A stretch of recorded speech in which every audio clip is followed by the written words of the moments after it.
5. What does that mean? Well, it currently means that you can't say anything inappropriate or I will get banned and your tournament will be ruined because you won't have a caster. I mean, you're pretty replaceable. That is true. Yes, I am very replaceable. Yeah, that you played your hand way too early there. I'm I sorry. did. You should have Yeah, the waited. the coup was mistimed. Yeah. Well, I mean, at least you have your Twitch chat to keep you company. I do. I still have them. The voices. Or the words, they don't speak much. They were speaking a lot the other day, unless that was also just in my head. I think that might have just been in your head. I see. Hello, Leviathan. Welcome in. We are just chilling until the tournament starts in about half an hour. This is when we're supposed to get the teams together. And in 15 minutes, we'll just go through the pre-game with them. Sure, they're all on this page. Basically, to going over the exact thing I did yesterday. Yep. But this time, there should be less confusion. Not that there was confusion, but there should be less of the very little amount of confusion we had last time. All right. Hey, here's a question. How is the coin flip and the dice roll going to work with the bot? I'm so glad you asked. Are you opening up ChatGPT and asking the bot what their opinions are? Chat GPT? What the hell do you take me for? No, no, no. Nothing so crude. So, I can't explain it just yet. I see. It would give away the game. We'll give away the game. All right. I'm waiting in excited anticipation for what horrible thing you've come up with. Hmm. Also, yes, Leviathan, we will be doing fleet reviews later today. After the tournament matches are over, we're kind of just going to go into our regularly scheduled stream stuff, I guess. So, later on, yes, we will.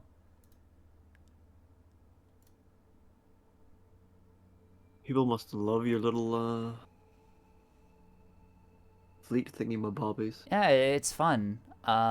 Bell sent me something horrible, and Oh,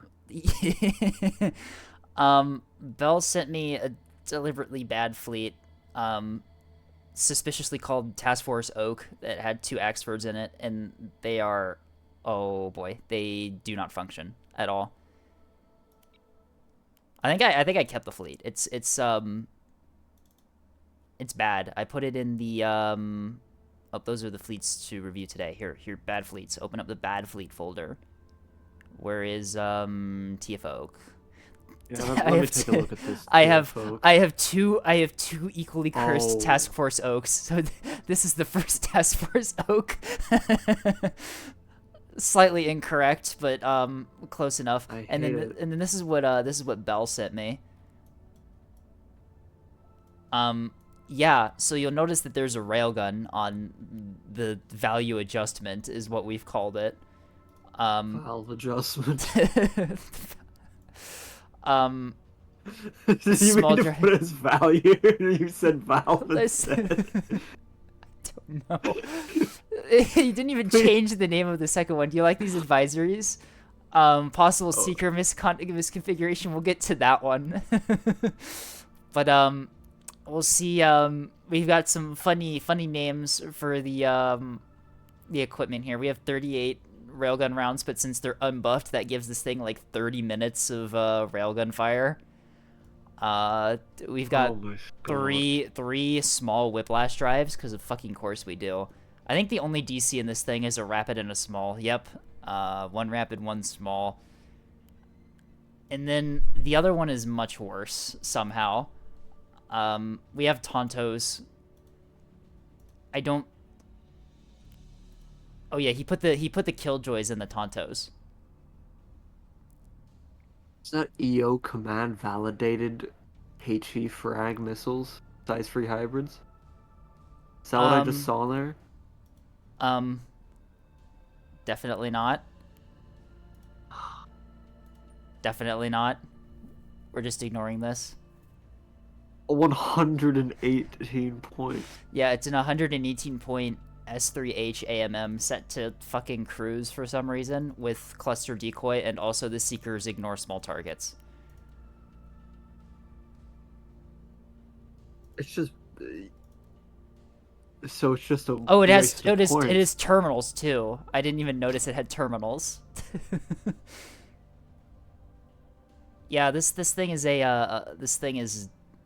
this thing broke me.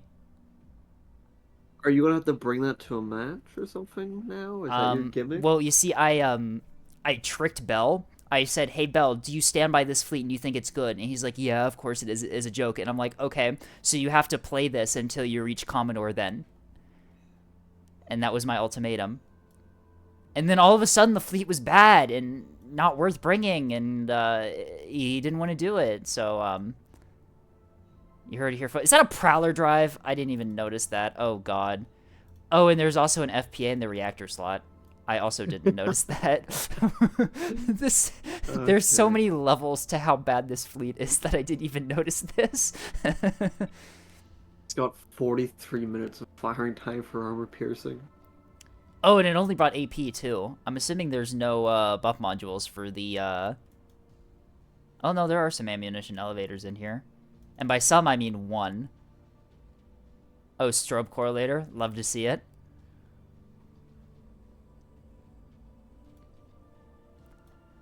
And then the other task force oak is top secret tech. And by yeah.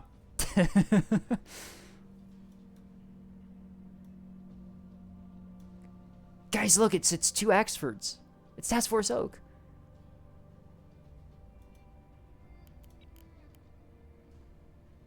Vile. Yeah, exactly.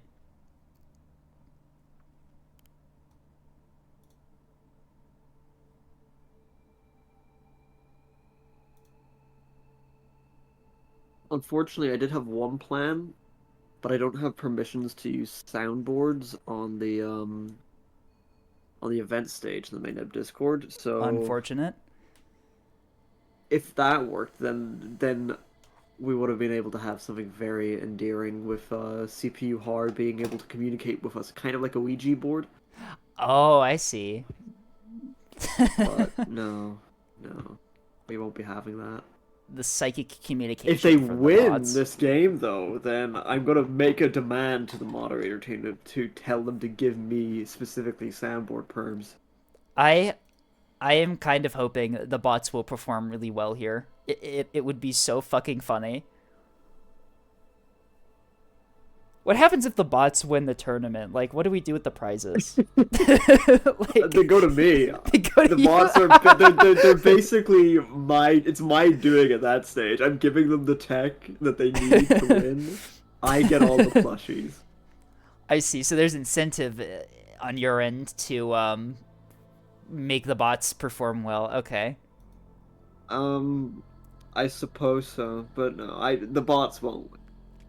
It's they might win this game. I refuse to believe they'll win a second round. Though.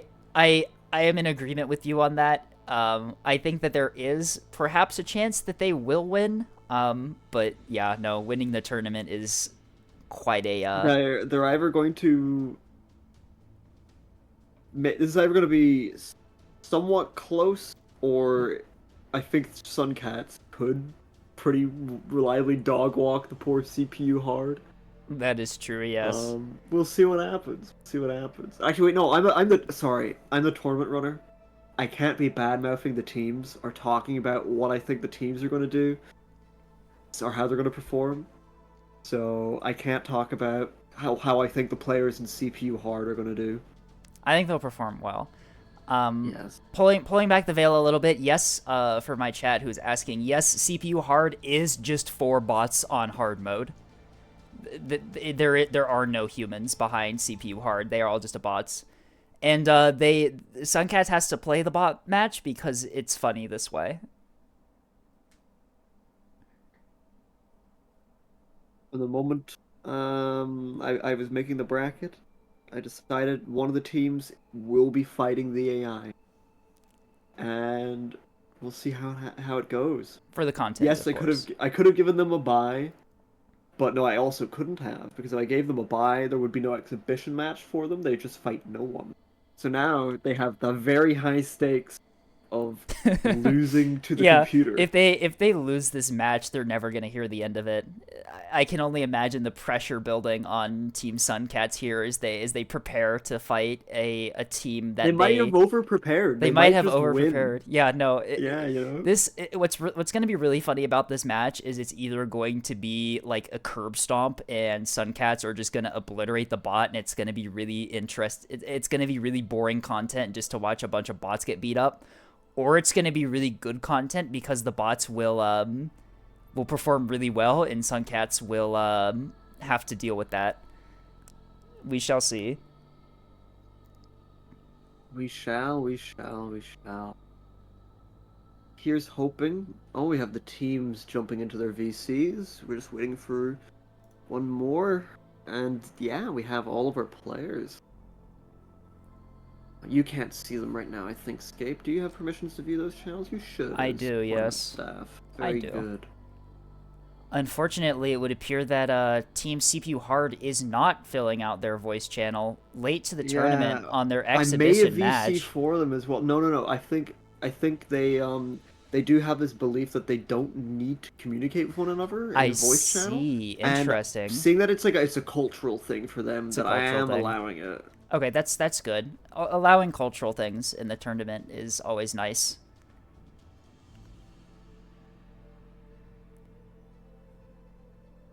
We shall see. We shall see how the lack of communication affects Team CPU Hard here, as they're not in their assigned voice channel.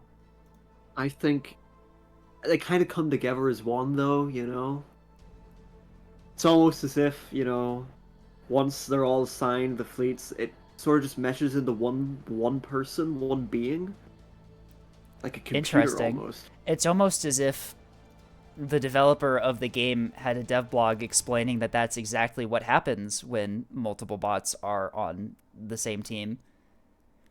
And of course, CPU Hard isn't just bot.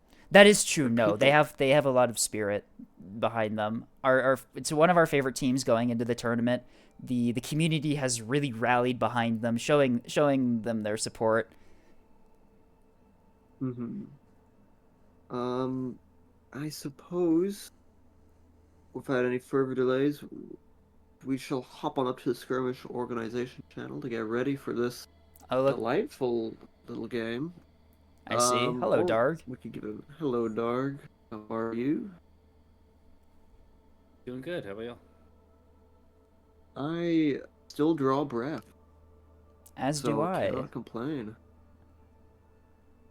I still can't complain, but I won't, for the sake of the viewer. Yes. Let's hop on up to the channel and get teams into the VC with them. Yep. Zoop.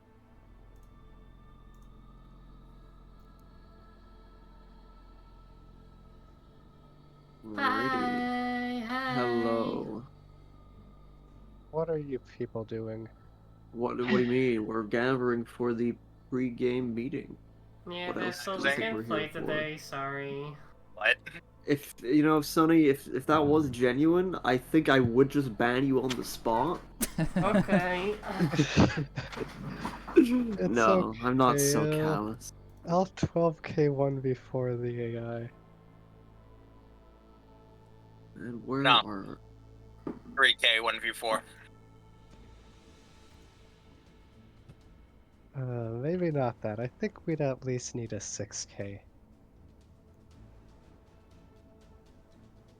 And we have a little bit of extra points.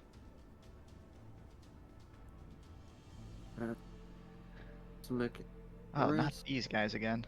Oh, you know what? I'm leaving. Oh, you know what? We are currently on a live stream as well, so I ask that you all maintain a level of decorum that is expected of all members of the tournament. We are. Can't say any swear words. Yes. No bad Wait, words, are we please. live? Are you live right now? No Yes, bad we are word. live right now on I live. can't say my Yeah, swear to the can't A say word, my the F word. gamer words. You shouldn't have said live, it got louder. What the chat? Alright, we're Wait. just waiting for one more person. Alright. I can't believe this. Guys, My quick- live No. my No, live stream no is bad ruined words. already. Just move them. We'll No find out. bad words, for you. otherwise Cape GT will not get that fucking. Okay, had to mute someone because they were talking too much. Yes. Quinto, are you there? Quinto is not there. I but think she's that- running off. Sorry. That's okay, dogs do that sometimes. We will get this show on the road then, and I will go through the pre-game for all of you. First things first, thank you all for taking time out of your schedules to join us for today's matches. I appreciate you all very much for setting aside the time for the next few weeks, possibly, to play in this tournament. It means a lot. Outside of that, thank you to the casters for setting aside some time as well. First things first is, again, I expect a level of politeness and cordiality to will be maintained throughout the tournament. That's all the way through Hey, these sorry. matches. Welcome back.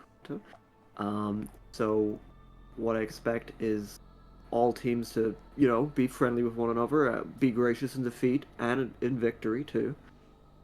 Are Beyond you that, sure we can't trash talk our cold, unfeeling robot opponents? if you trash talk CPU hard, Don't talk dirty to me. I will be very upset with you. Be very polite, CPU hard. We'll still say good luck, have fun. Very Okay. naturally, yeah. But moving on, what we're going to be doing is we're going to move into the event stage once this game is finished. What we'll do there is we're going to move in there, and I will take the representatives or the team leaders for each team, and you will be on the event stage. There, you will make decisions on behalf of your other teammates to choose heads or tails, for example, and then also choose what maps you don't want to play first. The way that it will work is I will flip a coin to decide which team gets to vote for, gets to just choose heads or tails. That team will then, I will then flip another coin, and if it's heads and you said heads, then you get to choose if you're playing ANS or OSP first. It's a coin flip. Yes, it's a coin flip. It does what it says in the. After that, I will generate the maps, and then the team that chose first will choose what map they don't want to play first.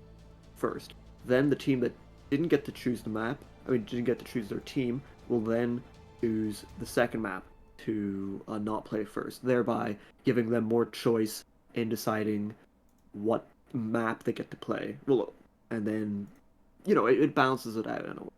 After that, we will move the teams into the servers. The bot game for Suncats and CPU Hard will be a direct peer-to-peer game hosted by myself, so that CPU Hard can use their fleets, because they currently have some challenges with trying to get their fleets to work on dedicated servers. I see. Aside of that, we'll be doing it one team at a time. So Cosmic Express and Sovereign Void will be sorted out first.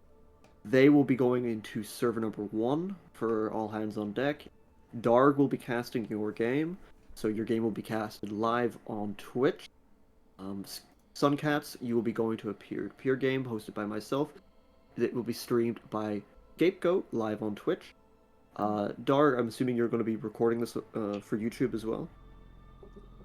Yeah, we rip VODs off Twitch and post it to YouTube, and I've stopped casting in the widescreen. It's now going to be actually in 1080p, so people can watch it and enjoy it. Very good, very good. Okay, so we'll have the games both streamed live. I'll be on the event stage. If there's any problems or anything, I can just sort all those out. If you find that you need a substitute during the second or third round of your match, do not hesitate to message me. I will try to sort it out and accommodate it. I'll try to pull members of even the audience, if you need substitutes from the audience, to substitute for you in the unlikely event that that is needed. Outside of that, taking a look here. After each round, there's no need to leave the VC to do a debrief per round. Instead, what I would like is to go on to the next match and the next match until there is a winner. Once there is a winner declared, then we will go to the debrief and we will just talk about how we felt about the match, how the rounds went, what you think you did well, what you think you didn't do too well, congratulating the winner, commiserations to the loser, all that sort of stuff. Besides that, do any teams have any questions?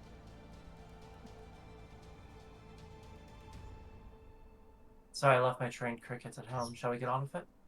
Yes, I I can be by the suppose there's no other referees. question.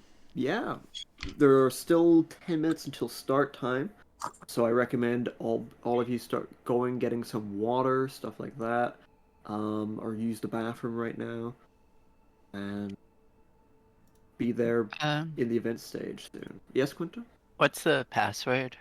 for Oh the- yes, the password I will send to your team chats. Sounds So good. that is Cosmic Express. You've received the password, and Sovereign Void. You've received the password.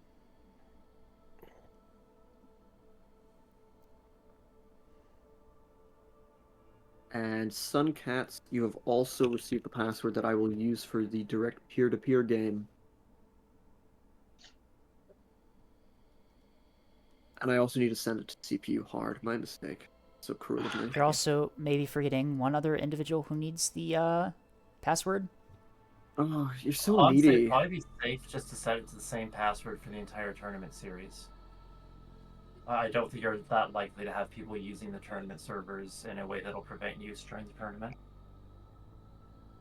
No, I'm sure using the same password will definitely not come back to haunt us later. Okay. So, I suppose if there's no other questions and we're ready to go, I will ask us all to head over to the event stage, and we will wait for the hour mark to do the little funny stuff, because, you know, we're on a schedule. Would it be alright if I hide out in my team chat for like 6 minutes? Yes, then if you head to wanna, event stage? if you wanna go hide out in your event, your team chat before we just get started, and just finish up some last second strategizing, sure thing. Sounds good. In the meantime, I'm going to be going to the event stage.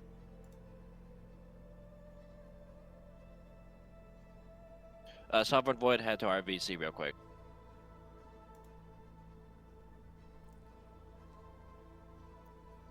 All right. The matches will begin shortly. We are going to the event stage, and we are going to hopefully get things started.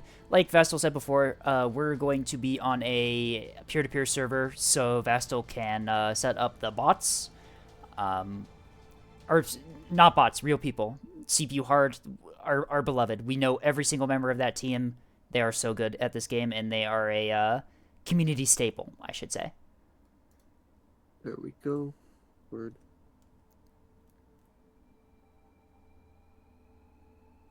Let me get some of you onto the stage.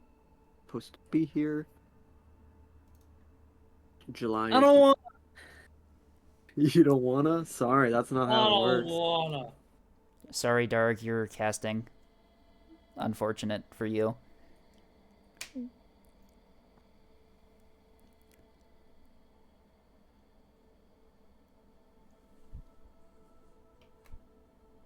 Alrighty. Yeah, there shouldn't be any issues with this one, hopefully.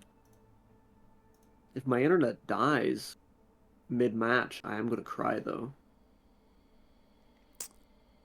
To be fair, that's a pretty fair reaction.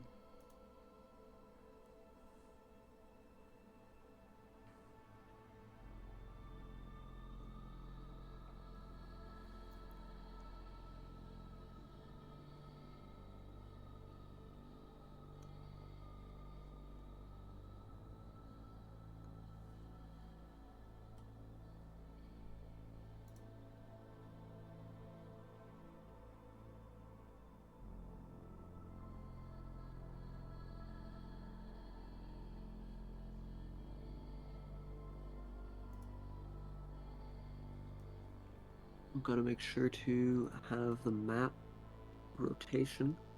Server 1, server 2.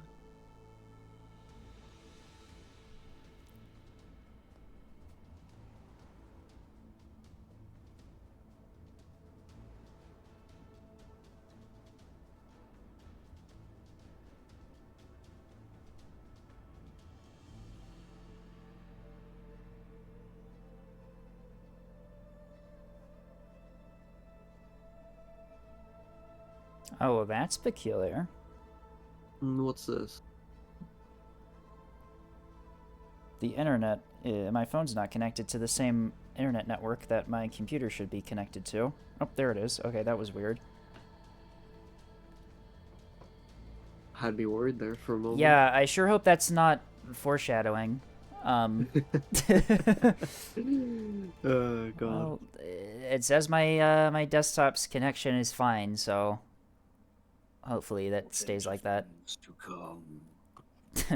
I really hope not. That would be rather awkward.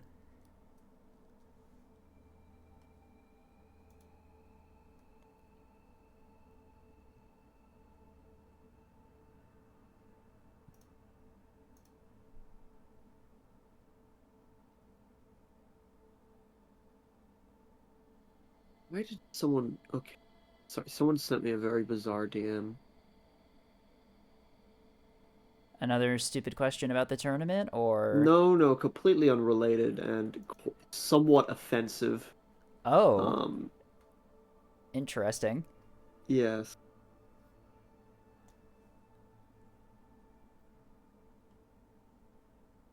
I think I'm just not going to respond to that. Probably the best option.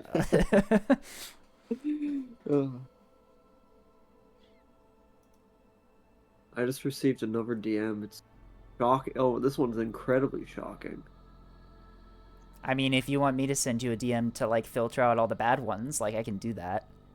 Sure, if you want to. See, do I have any images of seals saved on my computer? Sure hope you do. No, it doesn't look like I do. Interesting. No, that's something you, I know. Now, you've identified a lack of something that is required. I know. I'm sorry for disappointing you, Vastal. No, it's fine, it's fine. You haven't disappointed me. I expect this from most people. I see.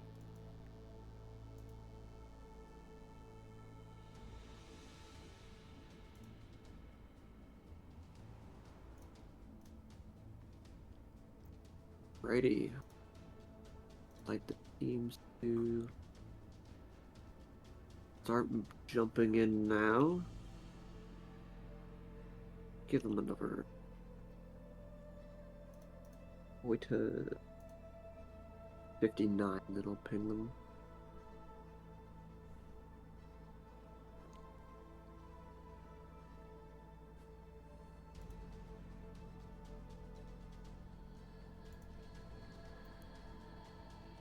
Got all of these silly players in their voice calls strategizing. I don't think they're gonna be able to. Someone has sent me a. Who is? That's a very good seal. Okay.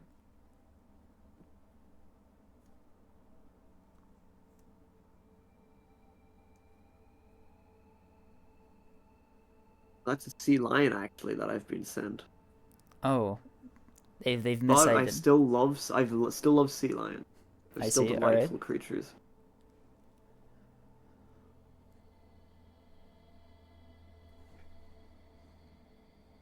I hope everyone is prepared to enjoy the next hour and a half of a live stream of Vastal's DMs.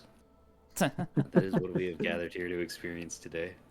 We will be doing the entire Nebulous Fleet Command server and bringing them into the event stage.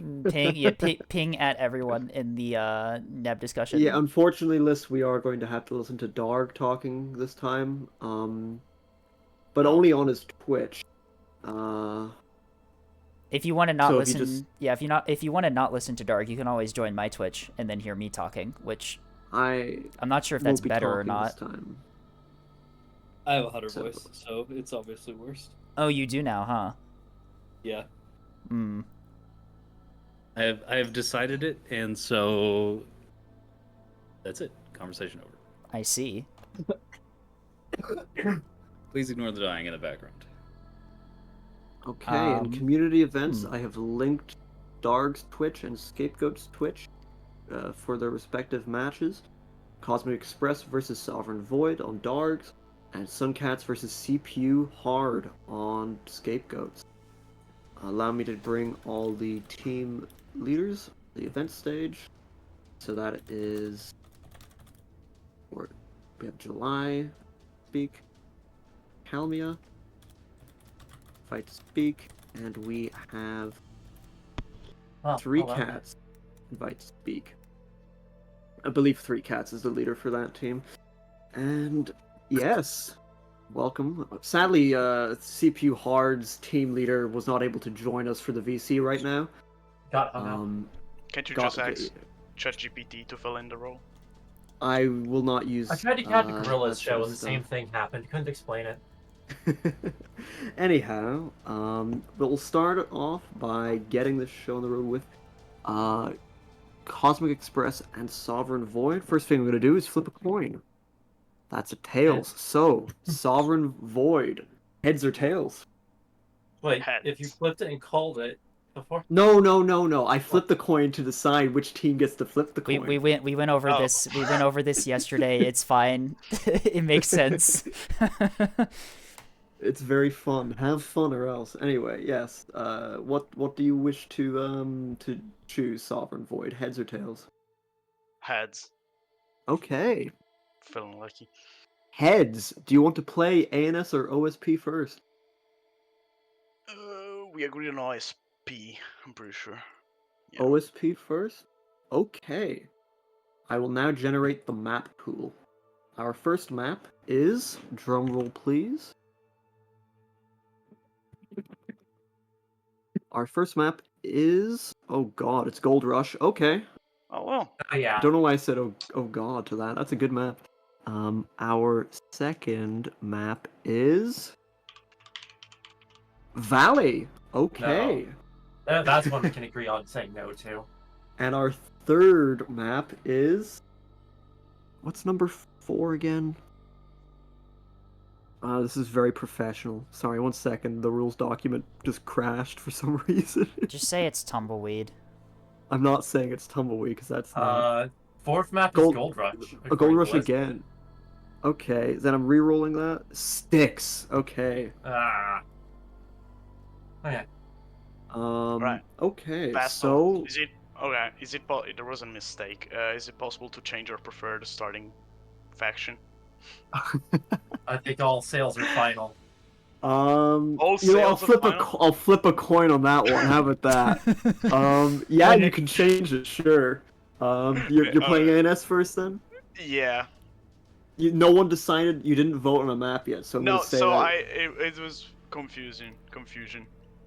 So you're playing ANS first round. Yeah. The Incredible team First- communication here. Oh no, it's my Okay, fault. so- It's all my fault. what map do you not want to play first? Sovereign Void. Okay. Now this one I know. Bulwark Heavy Industries. No. That wasn't one of the selected options. The options Okay. are Didn't they just Gold pick team Rush. anyway? Gold Rush. Like, I I'm thought the sorry. team that didn't pick team was the one that picked map. No. You didn't listen earlier, Calmia. So they get to pick first map that they don't want to play, and you get to pick second. Therefore, Okay. you get to decide what map is played first. That gives you more Okay. control over what map to play first. Anyway, it was Gold Rush, it was Styx, and it was Valley. Okay, so which of those three do you not want to play first? Okay, so this is a bit on the spot. It's one of the points of it, yeah. it's Valley. Valley, okay. So, Cosmic Express, between Styx and Gold Rush, which map do you not want to play first? Styx, okay. So, 1 second, I'll see which map you're playing second and third.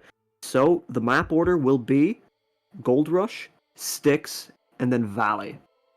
Alright.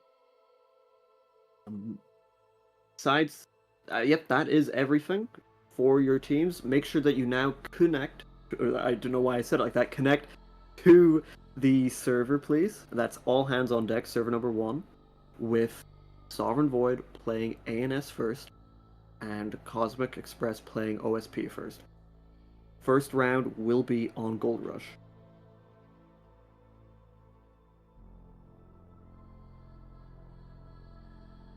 Just to make sure, Darg, you do have a... you are on that server, yeah? Yep. I'm here. I'm Very ready. good. I cannot, Okay. however, spell Gold Rush, unfortunately, but it's okay. The players figured it out. We do seem to be Excellent. missing one person. Yep, we're Yes. short somebody from Sovereign Void. Yes, Oh, there Sovereign we are. Void, please make sure all of your number are in there. Thank you very much. As for the other side of the coin... I'm going to my voice cat.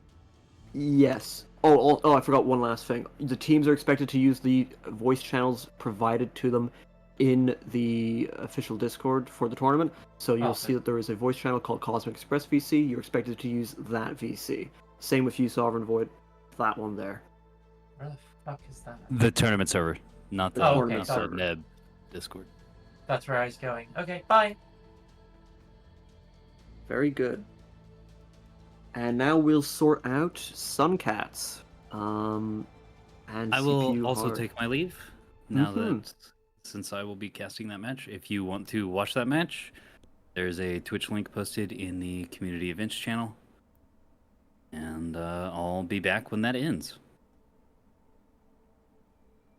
Ah, Alternatively, you could also watch okay. my stream instead. yes. Or you can watch both of them. Wow. It's That really seems like a cool. horrible experience, but if you want to do that, I'm not going to stop you. Okay, so I'm flipping a coin. Oh, this is great. CPU hard gets to decide what map it is first. I mean, if they're playing ANS or OSP. I mean, no, they get to decide heads or tails. Okay, sorry, one sec. Let me talk to the computer. The computer says tails. Heads. Ah, Suncats gets to decide. Okay, are you playing ANS or OSP first? Yeah, I'm gonna consult with the spirits. ANS. ANS? Okay. I'm not even going to So, I'm ask gonna- what just happened. I'm gonna generate the maps. The first map is Blood Moon. Ooh. The second map is Honeycomb. And the third map is Styx. Okay. So, Suncats, what map do you not want to play first? Styx. Styx. Okay, CPU hard, what map do you not want to play first? Computer says Honeycomb, so we're playing Gold Rush first. Blood and then Moon. second is going to be... I believe you said Blood Moon, right? Was the last map? The one that we're Yeah, doing sorry, first? Blood Moon. Yeah, Blood Moon, sorry. How could you do this to me? Yeah, Blood Moon is the... Oh my god, I'm having a stroke right now, sorry. Blood Moon, yep. So playing Blood Moon first, and then second map between Honeycomb and Styx is going to be Honeycomb. Okay. All right, so the map we got, order for so we this got the is good Blood ones. Moon. We got the good ones. Mhm. Blood Moon first, then Honeycomb, then Styx. Okay, so we're missing one person in the all hands on deck Suncats v CPU hard. We are missing 3 cats. Could you please connect to the server? Yeah.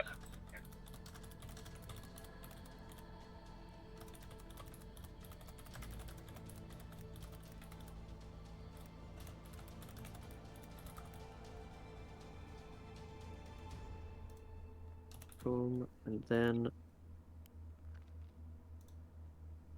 we go. Very good. And you'll be playing on, did you say ANS first? Yes, I said ANS. Mm-hmm. Okay, very good. I'll now be adding your opponents. Hope you very much enjoy it. I will now ask that you head to your team's voice channel so that you may begin strategizing.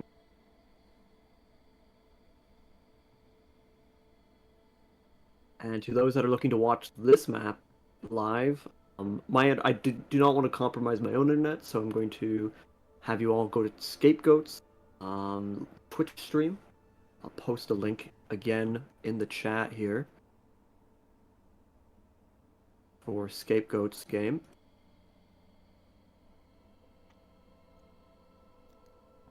I mean, I can try and stream it to the this channel as well, but I am not sure how my internet's going to handle that. It may not like it. It may not like it, which is why I'm a little reluctant to do so. Yes, there's no need to gamble on that. So if there's anyone that just wants to like pretend as if it's the 1930s and you're listening to a baseball game, you know, on the radio, that's what's Yeah, happening there. I'll stick here and just provide running commentary without any accompanying visuals. Although that might be annoying for people who are watching this stream. That is and also true. in Yes. here. I'll probably just head out and go to caster box or something. Alrighty then. All right, looks like we're all in here, so I am going to head out. Make sure to watch my stream if you want to see how this match goes down, and I will reconvene later when we discuss the outcomes of these matches. Hot. All right, we are alone again. Alone in a VC. Ready to cast this horrible... Oh my god, Vastal's made all of the badges his. Oh god. It really just is Suncats versus Vastal, isn't it?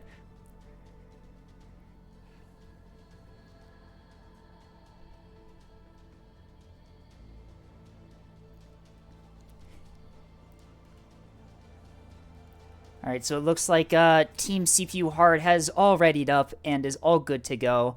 You can see this insane team coordination from Team OSP here. They already know their strategy. They've already locked it in. They are all ready to go.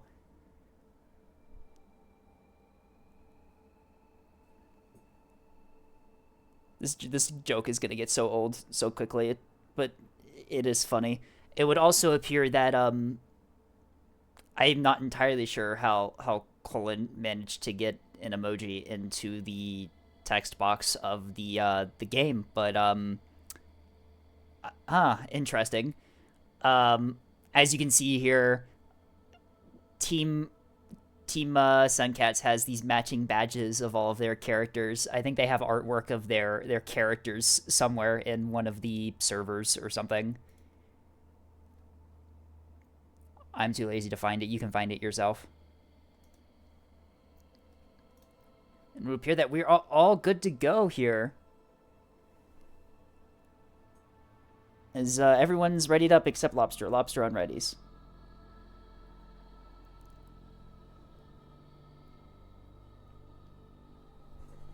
Alright, chat. So who are we going for this match? Who do we think is going to come out on top?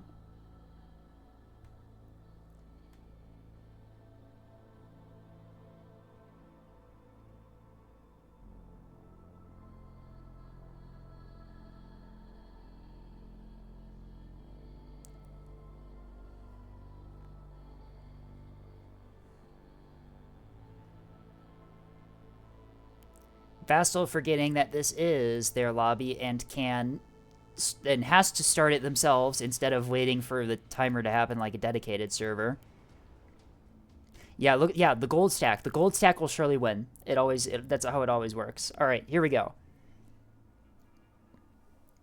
Commentator mode engaged.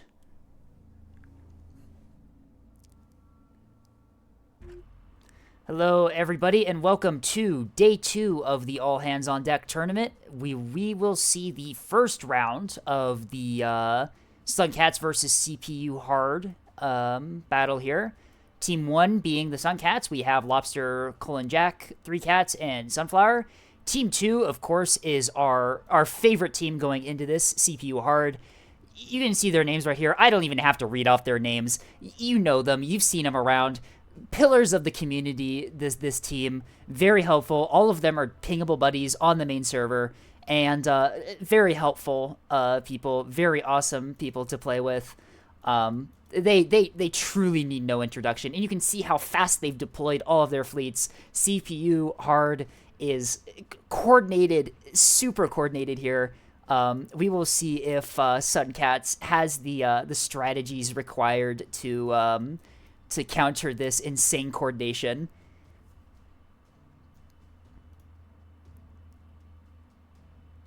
As someone pointed out in chat, yes, all of these fleets were supplied by Vastal. You can tell because they are all names of characters from Legends of Galactic Heroes. A very common theme in Vastal's Vastal's fleets.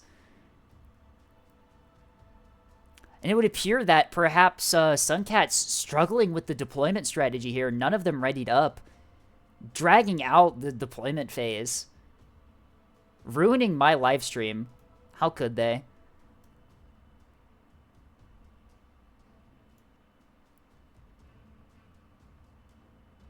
You can see here, for some reason, Nebula's Fleet Command does have emoji integration in the text boxes of literally every single thing you can type. So if you can somehow manage to get an emoji into the boxes, it will display properly. Is this a fleet carrier from CPU Hard? Oh my god, it is. CPU Hard has a fleet carrier.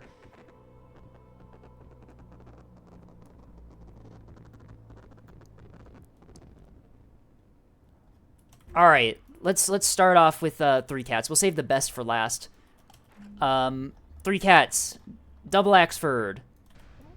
What drive setup do we have on these? Only 1 Raider. Kind of cringe. We saw a triple Raider the other day. Only 1 Raider is a little bit cringe, although these things have a decent amount of teams. Parallax on 1, and the other has a track-correlated spyglass. Interesting. So we will see. So this ship's radar will be able to accurately track targets from long range. Colin Jack has what appears to be a cat fleet. We have a point defense creature up here with Sarissa Cube for probably dealing with fighter craft. Going to be very useful considering what OSP has with them. And I'm assuming the rest of these are various cap assets. Yep, we have what appears to be a torpedo. Yep, a torpedo sprinter. 1, 2, 3. 3 torpedo sprinters, and then we move to some gun sprinters by the looks of it. Looks like we've got 3 gun sprinters. Okay, very nice cap fleet. Lobster with the double voxel. Are they guns? They are guns with an S3 backpack.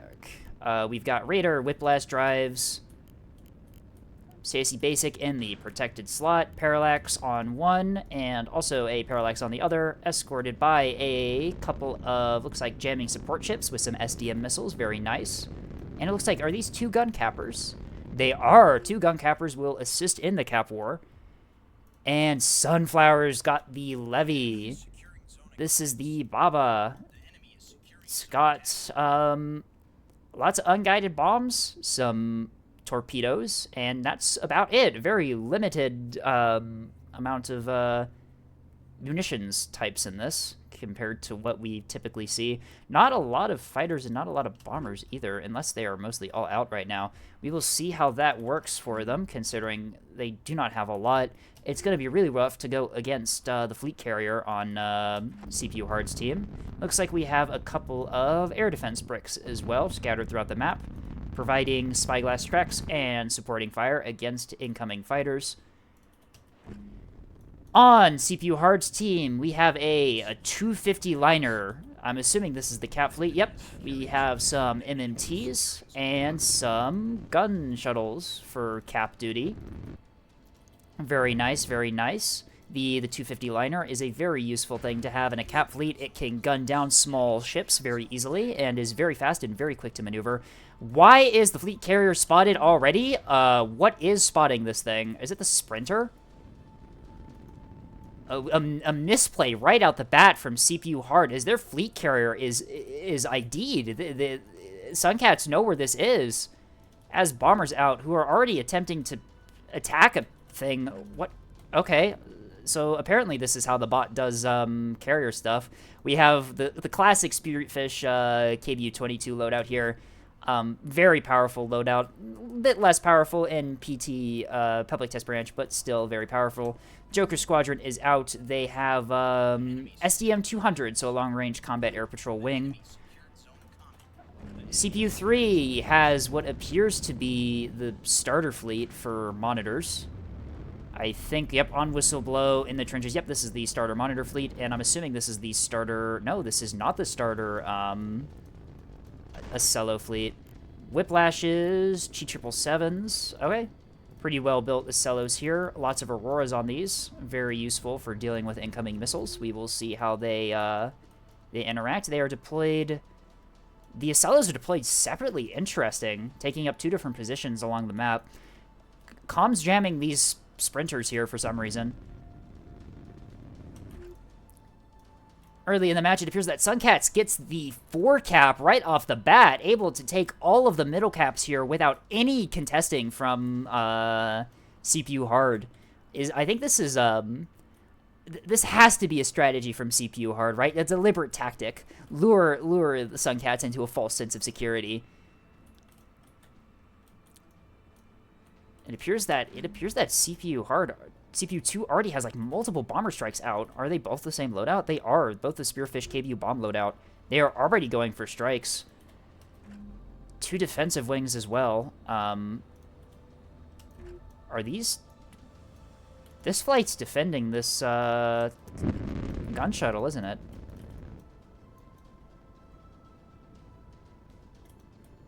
It is. Look at that. I had no idea the bots could do that.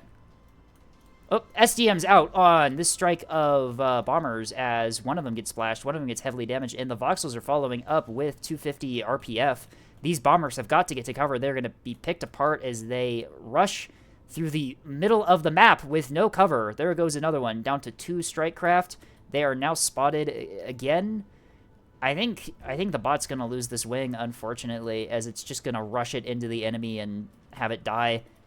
We have an MMT approaching the ACAP here. It is currently undetected as ANS moves its cap ships into cover to protect them for later. Missiles out from one of the MMT. These are ACT command val against the Axfords. Do the Axfords have comms jamming? It doesn't appear like they do, although with the point defense... Oh, yep, nope, that is one interruption jammer on one of them. Although with the point defense screen and the screening fighters, those missiles do not stand a chance at getting through. More SDMs out on the second bomber squadron from the OSP fleet carrier as it splashes another and damages 2 others. More SDMs out. Splash 1 more. Splash 3. Splash 4. That bomber wing is gone. The bot is perhaps maybe not that good at playing a carrier. Atlas getting secured by the MMT, although this is, unfortunately for the MMT, this is a torp ship. Here come the torpedoes. Act command val. This ship has no Pavises to shoot them down. It does have jamming if it can jam out to the track, but it doesn't look like it's going to be able to. These torpedoes are going to hit. Missiles attempting to be fired from this MMT here. One of the missiles going way off course. Oh, wait, these are ACT commands, so as long as that jammer stays active, those ACT seeker... Oh, never mind. I spoke too soon. Goodbye. That ship is not gonna make it back. Ow. Yep. Magazine... Oh, this is built a little bit differently than how I build mine, but yeah, it's going to die. More SDMs out. These air defense, these aren't even the air defense bricks. These are just the SDMs on Lobster's voxel fleet doing work, splashing several squadrons here. Joker Squadron starts taking heavy losses from these SDMs. Guy 35's no longer able to be flown that effectively, so once these SDMs find the target, they are likely going to hit. S3, are these S3Hs? Yep, S3Hs out on this this poor 250 liner here as it takes several hits, starting to take fire from the voxels as well. I have a feeling this ship is not long for this world. Caught out in the open, under the cover of jamming, these voxels are just going to tear it apart. You can see here the ship struggling with its accuracy as its radar is getting jammed. The track is not good enough to land many hits. OSP, unfortunately, losing this this sneaky little cap ship going for B as ANS mostly secures the B point. OSP does manage to take the E point temporarily, though, although ANS does have assets on the point that can retake it once these ships are dealt with. This ship here, just a cringe capper, and the MMT is completely crippled, completely mission killed. The Acello is starting to trade fire with these Axfords here. The Axfords can orbit dodge to some degree, although those shells are going to start hitting, and the damage is going to start adding up slightly. Already losing a track correlator on one of the on the track correlated spyglass Axford. That's rough at long range, although not the worst thing that could happen. These monitors also starting to take fire from the Axfords. See what else is happening. More bomber strikes out from the fleet carrier, although they are being jumped on by this coil gun squadron of Tonto's Vulture Squadron. Yeah, you can already see them starting to get splashed by the coil gun fire from one of the air defense bricks as well, and the coil guns from the Tontos will easily clean up this poor bomber squadron. That is like the 3rd bomber squadron that OSP has lost so far. Kind of embarrassing, if I'm being honest. ANS's bombers, on the other hand, have just mostly been patrolling back here. They're actually returning to base. Did these things even fire anything? Did they have any weapons on them at all? I don't know if they did.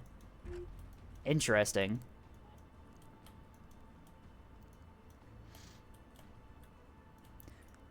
Big picture here, OSP has lost a...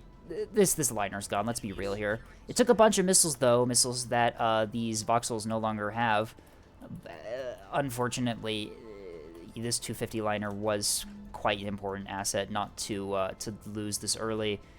Also, several cap ships on OSP have also been crippled here. ANS suffering no losses so far, as all of their engagements have been wildly successful for them.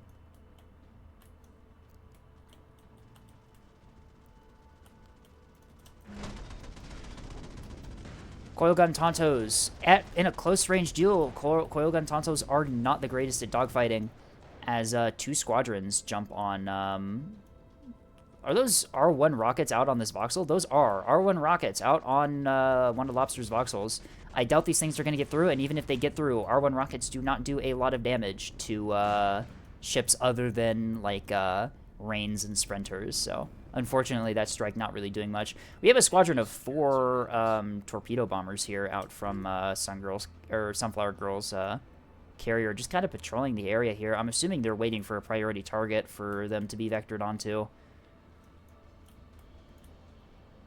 OSP's carrier here completely just throwing the game as it keeps losing squadrons of bombers in very embarrassing ways. This monitor fleet just not even... Is this monitor fleet even doing anything? I don't think they've even engaged anything at all. They're just out in the open here, doing absolutely nothing. The Acellos are dueling with these Axfords here. Or at least one of them is. Where's the other one? The other one's been locked. By, something. What is locking you? I'm assuming you're locking him. Huh, yeah, no, it's definitely the CLs that are locking that Axford. So the Axford, or not the Axford, the Acello fires at this Sprinter. We have a bunch of KBUs out on this poor Sprinter here. Will these hit? Probably not. Those defenders are probably going to clean it up, and even if they don't, the ship is maneuverable enough to dodge. The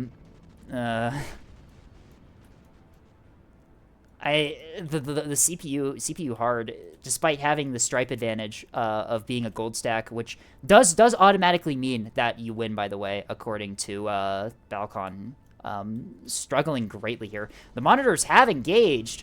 Unfortunately, they are engaging a ship that doesn't really matter in this Sprinter here, and they are missing every shot they make. Well, maybe not every shot, but you get what I mean. Is that HEHC? Are they firing HEHC at this thing?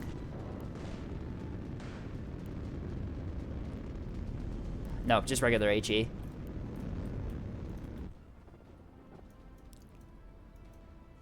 How is this thing still able to do anything? This thing has been torn apart and still has some guns remaining. Quite impressive build from Vastal here.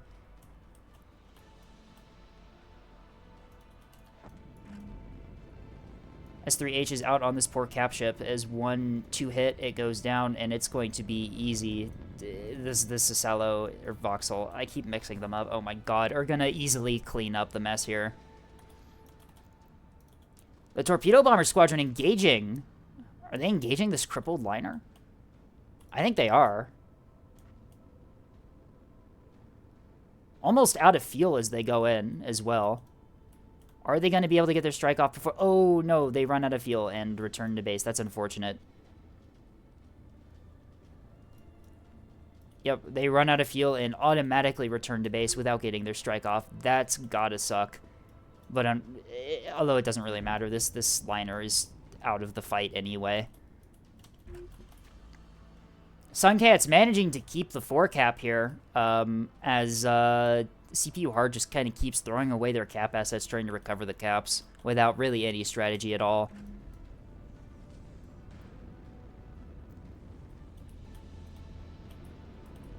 We have a squadron of 3 pikes. What are these things doing?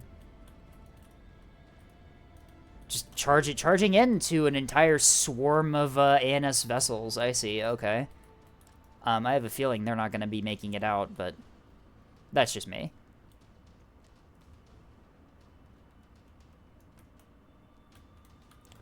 Whoa.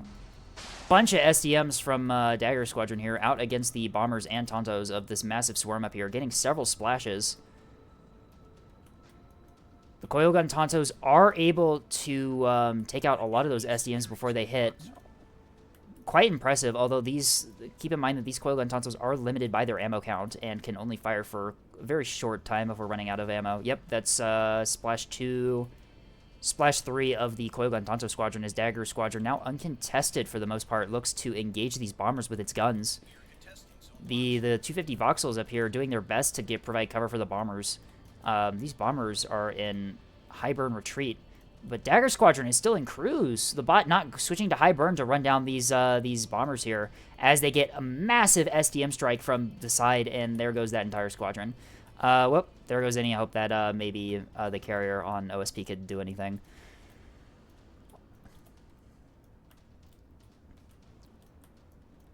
Massive bomber swarm kind of coalescing around ANS's carrier here. I'm assuming Sunflower is attempting to get a strike through on something. This Acello broadside to the Axfords, taking a bunch of 450 HE fire, which does really hurt. This Acello needs to be bow on or it's just going to get torn apart.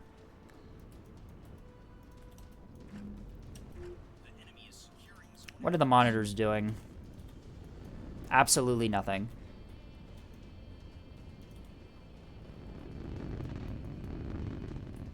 This poor sprinter is gonna get gunned down as it tries to get to E point. Not gonna get there. It looks like OSP is gonna secure the A point as well,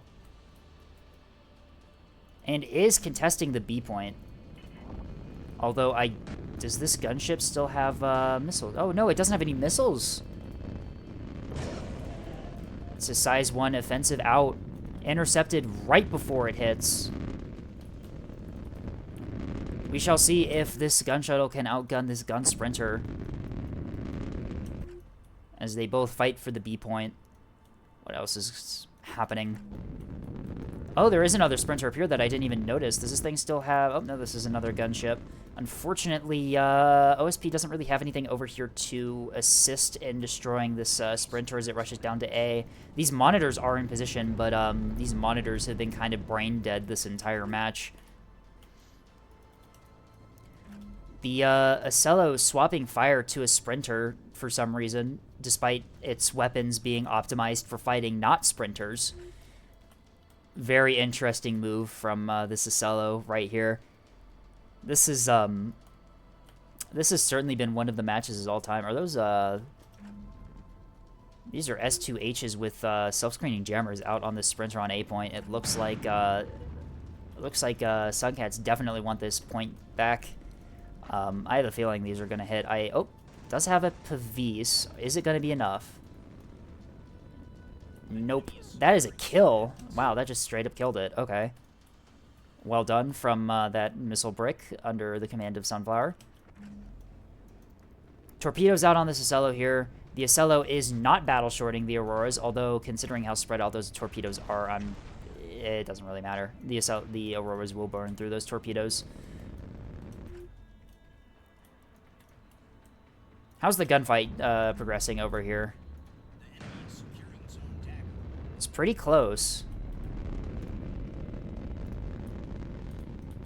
Another S1 offensive interceptor right before it hits the target. This sprinter is getting incredibly lucky. Although I think that this shuttle's gonna outgun this sprinter if I had to take a guess. We will see how that fight develops. more S2Hs out on this sneaky little cap ship trying to secure the D point. Killing it immediately. Yep, there goes the decap for OSP here.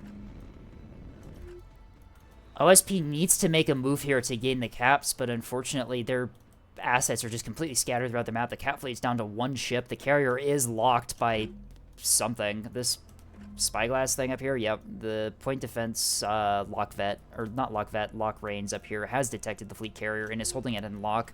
I do not think ANS has any, like, cruise missiles to really deal with that, but still. Torpedoes out on this Ocello here. Command only. The interruption jammer completely deflecting those. And now the bomber's flying into the Aurora range of the Ocello. That's not what you want to see. These bombers are going to get melted if they don't return to base immediately.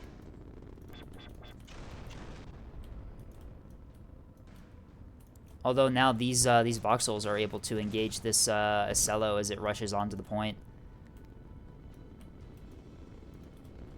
Sunflower, what are you doing? Get out of the range of the Auroras!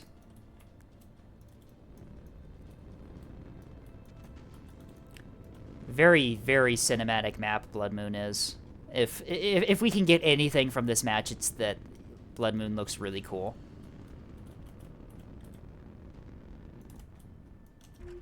Anyway, how are the experts doing? The experts are broadside to the monitors! And the monitors are in range! When did this happen? What? Huh? Three Cats, what are you doing? Although, unfortunately for Three Cats, it is just the Plasma and the Hesh right now that's making contact with his fleet, but I was not expecting those monitors to really do anything, but all of a sudden they are in range of these experts here. And the monitors are still, like, fine. Most of them are completely intact. The only one that's really taking damage is this one, and it's still recoverable. These monitors might be able to... they could be able to catch up with these experts here. We'll see if they will be able to. Although, unfortunately, these monitors do have bombers out on them, and they have no way to soft-kill those bombs. Missiles out on the fleet carrier! These are the S2Hs we saw earlier, and oh, it appears that it's already taken hits. Uh-oh. That is unfortunate. 2 restores, so it could be able to get the bulk mag up and then the hangars back online, so to restore some functionality, but unfortunately, I don't think that's going to happen. Torpedo bombers letting loose their clongers is what we're calling these torpedoes into one of the poor monitors here, as it gets... 2 of them miss for some reason. Although enough hit that this monitor is effectively mission killed. Unfortunately, there are still multiple more monitors in this fleet that strike only dealing with one of them. These experts attempting to bow tank.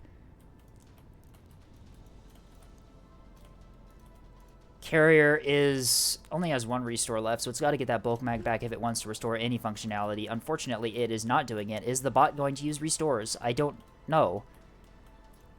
Although, yeah, ANS takes the 3 cap here. Or, sorry, not the 3 cap, the 5 cap. Jeez, okay.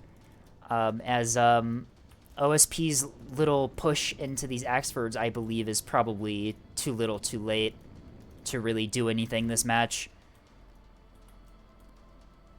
You know, you can see how many assets that CPU Hard has lost. This is unfortunate for CPU Hard. Our favorite team going into this, unfortunately, getting annihilated by the Suncats here.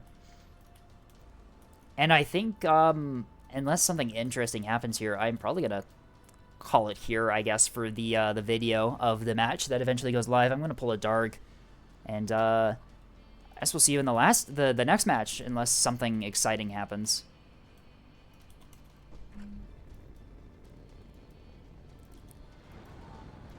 The monitor's switching to this poor sprinter here as it just gets vaporized by bombshells.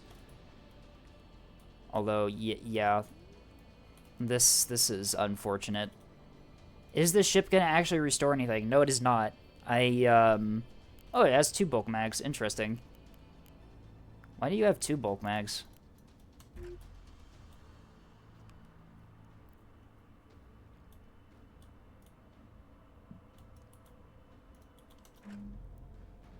ANS has only lost a single ship, and it's this one that just went down right now. A rather unfortunate display from CPU Hard is they just get their teeth kicked in.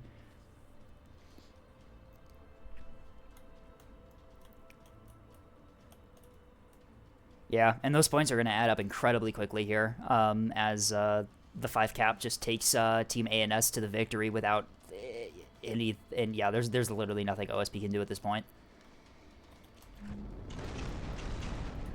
The Ocellos spending their entire match shooting at light targets that are very resistant to the high caliber rounds that they're firing. I have no idea why they aren't shooting at these voxels here. They are a much better target for this Ocello.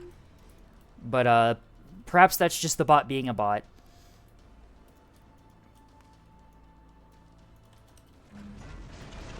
I shouldn't have even said anything about this being these being bots. I should have just used the fact that the tags are Vastal's tags and said that this was just all Vastal. Vastal does a 1v4 and loses horribly. That's the takeaway here. I don't think CPUs did really anything this match. Oh my god, the carrier did absolutely nothing. Oh my god. That was horrible. That was a very terrible performance from CPU. Hopefully they do better next time. I want to see them win. But unfortunately, not today. I am going to head back to the event stage and we will coordinate the next round of this match. Unless Vastal has already put up the server. No, not yet. I'll join back in.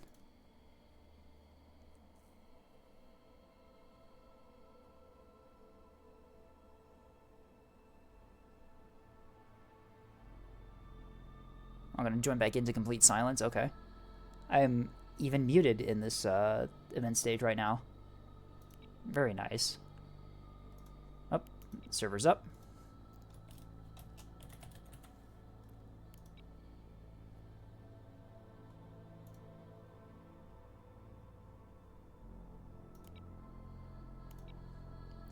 The next match will be on Honeycomb.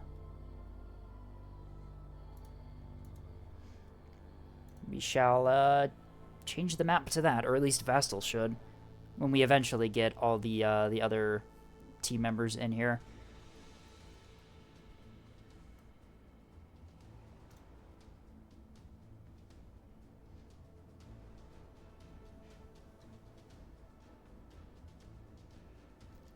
I do not think that's one of the players.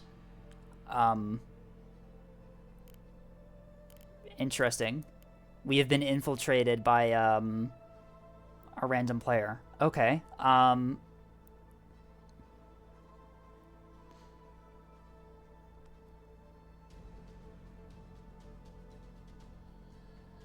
is this one of the members of I think that was one of the members of Void, unfortunately, joining the wrong server.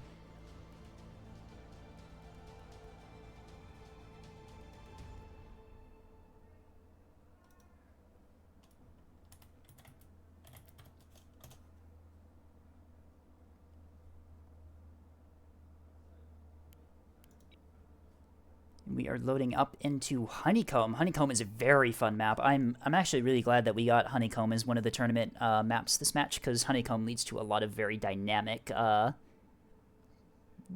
games. A lot of things happen here.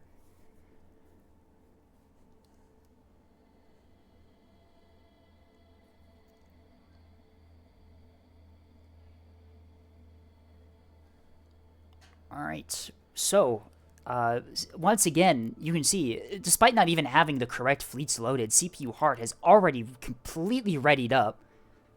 Crazy team coordination from the CPU Heart, as they are already good to go. They haven't even fixed their badges yet to be fun matching things.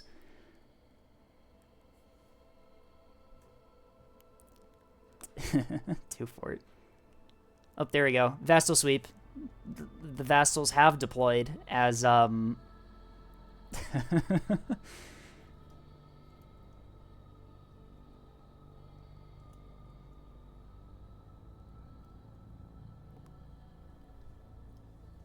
Look, CPU Hard is so good at this game that they somehow managed to swap fleets while being readied up. Look at that. It's crazy.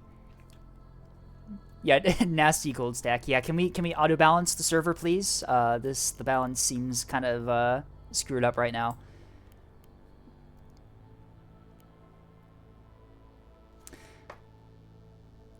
I don't mean to be mean to Team Suncats, but I am actually crossing my fingers that CPU Hard will win this. It will be very funny to go to a 1-in-1 situation against a bot.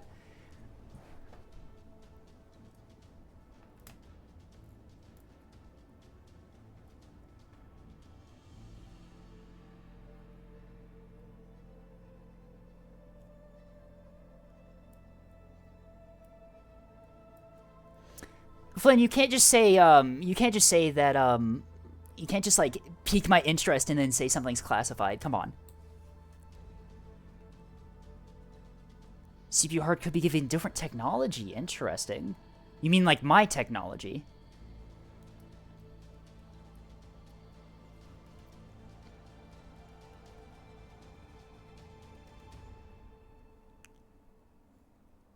We're not giving the bot Bell's Task Force Oak. We're not going to make it easier for Team Suncats. Yeah, just give the CPU team Operation Burning Lance fleets. I'm sure 12-kilometer beam turrets are very balanced and very easy to counter if you're playing OSP.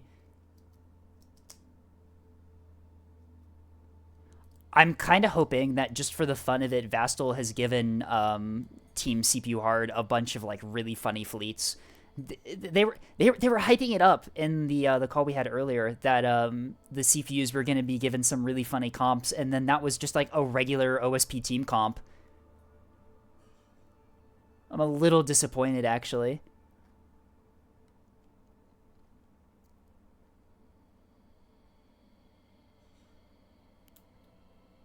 And Flynn is DMing me. What has Flynn DM'd me?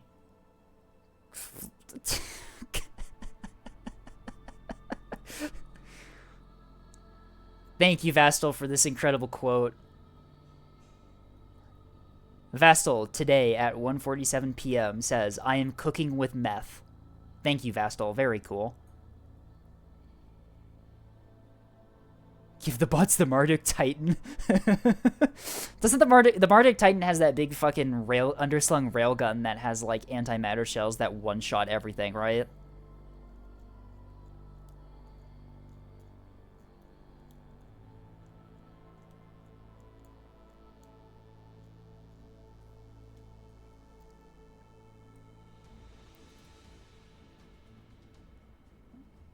Oh, we're ready? We're ready to go? The Suncats have finally figured out that they can select fleets and click the ready button. Crazy.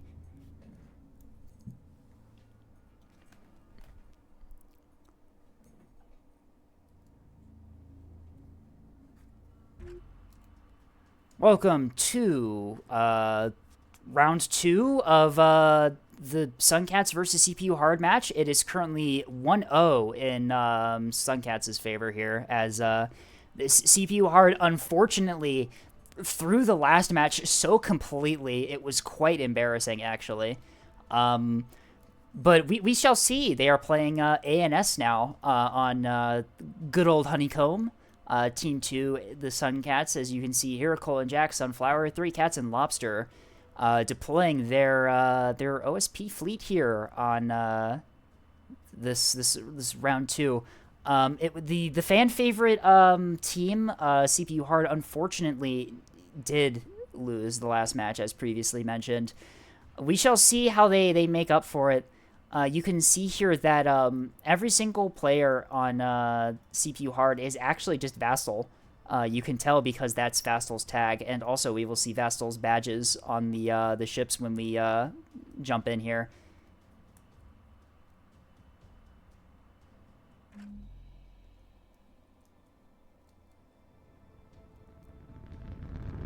Oh no, that's Big Milk. Oh god, Vastal gave them Big Milk. Oh no. Vastal, why did you give the bot... You gave the bot Big Milk? Oh my god, Vastal, what have you done? Vastal, what have you done? Vastal, what have you done? Vastal, what the fuck is this? Vastal, no. Are these all big milk? Oh no. Oh no. Vastal, pit boss? Vastal, what are you doing? Vastal, what are you doing? What the fuck is this? Oh no, it's GG. It's GG already. CPU Hard is going to win this. Anyway, here's Suncats fleet. We have a fleet carrier from 3 Cats. We shall see if this... Oh no, guys, what is this? What is this? Why do we have 2 fleet carriers? Oh my god, at least OSP actually brought a fucking cat fleet. We have some MMTs here from Cole and Jack. They are the different type of MMTs with the talisman here. They have 250s on them too. Or 2 of them do. What? A couple of them have 250 turrets. Interesting. We'll see if those do anything different. This match is already an embarrassment from both teams. Oh my god. And then we have the regular type of MMTs here with the MLS instead of the talisman. And some gun cappers. And Lobster's got a monitor ball with pikes? Okay, we've got some fighter craft on one of these monitors. We shall see how that works. Sunflower has already launched a bomber strike of 100 mil bombers. We'll see how that works. Team ANS has... Oh, it's Richard Horp. This is Vastal's battleship. Vastal just gave them all heavy capitals, and then OSP brought all fucking fleet carriers, which is unfortunate. A double Axford fleet. Whiplash Dragonfly. Oh no. No Raider drives on these? They're dispersed? They're in 2 different places. Okay, interesting. Little Milk is capping the natural for ANS as OSP Team Suncats successfully identifying that CPU Hard is incredibly bad at cat fleet playing, even when they have a cat fleet, and just yeeting the shuttles onto the cap points. Oh no! Oh, what does 3 Caps have? Gun pods with HE. Okay, this is already over for ANS. Oh no! Oh no! Cole and Jack saying good luck, have fun to a bunch of bots. Okay, sure. What do we have in the back of this? Sledgehammers, S3Hs, pointed backward. Why does it have the cantilevered one? Why are we? Okay, interesting tech. Also, no Raider in this thing. Actually throwing. This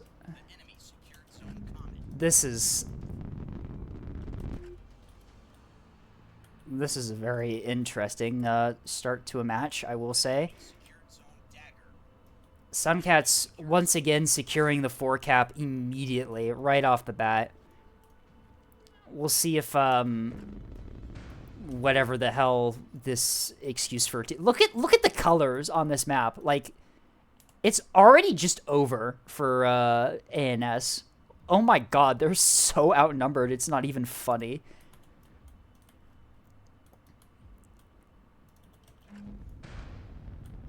I cannot... I need to get a screenshot of Vastal's tag with Big Milk next to it. Look at that. Why is there a secondary antenna on this?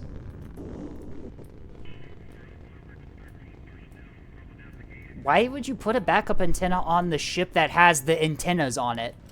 Oh, no. This is horrible. This is awful. Are these Axfords even good? Parallax, Rapid Cycle Cradles. What the... Oh, you've rebounded them. I see. Okay. That is some tech. That is some tech. I'll give Vastal... I mean, the bots credit for having rebound tech on these Axfords. It will not do anything for them, though. Oh my god. ANS has... sorry, OSP just has so many aircraft airborne. It's... Oh my god. These poor 100 mil bombers sorting to deal with ANS light assets. Unfortunately, ANS has no light assets.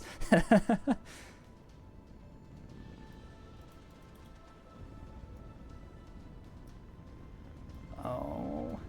This is Nagananta's out on this poor pike up here. The pike just shoots down the Nagananta. It'd just be like that.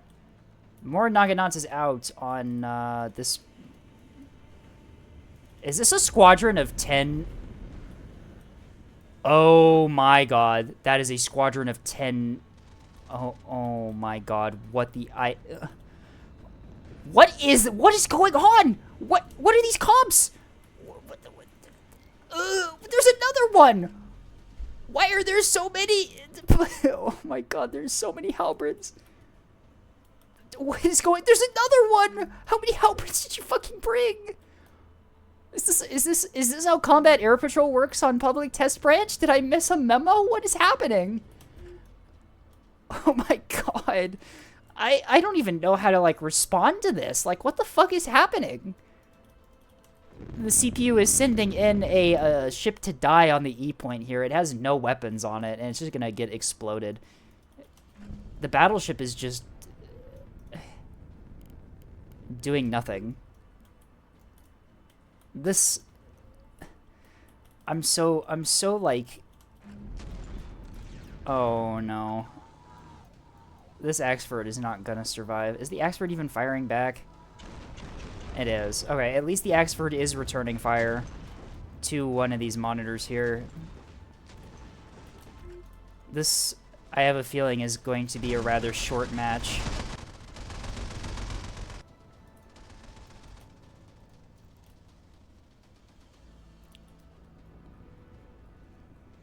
ANS is just going to completely lose on the cap points here,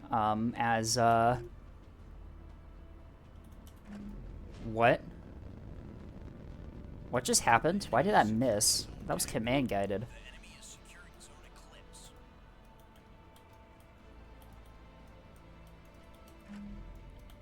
And the bot does manage to get ships onto the cap points here. Unfortunately, MMTs do exist still. Unfortunate. More SDMs out. Voodoo Squadron taking some losses here as the SDMs start taking out some targets. Adamant Squadron, 100 mil bombers here just completely eviscerate this poor sprinter here. Yeah, this is certainly something. I was not... Are these HE... Oh no, these are AMM torpedoes. AMM S3Hs, never mind. Bye, Adamant Squadron.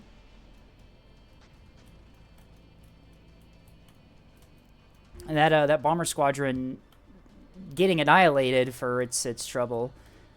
The monitor fleet is on top of the cap point here as this Axford starts taking some pretty intense plasma fire. ANS no longer has any light assets.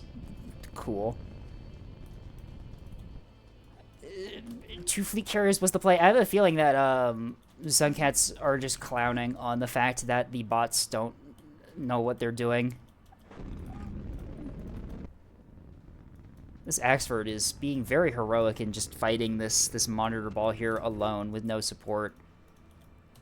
I shouldn't say without any support. Why is the pit boss on C point? Interesting. Alright, I guess it is a bot who doesn't know what a pit boss is, but still. One of the other Axfords is moving over to help engage the monitors. Where's the battleship? Is the battleship heading over as well? Yep, it looks like it is.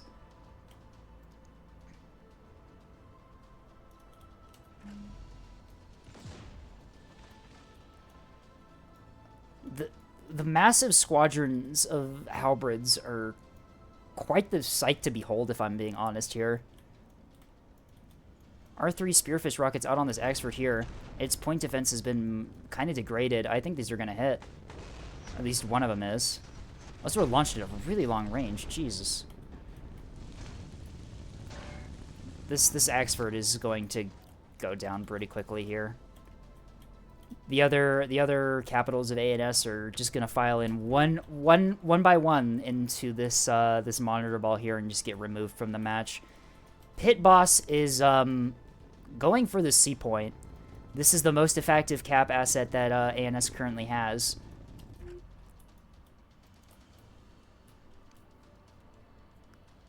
I'm still in disbelief about what I saw on ANS's deployment. How is the Big Milk doing, by the way? The Big Milk is not currently milking targets, which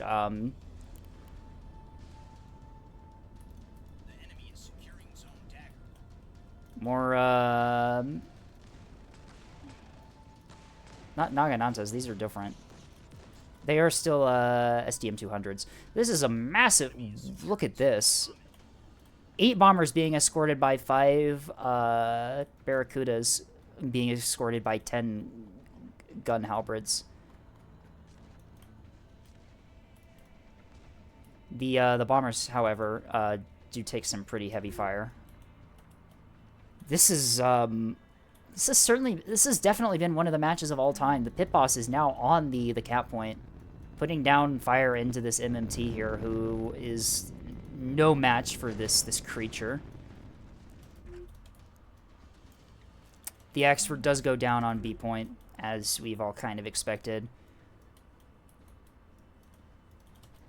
Spearfish and unguided bombs out on the pit boss. Will it survive? The answer is no, it will not survive. Magazine taken out, CIC taken out. The pit boss is just going to get obliterated here.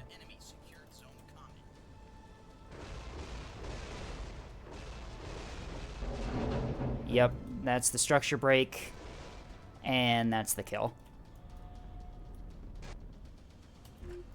ANS down to like half their ships left. They've already lost 2 capitals before their battleship has even done anything. Why is there... The CPU hard continuing to be very confusing on where it's even trying to put ships is. The battleship is just not anywhere near in position to shoot at literally anything. The second Axford rushing into this monitor ball here. Oh, it is backing up. Interesting. The carriers are detected. One of them is.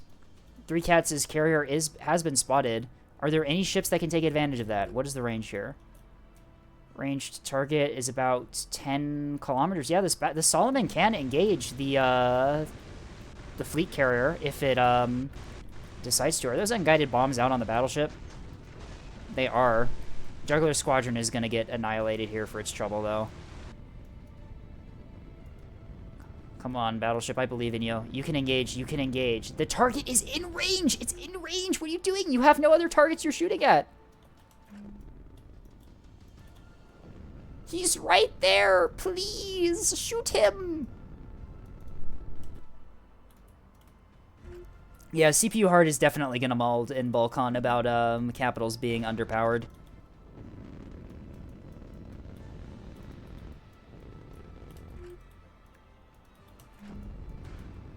Oh, the battleship's guns are turning. Oh no, it's engaging something completely useless in it. Oh my god, it's engaging the MMTs. Oh, damn it. Oh my god. And the carriers are just gonna nuke this battleship. Oh my god. This is... Oh, its guns are turning. Where's it? Oh, they're engaging the... Are they engaging the other MMT? Where do you shoot? Oh, there's a ship here. Is the CPU's programming just designed to shoot at the nearest ship? Is this really what the bot is meant to do? Yeah. All right. Hey, everyone. Want to see a battleship get exploded?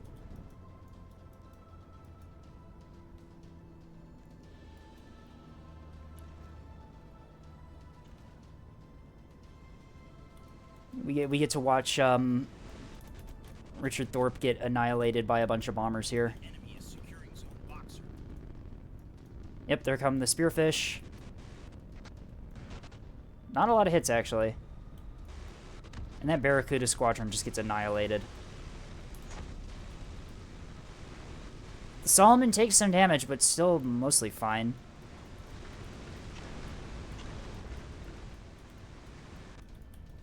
the Solomon continuing to engage the ship that its weapons are not optimized for fighting. Meanwhile, a priority target remains right. It's the carrier's moving towards the Solomon.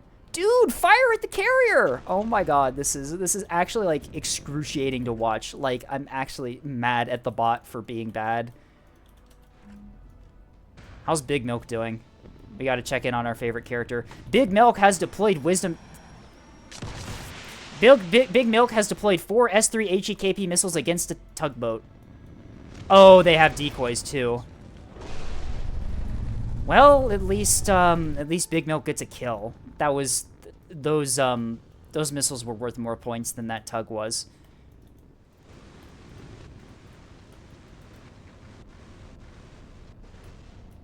The MMTs electing to fire at the ship that they can actually hit, completely obliterating the escort to the Solomon here. The Solomon swapping fire to the other... Oh my gosh. The Solomon continuously swapping fire between random MMTs, taking a bunch more Spearfish rockets for its troubles. Are these guys going to drop the unguided bombs? Nope, they're going to get torn apart. But Jackal is. Jackal's going to drop the bombs. Unfortunately, the defender network on the battleship is still too much for the unguided bombs to get through. The second gun Axford is broadside to the monitor ball. Of course it is. It's just going to get torn apart. This thing's going to die before it even has a chance to turn its guns to target. Oh my god. I had so much hope in the bot, and it just... Oh, are those more wisdom checks? Yep. What are we firing at this time? Oh my god, we fired them at the oh, we fired them at the shuttle. Oh no, it's actually over. Oh, are they gonna rock PD? No, I think they're gonna get past. Oh my god, this is so embarrassing. Oh my god. Oh my god, just put the bot out of its misery, please. Just end this. This is just horrifying to look at.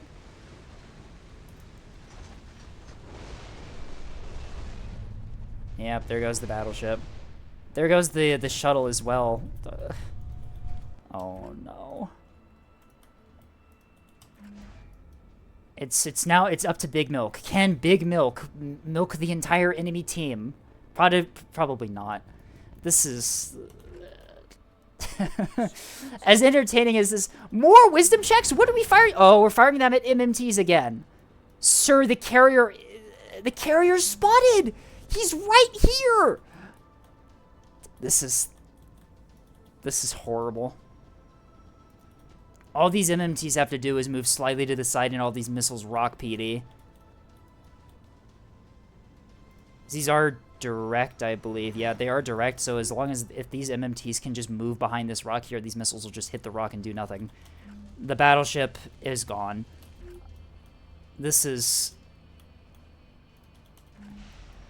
Oh no, it's too late for the MMTs. Or at least it's too late. Oh! Whoa, they just swapped targets. They ran out of range. They ran out of range. Are you kidding me right now? Oh my god, every single time I see the bot, like, do something, I'm like, oh, hey, maybe the bot will work this time. And then every single time the bot does something, it gets worse. Why does ANS have the cap advantage? Hello? What? Oh, this is... The battleship has no restores, no guns, no ammo. The battleship is just a cap ship now. Big Milk is continuously... Does Big Milk know that this is here? What? Guys, I think the AI is cheating. What is this? Yeah, the ship is immediately locked by Big Milk. You've seen it here, folks. The bot is currently cheating, currently using wall hacks. No, don't fire missiles! What are you doing? You have a beam! Please, please tell me those aren't... Okay, at least they're S1s.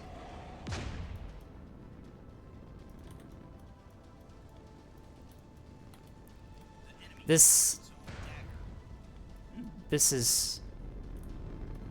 This is so embarrassing. I was expecting the bots to do better than this, but all I've seen is them be cringe and get bye battleship.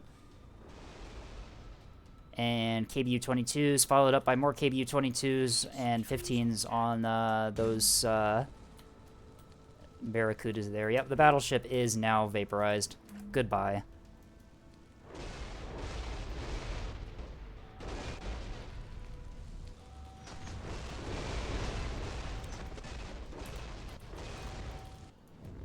I agree, Flynn. This match would have been much better if there were just 4 big milks on ANS's team. Because the only thing that's like as expensive as they've been, the only thing that's managed to get kills for ANS have been the missiles.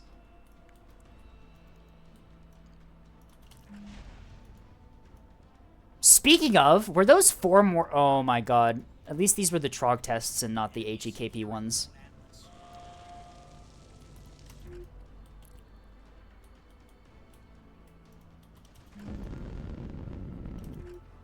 This was, oh no. The bots, our favorite team is unfortunately going to be out of the tournament after this. Look at this! Is this, oh, I thought that was aiming at the ship at A for a second, and I'm like, oh my gosh, more evidence that the bot's cheating. Yeah, the bot's not even firing the beam at the halberd. Look at this. Skill issue. It's in range. You should be firing the beam at the halberd. I can't believe it's not. The expert on D is dead. Yeah, the last hope on ANS is just Big Milk, who is low on missiles because they fired all of them into fucking tugboats.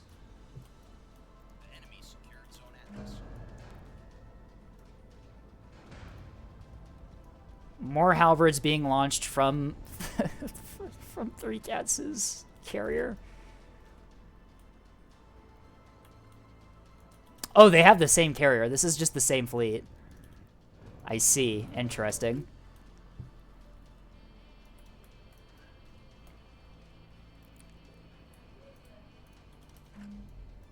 Are these just a bunch of oh my god, these are all unguided bombers going for Big Milk. Big Milk has no flak. Big Milk has no flak. These, there is a potential that these could get through and just obliterate the poor Big Milk.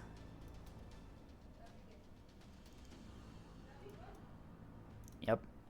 They're in attack formation. Oh, one of them going down. They're just sacrificing themselves for the kill at this point. I mean, you might as well, considering that this is the last thing ANS has. Big Milk meeting its tragic end here as 30 million bombs smash into it, taking out all of its weapons, except for the VLS that only has 2 missiles in it. Clearly, ANS is underpowered. Clearly, ANS capitals are too weak to deal with OSP. We should rant about this on Balcon. More bombs out. Doing a little bit more damage. Big Milk still not structure broken, so those missiles will not do a whole lot. And we have Spearfish bombers incoming to finish them off. Don't worry, you can fire the final 2 missiles at another MMT.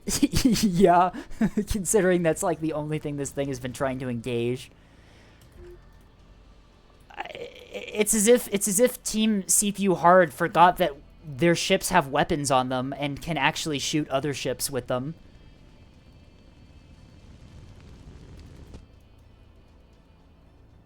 This is this is just sad to watch, honestly. The monitor ball completely untouched. There's like no damage to any of these monitors. The battleship completely obliterated. The carrier retaking the B point. And Buzzsaw Squadron obliterating Big Milk.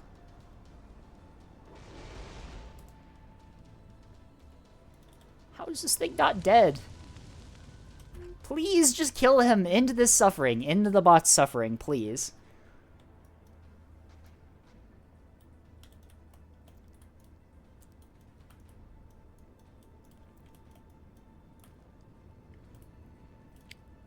Send in the halberds. Send in the halberds. Have them shoot up the big milk.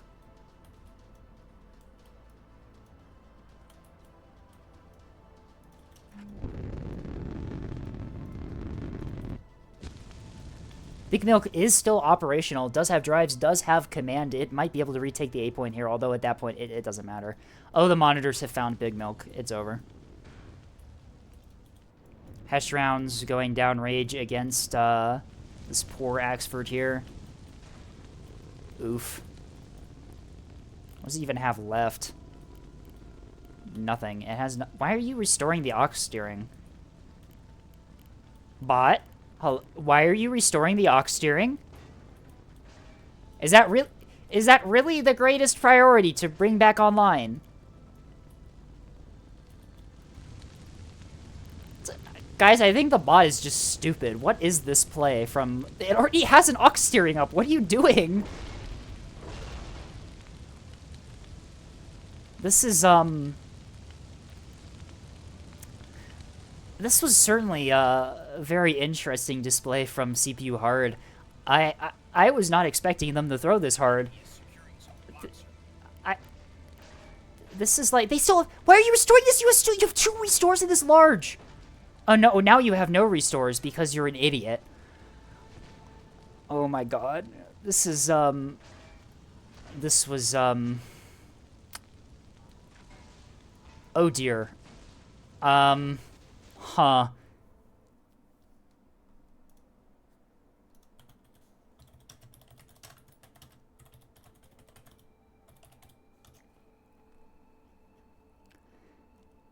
How did Big Milk still does 20k damage by just firing a bunch of missiles into MMTs. Even when it throws, it can't lose. You've got to be kidding me. This is... What even happened to this match?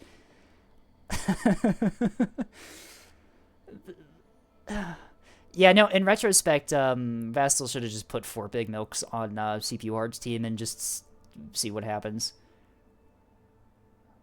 I am going to go back to main menu, and we are going to go to event stage.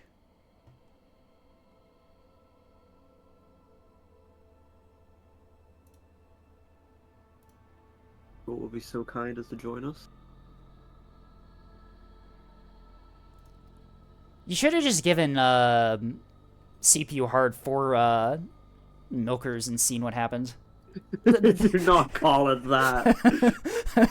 Who am I missing? I've got Lobster, 3 Cats, Cullen. Where's Cullen at? I don't know if you noticed this at the end, but the Big Milk had 1 restore left, and it was spending it restoring an aux steering. I had your stream open on my phone as well. The CPU's hard strategies just too big brain for the common folk to understand.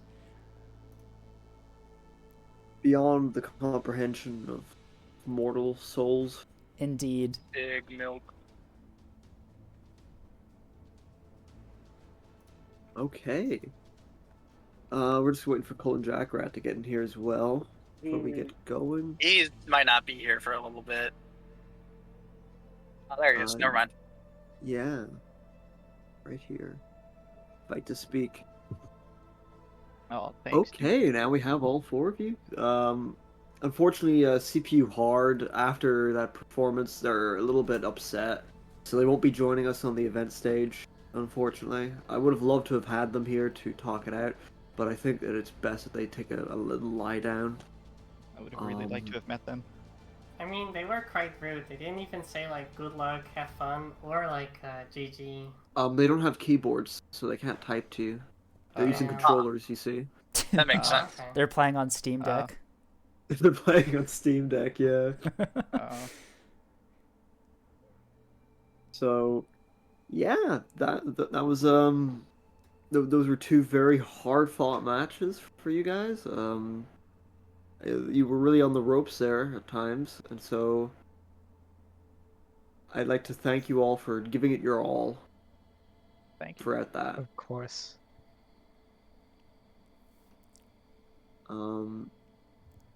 Yeah, is there anything you'd like to say? I don't even know what to say No. after those matches. Just like, I decided 30 minutes ago that I'm gonna start looking for a girlfriend. So if you like my cap gaming, you can message me on Discord. I see. Not a bad attempt. Although I do think a lot of people play this game already are Cat Fleet players, so I think you need to So be it. have a different Gotcha. niche. Unless you don't want to compromise on your values, of course. Man, this is hard already. Never It mind. is. I withdraw my offer. Whatever. Alrighty. yeah, As for the Vestal, other match, I'm assuming it's still going. How Yes. are they doing? How are our friends in the... did it hurt to watch us blowing up ships with your face on it? Well, no. I think it was very in character that Bittenfeld was getting his snout beaten for once. You know, it was the training arc. Oh, who won the first match? On the other It's side. still going, but Oh, this is only the first game? no, this is the second round, but Who won the first? You guys I do beat up the believe that bot it so was completely that they're still on their first match on Dark Stream. And Cosmic Express won the first round. I see. Well, suppose what we'll do is we'll finish up this debrief unless any of you have anything else to add, because there's no opponent to talk to. Yeah. And I'm sure you're all so very glad that I didn't give you a bye. Unless any of the casters have like anything to comment on what we did. I'm very happy Vestal didn't give you a bye because that was great content. Oh yes, in the content man. Was there like All the anything views. interesting that happened during the match to comment on? I mean, the only thing I can that I really saw that was interesting is I think Sunflower, you had the bombers the first match with they were only command. Yes. That is something Yes, that I've noticed a lot is that a lot of people are opting to only bring one seeker configuration for their bombers. No, I had two. I just lost all my bombers before I got to use them because I'm I see. bombing. It's okay though. I had frigs with HEQV hybrids in them. Yeah, so... those hybrid missiles very Yeah, I might useful just- for bleeding. Might just make a Yutnub fleet to be honest on ANS. But we'll see.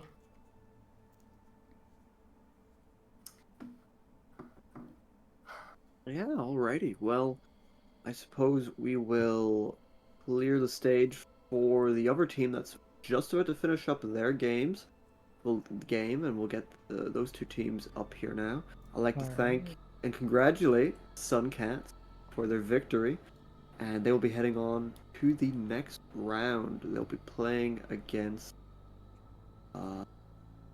the winner of this match that's upcoming, which is Which we has just saw ended. it.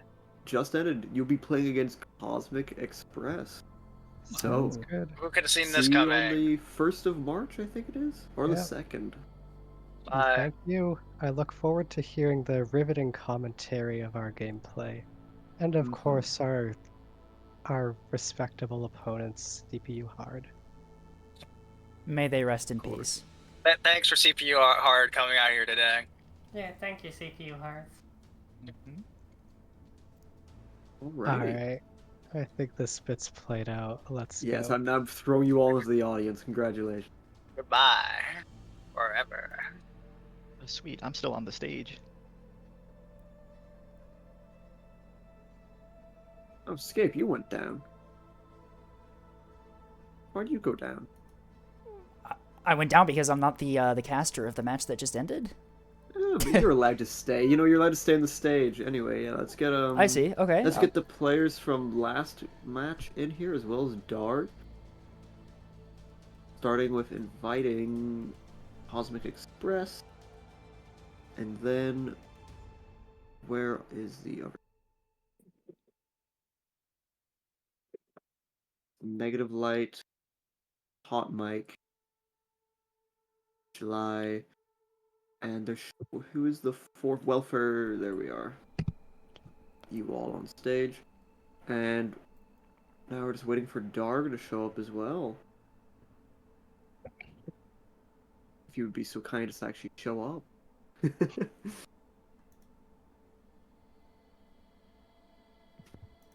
What a game!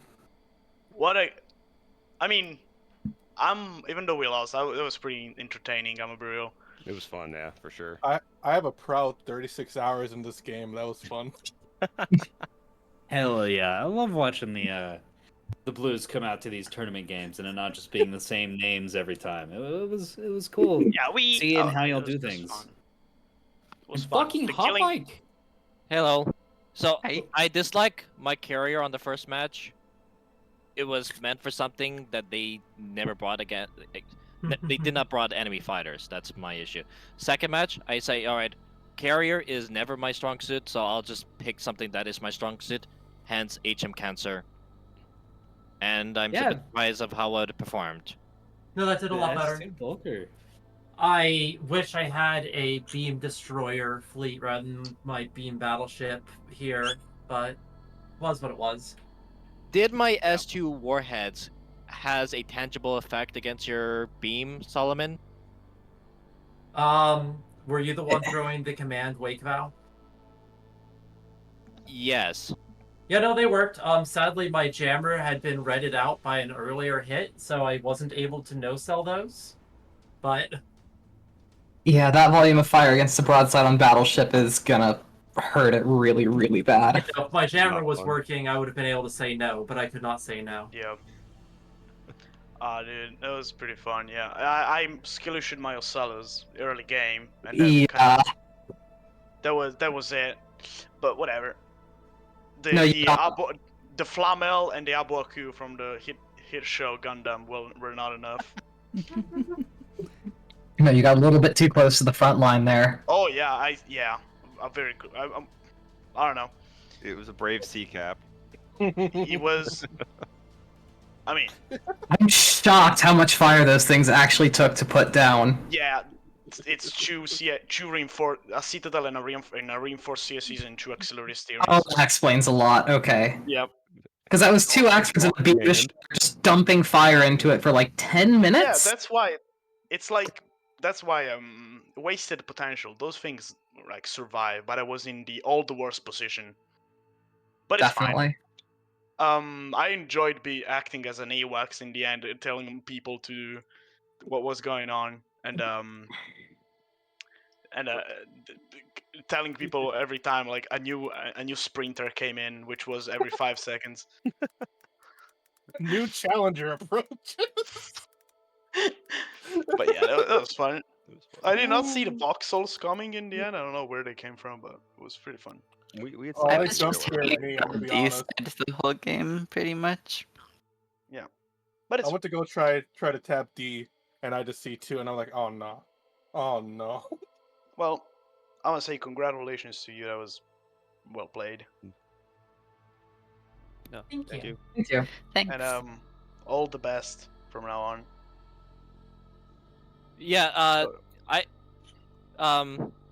win against the Hell Bombers, right? What was the team that won? It was our friends in WN. Yeah, they went against and they. Yeah, please avenge them. Win against them in a friendly mannership. Yeah. Skirmish is something encouraging, but we will try. Friendly demolished. No. Wait, so you're the other Foxhole players? Yeah, we're all in WN, but Yes, we split into two teams. My faith in Callahan was not strong enough. Yeah, whatever. Oh, It's been fun. I hope whoever was streaming it got something good out of it. That's all I hope. And then, yeah. I did something that Volum Goblin ship from yesterday failed to do. Yeah. So yeah, the freighter with lots of missiles still works. Pretty fun. All right. Is there anything else we're supposed to do here? No. Just a I'd like chat, to man. thank you all for coming along and playing in the tournament. Yep. Congratulations to Cosmic Express for heading on to the next round. You will be playing against Suncats. Good. Not so, the good luck. CPU. Unfortunately, CPU Hard, it was a very close Aw. 2 rounds. CPU Hard gave it their best. It was impressive showmanship from CPU Hard. No Sure, we statements can from the CPU we can hard we can just say leader. that, I guess. Listen, cut the mic, listen. No, stop, listen. CPU Hard unfortunately rage quit after the second loss and will not be joining us. Unsportsmanlike from them. Listen, I gave them the tools that they needed to win this, and all I'm saying is that if you can give a team their hockey sticks, but you can't get them onto the ice rink if they don't know how to skate. Okay. I gave them That's all the I'm tools. saying. I gave them the tools they needed to win. Says Vastal. Dude, I saw what they had the second match. It was not what they needed. Okay, this is the first game that I gave them a cap fleet. Vestal gave them 4 capital fleets the second time. Oh no. Listen, I had to meet the beef quota, okay? And the beef quota was met. Unfortunately, OSP brought 2 fleet carriers, and the capitals Local didn't man. really last all that long. Local man buys into his own propaganda.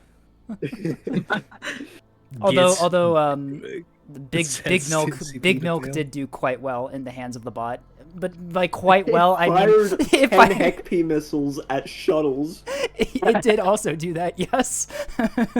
No, even if I gave it a cap fleet, I'm pretty confident that Big Milk was the only ship on ANS or on CPU Hard's team to actually get any kills, and that was only because it dumped a bunch of S3 HEKP missiles into tugboats. Yeah. Besides that, yes, thank you all for coming. We're gonna have another match later this evening in 2.5 hours. So look forward to that. We're gonna be having Carrier Me to Victory playing against ZOVN Shipyards, however they're pronounced. Spelled. Good job. All right. Thank you. Only the best. Thanks for Thank having you us. for A good hosting game, guys. this. Yeah, and Thanks for hosting this. we had a lot of fun. Thank you for hosting it, and thank you also to the streamers for streaming it and letting our friends watch it. And Now we gotta go get roasted by them. yeah, now we gotta go get roasted by our friends. See you. Oh, that's gonna be so Alright. much fun. Let's go, you guys. Bye. All right. Bye. Goodbye, and have fun, and good luck in your next match. Thank you. Thanks, Mike. Okay. Thank you. Now, what do I do for the next 2.5 hours? You can join me on my stream. We are going to continue and just hang out and do some matches on PTB. Ooh. Ooh, which server? Yeah, 11. Or... I think CPU Hard needs some more matches to be played. So if you want to do some direct hosting, Well, you see, we'll give CPU Hard my fleets, and then it'll win. I don't know. Just give it 4 Big Milks, and then it'll work. Wait, what is Big Milk? This is part of the lexicon now. Is quite disturbing. Quite. Is Big Milk Scrubbus's Yes, Yes, it's Scrubbus's yeah, missile okay. beam I thought answered. so. Big Milk was the only ship to be able to I get any somehow kills. lost 2 Acellos to that, despite having fully functional comms jammers. Also, what you called Arkansas a pit boss, Jacob. It was close enough. It was close enough. Did you Okay. look at the internals? Not really. It had 15 damage control teams and 9 restored. Why? It had- Why did it have that? It had 4 stone walls. It was not. It was not. It's a fleet that sorry, I built I'm whenever sorry. I was when I was like a high blue. I was Why did you blue. give that to the bot? Because it's tech and it had a bunch of HEC-P missiles, and I thought, you know what, fuck it, sure. You could have throw. So Vansel, were you getting CPU Hard to take a dive? What the heck is that? Vestal is actually fixing these matches. You heard it. Fixing the matches. Oh yeah, sure you're not. Sure you're not. I believe you. Okay, I've seen rear admirals that have had Vauxhalls that had a bulk mag only in the nose. So listen, it's a gold fleet. You know, Vestal does bring up a pretty good point there. Of course I do. I know what I'm talking about. I'm a smart creature, you know? Oh god. I'm sure the 15 damage control teams were very useful when the ship got hell dumped by a bunch of R3s and unguided bombs. Listen, okay, I took a risk. It was calculated. The calculations were run in a potato, so unfortunately. You took a risk for someone that's not you. That's very interesting. I mean, sorry, CPU Hard took a risk. They gambled. There they you didn't go. Do too well. There you go. No. Unfortunately, the AI would perform better on default maps. That is true. Especially yes. Since I'm not sure what the state of maps like. It's bad at triple neutrals. We should have played. We should have played Tumbleweed. Can't believe Tumbleweed wasn't. Okay, but I couldn't fix the maps as well. How much shit am I supposed to do to try and screw over a team? I'm already in a situation where I'm the tournament runner deciding what fleets to play against it. But then again, that's using the same knowledge that any team would use. True. Is there a table showing all teams and their members? Yes, there is, Liz. 1 second. That is an outdated bracket image star. How dare you post misinformation? I will be now sending you to the Shadow Realm. Stern made the... she's not in the server, is she? No, Liz is not in the tournament server. I did provide the link at one stage. And she simply just must have ignored me, so I'm gonna cry now instead. You. Yeah, you know what? The dev just hates me. The dev... I'm only kept around because I did this tournament. Once it's over, I'm dead. You weren't saying. She was never sent the link. It was posted somewhere else that you have access to that channel. It was mentioned, and you spoke whilst you saw the link in your peripheral vision. So how dare you? Okay, how dare you? You're very silly, Vastal. I'm not silly at all. I love that gif of Denzel Washington as well. It's a very good gif. Thank you, Scrubbus. Speaking of, I just watched Crimson Tide earlier today with Internet of Cellos, and it's a delightful movie. Denzel Washington does a great job playing as the character Hunter, which happens to share a name with our beloved Hunter. I'd say probably better at driving ships than Hunter is, though. Damn, okay. That was certainly a change in topic there. I'm sorry, it's just... That's just how it is. But you're still streaming, aren't you, as well? I am still streaming. This is all live. Like I said, I'm gonna keep going. Like I do normal Sunday streams in Nebulous, and we have a lot of fun. And that's what I was gonna swap to after the tournament was over. But now we're just here. We're just freestyling 40 minutes straight. I don't know what's going on anymore. Has it been 40 mood minutes? Has picked up. I was getting a bit of a slump today, but now after the matches are over, I feel as if like, you know, my spirit has been given the milk of God. You know, I don't know. Please don't say that. I'm trying to like understand what the kids say these days. You know, what the kids say these days. Oh no. Well, I was going to start off with some of my normal fleet reviews on my my stream, but if we want to do a match in VTB before we do that, I would be definitely down for that. Sure thing. You know, I might as well, you know, I'm going to send you some music recommendations. If anyone wants a music recommendation, send me a DM. Vastal, I can't... I'll send you an album. Vastal, I can't play music on Twitch. Oh, no, you can. Yeah, you just have to sit there and, like, on your hands and cry. But everyone else, they can get music recommendation. Oh god, I'm getting a few DMs. Oh Jesus, okay. They're all You seals. literally asked for this. I did. Okay, 1 second. Okay, for you, you're gonna get this album right. Oh yeah, I'm giving you this one. Have fun. Okay. I might. Why did I go here? Shit. That's a hell of a name. It is. Neko, I will attempt to extract that audio by what timestamp are we at? We're at 2 hours and 10 minutes. I will write that down and I will attempt to extract that for you. Okay, I'm giving random albums to people now. Oh god, why is there so many messages? Holy shit, I wasn't expecting this many.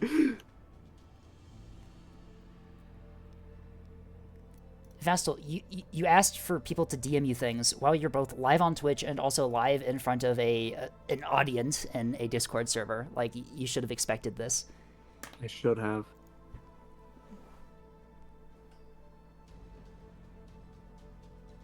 I got a salutations gif. That's very nice. Oh, a funny joke that occurred while this was going on. Apparently, my friend who's never played this before was watching and was like, "These are the people who the government is going to Ender's Game." Oh, okay. We will be trained to fight an enemy for the sake of the government.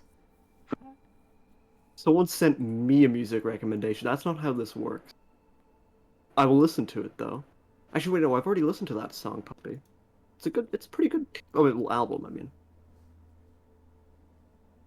Anyway, PTB gaming question mark? I can hop into ERI. ERI 11 is filling up. Oh dear, I'm gonna be late to my own match that I suggested we do. Oh dear. Just cruddy showmanship going on here. And I no longer see the server in the list. That's pretty cool. I love that cat. I want to squish the cat. Not in like a violent way. Polly is so cute. Look at her little face. Polly loves squishies too. That's great. I cup my hands and just in the face and go what, and then I don't know, cat meows or something. I've never had a cat. It really sucks. I mean, I have a dog in Coco. She's great. She sometimes has the crackhead energy though. Anyway, let's vote yes for Tumbleweed on ERI 11 if you can hear my voice. I can't Vote even yes. see the server. It is not in this list. Could you refresh, perhaps, Blair? Yes, I am currently refreshing. Am I blind? Yes, and keep doing so until it shows up. The button works. It would appear that I have been skill issued out of joining this game. Okay. This isn't gonna look good on Sucks to be Twitch. This you. isn't gonna look good on stream. Oh no. Uh-oh. You close the game and then I can restart it? close the game. All right. All my viewers, get ready for a black screen for a moment here as I click exit.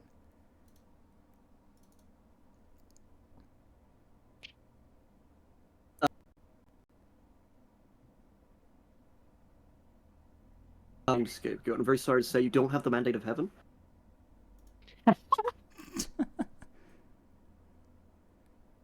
Such a shame. Such a shame. All right, we are booting the game back up now, though, so we should be good. OBS is capturing it. Excellent, excellent. So, oh, pardon me for coughing. Can I then steal you for round 2 of the tournament? Gold yes. match 2? Yeah, you're casting it too. I mean, I have the energy now, but like. Later today, casting another match. Yeah, right. and speaking of which, I need to give the warning message to the players to be like, "Hello, are you alive? Do you have a conscience and all that stuff?" It is This would be in bad. 2 hours. I'm assuming is when the next match goes up. Yes, 2 hours and 15 minutes. I'm just gonna Alright, check that well, again. we They can were do all a playing earlier. we can do a long stream today. This is fine. I have nothing going on Yeah, tomorrow. this is fine. You're welcome for all the content. Yeah, That'll look be at all of this $20, content. please. I gotta update my my stream description that we're actually doing the other match. Who's even playing? I didn't even look. I swear I know what I'm doing. Hang on. Where's the tournament Yes, bracket? you definitely do. It is currently the 16th of February. We are going to watch as The carrier me to victory goes against ZOVN. Oh, I see why you're having pronunciation issues. Yeah, you think I was just like I figured stupid or something? I don't know. I Wow, figured you're okay. like pulling a joke or something, but then I actually look at the team name and I'm like, wow, that's just incomprehensible, isn't it? No offense to Team ZOVN Shipyards. I'm sure it's like a initialism or acronym for something that I am unaware of. Yeah, it's an acronym for their names, I believe. I have a feeling that actually makes a lot of sense. We gotta finish these plushies. I gotta get Math Blob in the mine, finishing the plushies. Oh, it's Crystal Woods match. Okay, I will be happy to cast this. I think like they're not gonna be able to see very well down there, are they? Listen. Don't listen, but listen. The plushies are more important than sight, okay? So, if you're blind, I don't plushies are care. more important Make than them. life. Well, Flynn They has are. I have a really funny DM with Flynn. And Oh, from Flynn, I quote, "I literally gave up some social plans to scheme for the tourney." And then about 4 minutes later, chasing plushies is greater than chasing tail. Direct quotes from Flynn. Real, to be honest. There will Yes, not be... the plushies are very, very worth it. There was not going to be a Vastal plushie. I'm very sorry to say to all my adoring fans. No, What would you a will not Vastal- be able to cuddle me. What would a Vastal plushie even look like? Would it just look like how you do in real life, or would it look like the character that your profile picture is? Bittenfeld plushie? A Binfeld plushie? Yeah, probably that, honestly. I mean, I would love a Feld. Okay, thanks, Roas. That's What so about nice of you. What about your don't you already have a plushie of yourself? What do you mean? A don't I- wearable one? That's a fursuit head. That's totally different. I don't have a fursuit. What are you talking about? Fabrication. It is a Not furry. lie. It was that is true. fabricated. That is true. No, there are a lot of times that Vastal has said that they're not a furry. That means they're not. True, true. I'm simply not.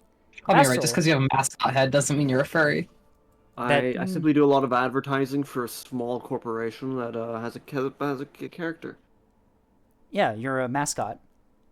Neko says, "Don't make me get the receipts." I mean, Neko probably. Never mind. I'm not gonna Should we make fun of switch it. to like I don't know. Actual Probably. VCs? I don't know. Maybe. Yeah. How about we disperse into different companies of places. If you're in the Yeah. match, Scram, I'm casting this apparently as well. Yeah. So if everyone else go away, Team I guess it's Trogdor, just you said? Okay. Scapegoat and I vibing. And we are vibing. I can actually use this time to test if I can stream to Discord and also stream to Twitch at the same time. This isn't a tournament match, so if everything crashes on my end, at least I can recover by the time. Yeah. Let's see. That Let's works. see. I am dropping the quality of the stream ever so slightly to 1080 to ensure that my computer Oh, doesn't explode. Neko is saying that it hard breaks Twitch if you try to do that. I see. Okay. And Never I mind. trust the cat, at least I in do. that I do regard. also trust the cat, considering that they have been doing this for a lot longer than I have. So, if you want the visuals of the match, you can open up my my Twitch stream. I will be there. There's 50 people watching. I'm assuming There's still that the 50 people. that are- Yeah, there's still 50 people watching. I'm assuming most of them are here. Jeez, I've been riffing it like there's like 4. Okay. No, like All these people are hearing my It's really funny. My normally my VODs on like normal for like normal streams, they get maybe 300 views by the end of the week, right?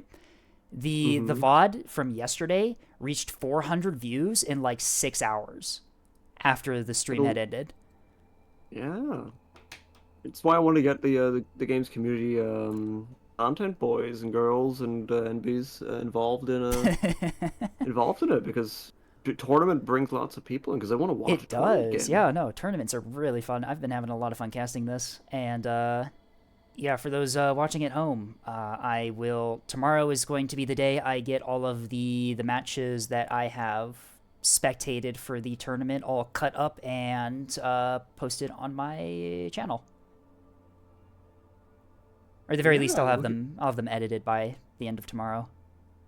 Ooh, where'd all this energy come from? I don't know. Probably from the energy drink I've been kind of sipping at all day. Oh, I mean, wait. So you drank an energy drink and it gave me energy? Oh, you! I've transferred the energy to you. I see. Okay. Should I ping the tournament access rule again for the second round? Well, for the second match? It'd be nice to get everyone involved in the second round. Right. You could ping them like 2 pings in a day. 30 minutes before or something. I mean, I've pinged people as well multiple times. It's fine. I still haven't edited my stream description. Hang on, I gotta edit it to include the second tournament match. Hang on.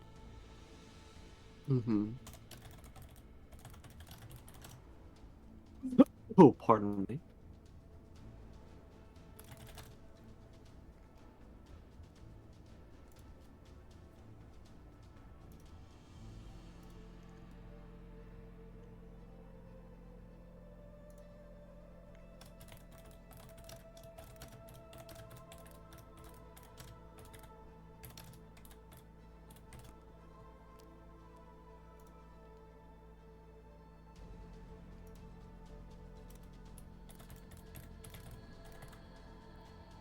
Why is the character limit for Twitch titles 140 characters? God damn. I don't know. Maybe someone put 141 one day and Twitch really offended a Twitch exec.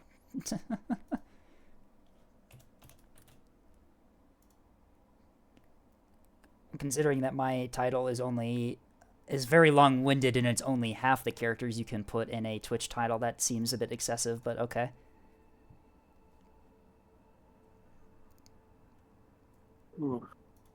Well, how do you think this match is going to go? I think it's a little bit imbalanced, but everyone's readying up. Are you gonna balance it or nah? I mean, it's Era 11. It's a public lobby, you know. I'm not the boss. It's true. We can just have the pub's experience. Maybe it'll be fun. It'll be fine. It'll be fine. People shouldn't look to one person to fix all their problems. Otherwise, it forms a system of reliance on authority. Ooh. And do you know what that does? It weakens the people. No, I'm not doing this bit. Flynn and Scrubbus on the same team will cancel each other's skill out. Thank you, Neko. No, real stuff. Scrubbus, probably one of my favorite players in the game. I really like Scrubbus. He's a cool guy. I remember playing with him when he first started showing up in the Coliseum a while back. I was like, this Canadian kid, he annoyed me the first time I met him. I can't even remember what it was, but he was just a little bit annoying. Scrubbus brings. But now he's great. Scrubbus brings a lot of energy to the matches they're in. He's a great guy. If I was in honestly, he would probably be in my shortlist for a tournament team, just because I like the guy. Not saying anything about his actual skill in the game. He is a good player. But I much more value that. I think I get along with him very well, and he's just a cool guy. One of my favorite intakes from the Coliseum for the year of 2024. I see. Yeah, no.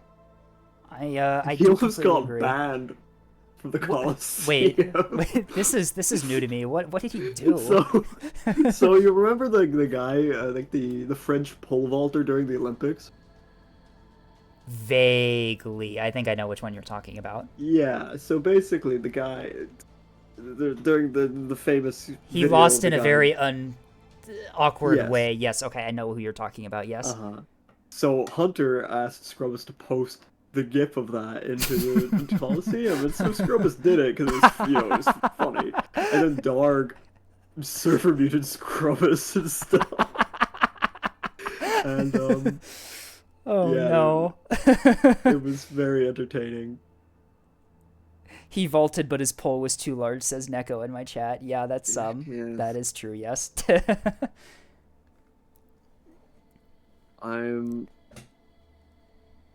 But yeah, no, the Coliseum's got quite a lot of good folks in it.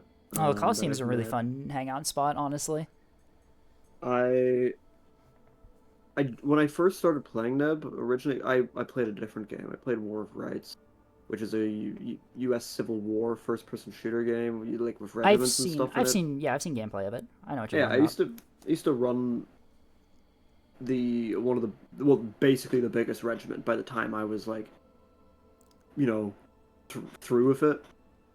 For the Union side, I put a lot of effort into that game, and yeah, I sometimes I think about going back to it just because like I know there's a lot of people that know me back there, and it would be just cool. Like there's this like little chant that they do, and if I come back, it's kind of like a cult. It's weird. So this is where you got your community event organization skills from. I see. Okay, well, I guess from that, yeah, no, because there's a lot of coordination that's required. Oh no, especially I bet, whenever yeah. I'd be leading like line battle events, so I'd be commanding my regiment in it. So it'd be like 60 guys in a voice call that you're ordering all of them in like line formations and stuff, and like ordering volleys and all, and also coordinating with the other regimental leads, because the game's like 150 versus 150 players. Right. And there's a lot of moving parts. That's from someone who's completely unaware of what actually happens. That sounds like a nightmare scenario for me, coordinating that many people. And there's a lot of personalities involved, especially a lot of there's younger guys who it's a Civil War game. Their maturity might not be the best. So you gotta iron out some kinks and some issues in the system. But overall, it was very rewarding, and it was good fun whilst I played it. And when I first joined the Coliseum, I was still doing that. So Coliseum was kind of just like I'm just gonna goof off a little bit over here.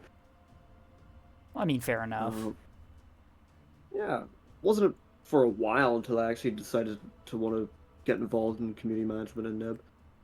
But besides that, we do have a match that's now in front of us. Yeah. Look, there's people here. Team 1 ANS, Team 2 OSP, as per usual. Team 1 we have Hunter, Flynn, Quinto, and Scrubbus. Team 2 is Hardly, Highball, Nokek, and Wellspur. We are playing on everyone's favorite map, the best map in the game other than Caltrop, which is Tumbleweed. All this Tumbleweed slander. It is a good map, okay? It is. People always be like, "Oh, I don't want to play in the tournament." It leads to a different play style than most other maps, because you're forced to play close in a lot more than you are on other maps, which definitely changes what fleets people tend to bring and what strategies people use. The next team that votes to ban Tumbleweed if it's in the map list, I feel like forcing them to play Abyssal. Just put them.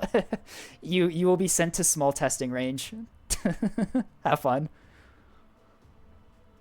No, specifically Abyssal. I want them to have to wait 10 minutes to see each other. Yeah. OSP deploying most of their ships really high here. Interesting. We will see. Yeah, they're gonna have a bit of fun with it. Yeah, we'll see what this cluster up here is all about. ANS deploying mostly spread out. Lots of focus on the E point, as you typically see with ANS on Tumbleweed, though. See some Quinto tabs. I see some Hunter tags, which is just nothing. Flynn, I'm assuming Flynn's bringing a Cat fleet, considering how dispersed their tags are. Oh, Scrubbus has got Big Milk. Big Milk. Oh, Big Milk is Milk and here. Little Milk. Big Milk is Yes. here. We get to actually see an experienced player use Big Milk instead of a bot just randomly throwing a bunch of 100-point missiles at 200-point ships. Mm-hmm. You know what I feel like doing? I feel like making a document of like what does the AI do and doesn't do, and then be like Interesting. use it as, AI a optimization. bug report. Yeah, could be could be pretty cool. Could be tech, as the kids say. Is this? What is this? That Is I'm this? looking at? Is Hunter bringing a beamstone swarm? Oh, they are. Look at this. 4 beamstones in formation with a jamming reins. Not a single beam battleship on ANS, surprising. Although I'm assuming a lot of these are beam Axfords. We got Pit Boss, the OG Pit Boss fleet as well. Ooh, Pit Boss. Flynn is bringing looks like off-brand Big Milk. Oh no, this is a bunch of torps. This is a Torp Beam Axford. 4 FPAs on it. Jesus. God damn, okay. Spyglass Reins, I'm assuming? Yep, with some jamming and illumination. Oh, Gnatfinder's out from Flynn's frigate. Immediately launching those at the sea cap. Wellspur's poor little shuttle here is just going to get obliterated. It does not have any of the soft kill. It needs to deal with that. I'm seeing a lot of liners up top here. That looks like four 250 liners and 2 plasma liners.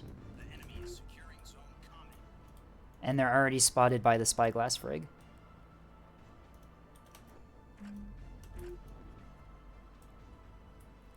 Ooh, gamers spotted.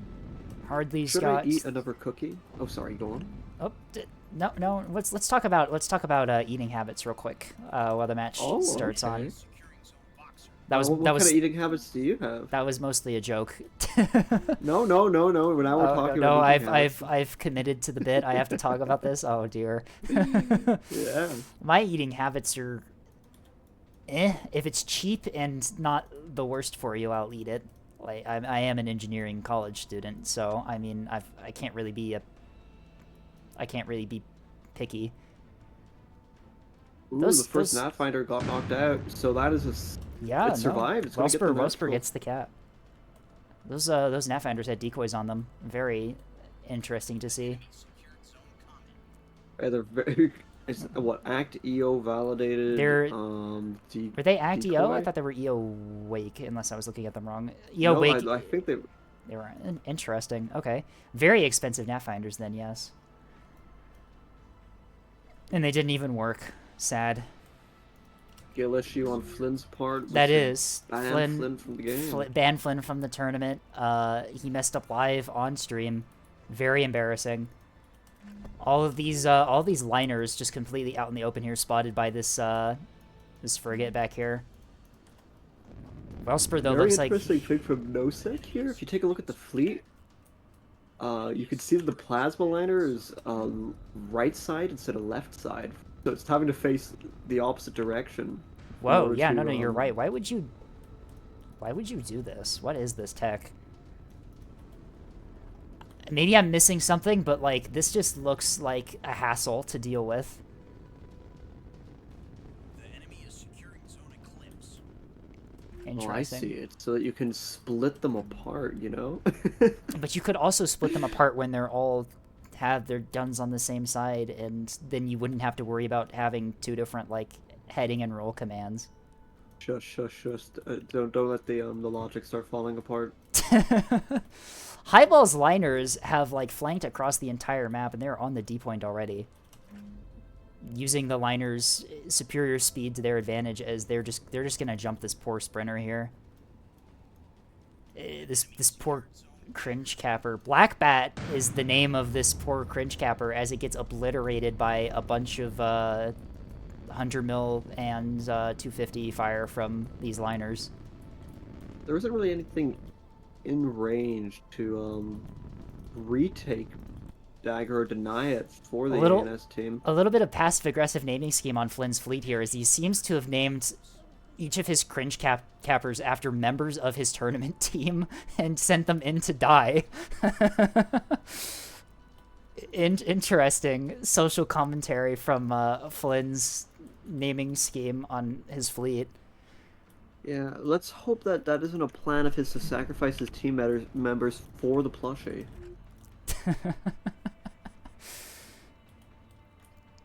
Flynn managing to get the cringe cappers onto the points, but they do die in the process. The beam torpedo Axford waiting in silence at the A point here. It is starting to move up to engage this the enemy cringe capper. Is Scrubbus trying to rise up to get towards the... I think trying to get towards those liners upstairs. Although, that is quite the distance. I don't see any other targets that he could be going for right now. I'm assuming he is as well, considering that that's... Well, really on OSP here, those liners were detected really early on. I'm assuming that Scrubbus was already moving up there before we noticed. Here comes the Big Milk. You've seen it on being controlled by bots who have no idea what they're doing. Now watch it be controlled by the designer who certainly does know what they're doing. Don't give him too much credit. No.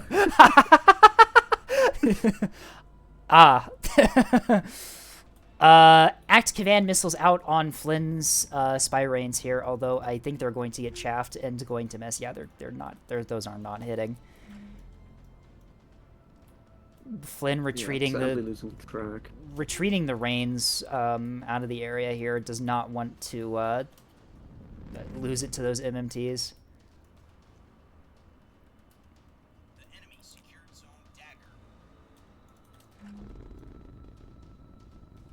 Flynn's beam Axford killing the cringe capper on A, but it does secure the point before the ship goes down. OSP managing to take the D point, which has been completely exposed. There's just nothing there on ANS. So, yeah, that's really no surprise. Big Milk... to see what Hunter... Oh, go on. Detected by the MMT by Wellspur, I believe that's the only thing that would... Yep, 10-kilometer range and a Huntress on that MMT. Big Milk is spotted. We will see if these poor 250 liners are about to get eviscerated by a bunch of HEKP missiles. What's their aspect right now? Ooh, one of them has... Yeah, one of them's bow on one of them's... aspect. Two of them, both of the 250s are almost completely bow on to the, to Big Milk. The plasma one is the only one that's broadside. This could prove to be difficult.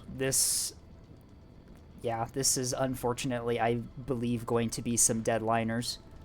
Missiles already being programmed by Big Milk as they go out. Trog test and wisdom checks. Mixed salvo. 4 HE impact and 2 HE KPs. All of them going into the one-liner, as we can see if we click on the missiles. They're all... Yep, they're all going into the furthest These away. need to Interesting. stage right now, though, if they don't want to get AMM'd.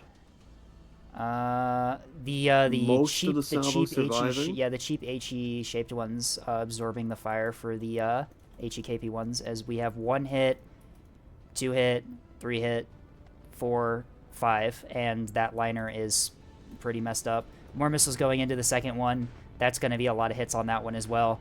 The HEKP missiles are making contact, just completely destroying large sections of these poor liners. Oh, well, look at the internals, actually. That's a lot of rapids and sheep. Yeah, they have no restores. They have no restores.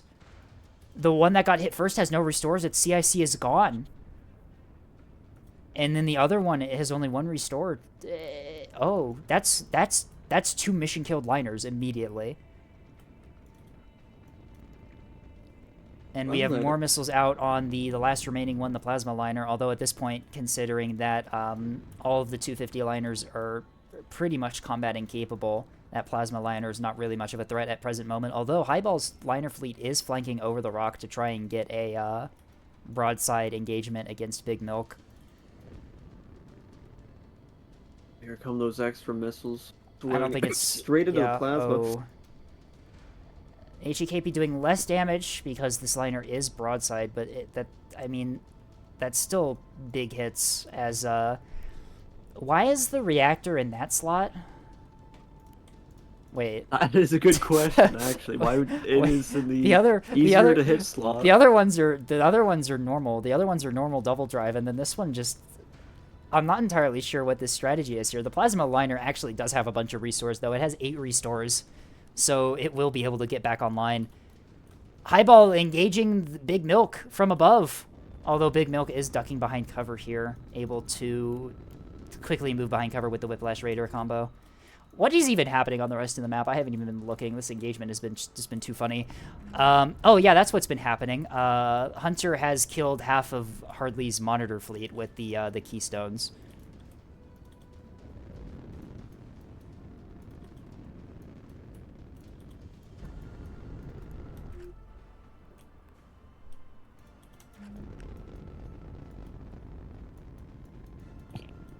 Scrubbus once again getting engaged by Highball's liners. Scrubbus puts some missiles downrange on Highball's liners. We'll see if their defenses fare any better.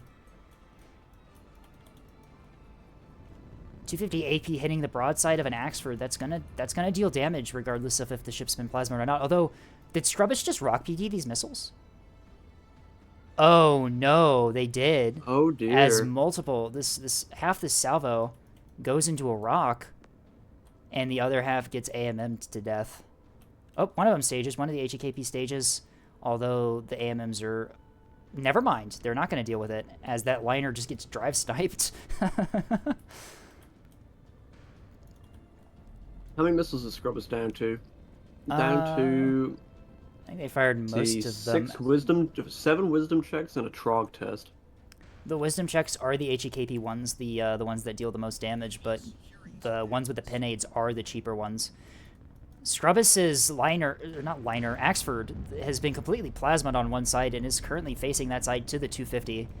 Big Milk is going to start taking some damage here as the 250 HE comes in. Although it looks like they're rolling their Axford to present the unplasmaed side. Oh, firing off more HEKP missiles now at fumed pup. Hopefully, not hitting the rock here. These are command guided, so Scrubbus does have to stay out from behind cover.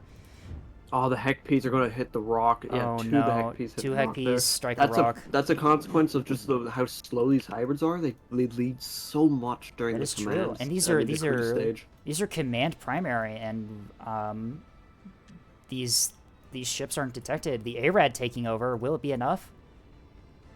Yep, the ARAD will be enough, as looks like at least 3 of those hit home, completely removing the half of the center stack of one of these liners and severely damaging the nose.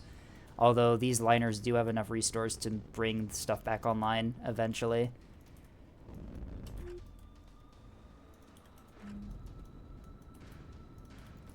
The Beam Keystone fleet continuing to try and chase down these monitors here.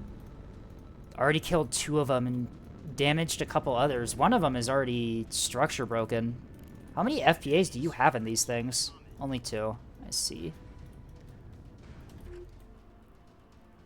ANS is able to just secure all of the points on the bottom side of the map now that they've pushed this monitor ball out of the way.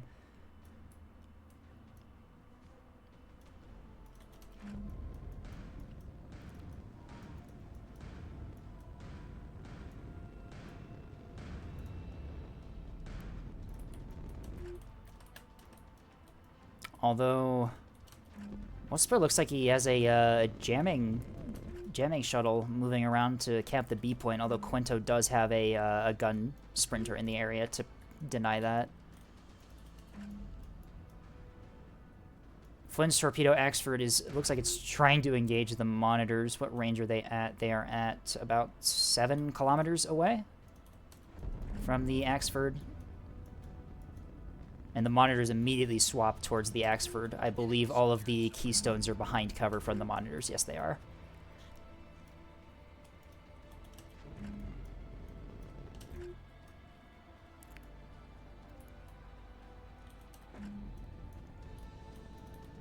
Scrub is continuing to get engaged by Highball's liners, and the last remaining of Nokek's liners still somewhat functional, able to restore the magazine on one of them, so they do have a little bit of 250 fire. The other one, though... Oh, the other one still has its Citadel mag, so yeah, the other one can still put fire... Nope, never mind, it has no CIC. It cannot put fire downrange. Although now the liner's swapping fire to Quinto's pit boss here, as it takes a bunch of 100 mil flak for some reason. Some very strange behavior there from some of the missiles. On the current PTB, we decreased the amount of the tick rate on missiles, and corkscrew on those Size 3 hybrids fired by Flynn earlier were very strange. Yeah, they seem to be like jumping around quite a lot more than you would normally see. Very, very interesting. Taking the heat for Scrubbus's Big Milk, which is pretty good to see. That boss doing decently well. Getting behind cover is key here. It should be worth mentioning that the liner that Milk has been beaming is the one that cannot fire its weapons. The other ones back here are still able to do so. I'm assuming Nokek is rushing this liner onto E Point as like a sacrificial cap ship to take the objective. Mm. Although the beam on Big Milk is burnt out. Big Milk also has like no armor remaining after taking all that plasma fire. There is barely anything left on this Axford that can still resist 250 shells. As Highbell's liner is now swapping fire to Flynn's Axford as it rushes up to engage things here, taking a bunch of 250 HE and plasma to the nose, doing quite a bit of damage to that beam, that big flat surface by the beam mount. Not a really good design on Axfords. Although HE-shaped S3Hs are out on one of the liners. I think those were supposed to be insta-stages, but at this range, they just go for it, I guess. Another salvo of these S3Hs out. Some of them are those are gonna rock PD. Yep, 2 immediately launched directly into a rock. And 2 of them looks like they stage on chaff. Nope, they're going for the target. Oh, one of them gets intercepted by flak. The other one swaps targets at the last moment and runs out of range. First of the liners is dead on E Point. Does not manage to get the cap before it goes down. ANS holding on to the objective. It appears that the entirety of ANS team has also like converged on the E Point here, as Hunter's keystones, or at least some of them, have also returned back here to deal with these liners.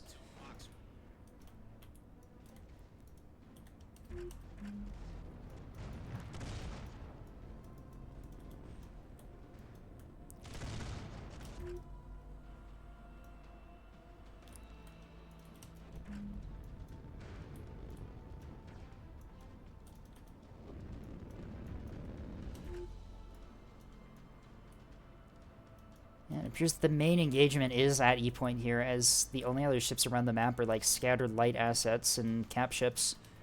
OSP is resecuring C Point, so they will have a 3 cap to ANS's 2.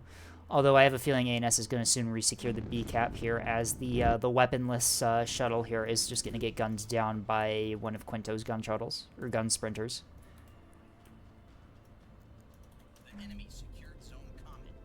Highball's liners looks like they're trying to flank around to get a surprise angle on these Axfords here, which are currently hiding under this rock here, looking at the E point. Scrubbus' Axford out of restores. Did Scrubbus restore things in the wrong order and now has an unrestorable large DC locker with 2 restores in it? Unfortunate for them. Disaster. I was watching Scrubbus's PD priority earlier. Wasn't the best. Putting repair priority on a rapid DC locker rather than the damaged large locker. Interesting. Like Scrubbus perhaps throwing a little bit. Yeah, gonna have to bully him afterwards about that. Indeed, we will.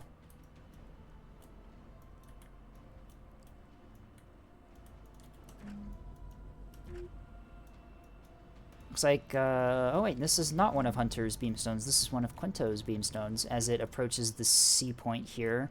Probably looking for whatever OSP ship that recapped it, but unfortunately for them, the shuttle is long gone from that point.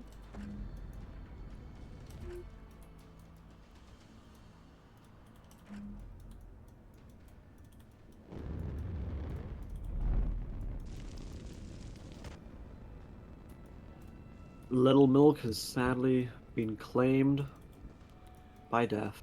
Unfortunate. The I'm assuming that was Nokex liners that did that. Oh no, it was Highballs, wasn't it?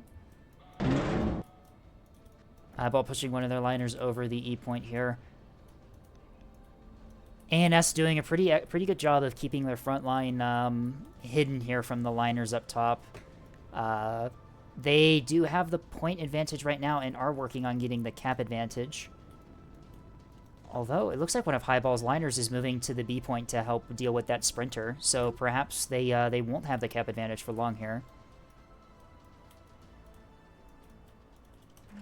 ANS, though, does have a lot of beam assets around the map positioned close to the cap points they own, so they will be able to deny those against most ships that OSP can send at them. Flynn's torpedo Axford is rushing down what remains of Hartley's Axfords here. Not Axfords, monitors. Why did I call them Axfords? Am I okay? Getting ready to restore that beam eventually. Trying to restore the beam. We'll see how long it stays up under Hesh fire, though. These CLSs might get knocked out before they can get within torp range. Nope. It's going to suck programming. Flynn is There we programming. go. Flynn is programming. Yep, we've got missiles. When you see this, These are it's the gonna die last torpedoes. second. These are torpedoes, yes.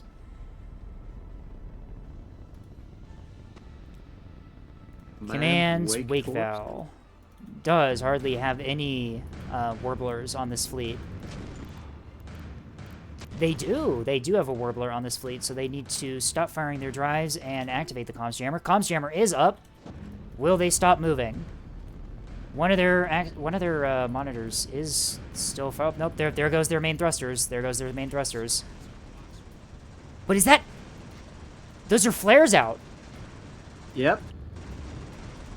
Completely soft killing those torpedoes. But the beam is back up. No, that's a beam from Hunter's Keystones as they rush down the monitors here. Flynn retreating his Axford from the battle here, having completely failed that missile strike. But I have a feeling that Hunter's beams will probably clean up the monitors here. They are pretty heavily damaged already. That must be quite frustrating to finally get in range with with those torpedoes to have them just get comms jammed like that. All right. Highball, not Highball. Yeah, no, Highball. I think I'm actually losing my mind. Killing the sprinter on B point and then leaving the B point, although Pit Boss is moving to the B point though, so... Was Pit Boss detected moving to the B point, or is Highball just falling back for some other reason? Interesting. Who knows? It's nebulous. Who knows? It is nebulous.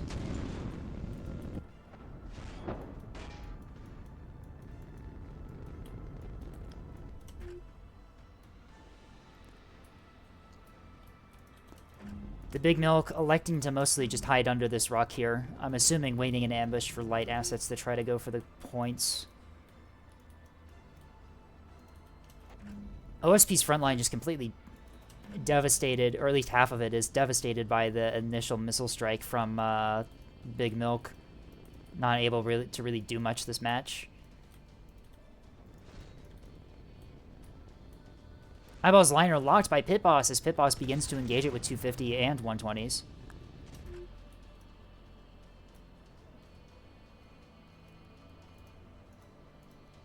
It appears that Hardly has managed to retreat their remaining monitors out of range of the beams, although that does mean... Actually, no, they would have to dash out through the open to get the C point, wouldn't they?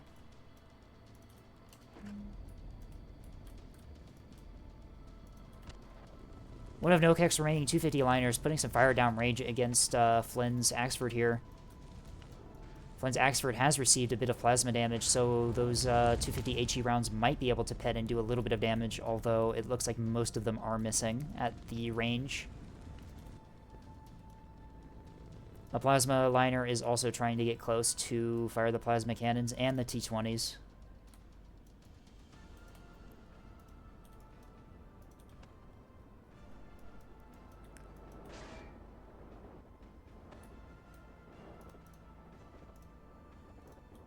Pit boss, for some reason, with no fire orders, despite having the liner tracked on radar.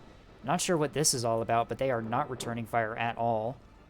Highball continuing to fire 250 HE at the front of this bow on Axford. Oh, there we go. Now it's firing back. That was weird. Maybe it lost track of it for a little bit, and Quinto didn't notice. It's very likely.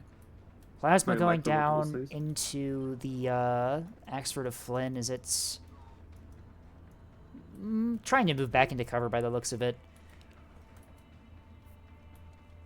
OSP doing a pretty good job of pinning down ANS frontline, although unfortunately they didn't really have the numbers to really take advantage of that, as ANS still continuing to hold the caps here. ANS does also now have a bunch of beamstones in position around the cap points they do own to make sure that OSP cannot take them without a fight.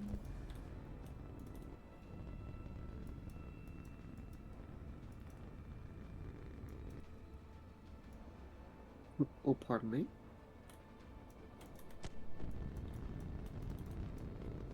This has been a really close match, actually. This is very interesting.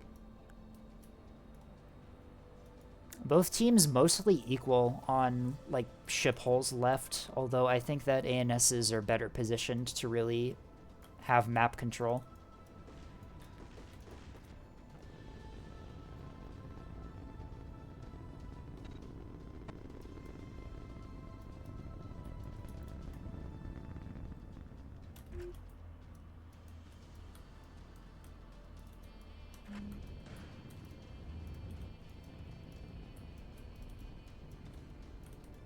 Ooh, beam out from one of Hunter's keystones, eviscerating this poor shuttle that was trying to sneak the A point.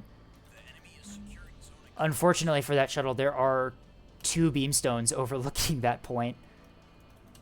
Technically 3 if you count, no, there are just 4 beamstones in range of the A point, so that really didn't go too well for OSP. Although OSP does have another shuttle on the E point. The beamstones are facing the wrong direction. The beamstone that was supposed to be guarding E is more occupied by pointing its bow onto the liner of Highball, attempting to ambush it when it comes around the corner, but it's not looking as this shuttle takes the point.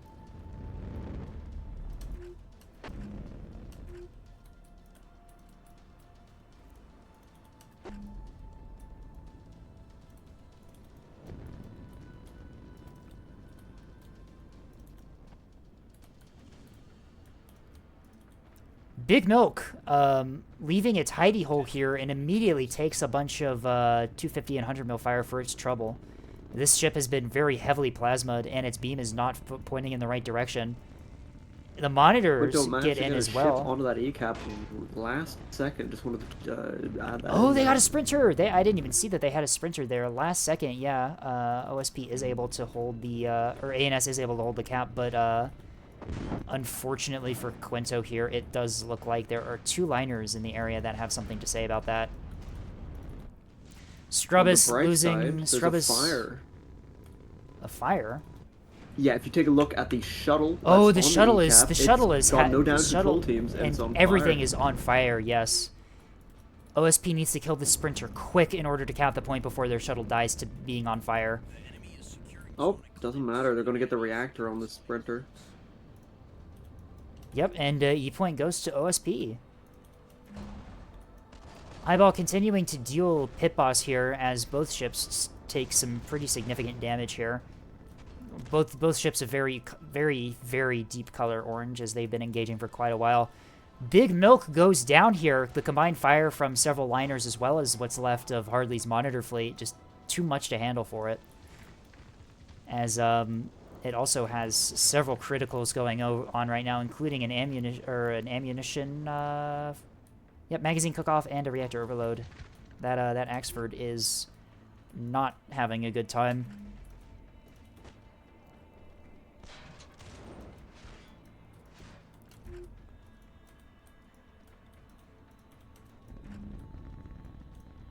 Flynn's Axford poking out here at the C point. All the liners that were guarding the C point have left to deal with the E point. They're no longer there. But actually, no, Nokak is moving their liners back.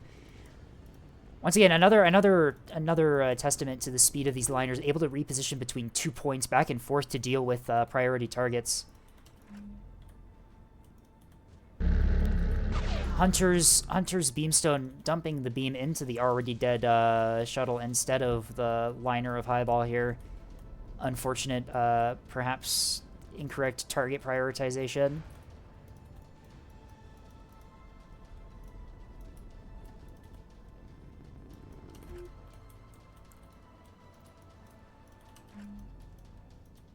It looks like Flynn is going for the C point here, although I do not think they know that the 250 and plasma liners are still functional and still in the area here. Does Flynn still have... Flynn still does have quite a few torpedoes, though, so if he gets in range, he can smite these poor liners before they're able to kill him. Flynn's Axford was being observed by this MMT over here for pretty much the entire time it's been over here. Strubus now realizing his critical mistake that we pointed out earlier, restoring the beam instead of the large DC lockers. Multiple unused restores in his Axford that did absolutely nothing.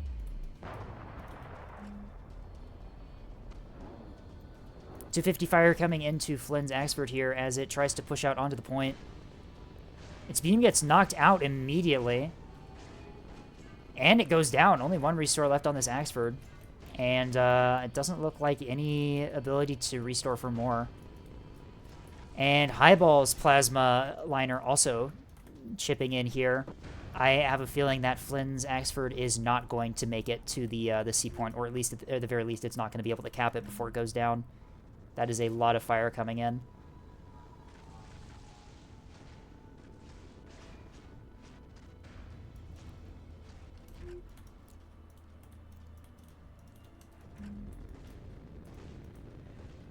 Highball's liner re-engaging Pit Boss. Pit Boss has not been looking at the right direction, and Highball's liner is right on top of it, dumping a bunch of fire into the top here. Able to take out a large DC locker and getting significant damage into one of those 250 turrets. Torpedoes have been launched by Flynn. Looks like 3 of them out on this random shuttle over here instead of the liners, like I assume we thought. Are there comms jamming over here? Is there comms jamming over here? There is not, as this shuttle takes several torpedoes and dies. Did Flynn just mag dump all of his torpedoes onto that shuttle? I think he did. Yep, that's a lot of torpedoes into that thing. But the beam out from Hunter onto this MMT here. This MMT cooked and has torpedoes incoming. Flynn does manage to get the beam turret back online on his Axford, although his Axford is taking a lot of fire in return.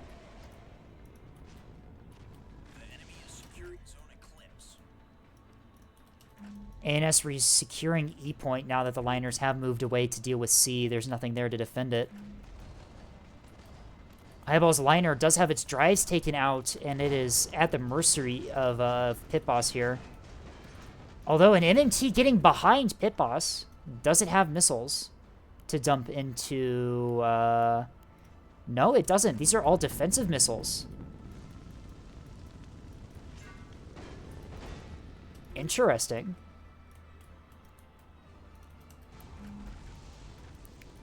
Flynn's Axford might be able to take the point here before it goes down. Yeah, its CIC is still pretty much intact. Very well protected in those slots down there. ANS does manage to get the 4 cap here.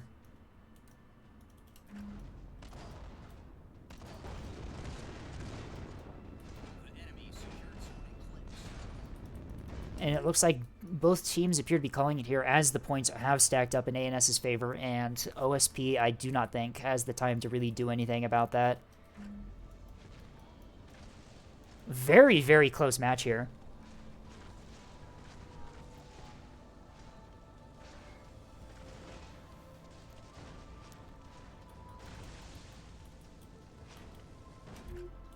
Yep, and all ANS needs is reactor detonation on the C point onto Flynn's Axford here. Will Flynn's Axford die by the time the match ends? The answer is yes. He gets killed right as the match ends. Unfortunately for OSP, it did do its job, however, of securing the point at the end and also doing quite a bit of damage to the small assets.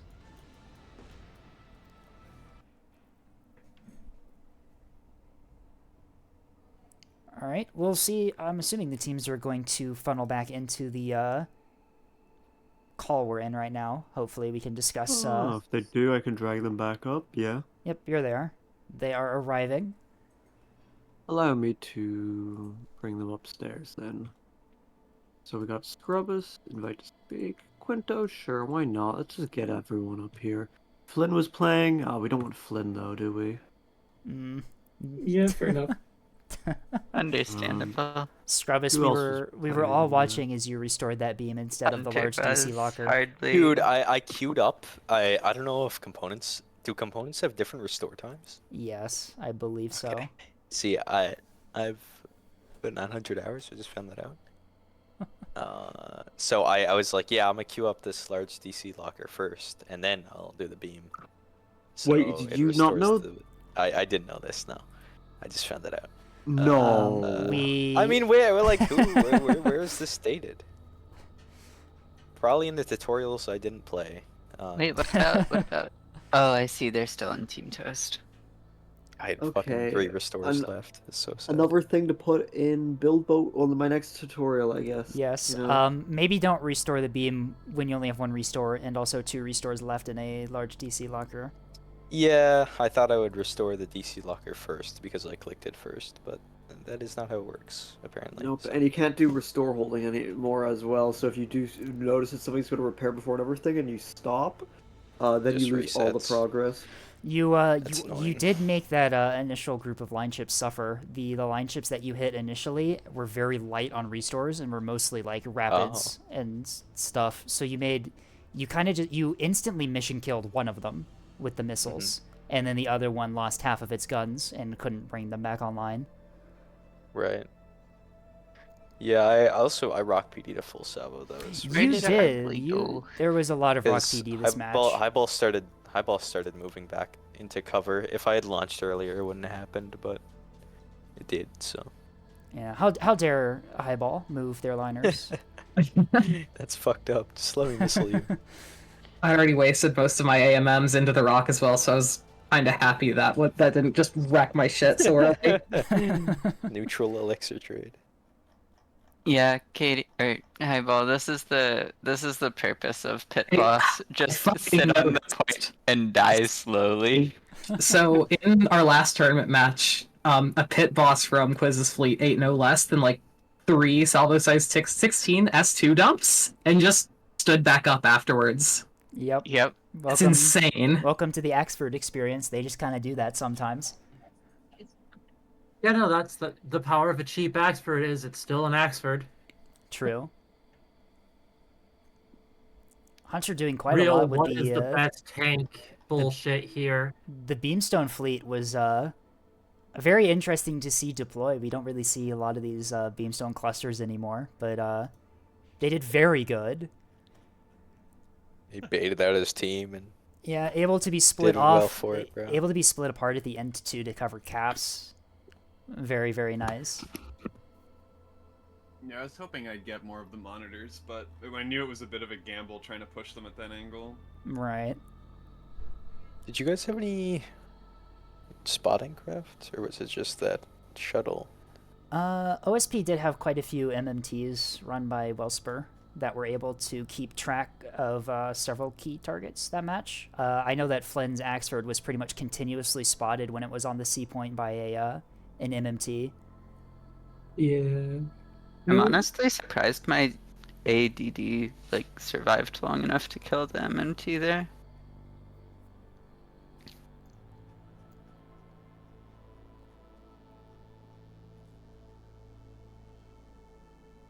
Hello? Yep. So you think Scrubbus is an appropriate replacement for CPU Hardy? I don't know. Like we got about equal damage. Also, Flynn, can we talk about the names of your cringe cappers? What about them? You've named 2 of your cringe cappers that you throw away to die at the beginning of the match. 2 different members of your tournament team. Yep. Do you want to Sounds talk about? about right. Do you want to talk about that? Black Bat and Duke of Stars died horrible deaths. For the win. Deserved. Yes, please. It was necessary.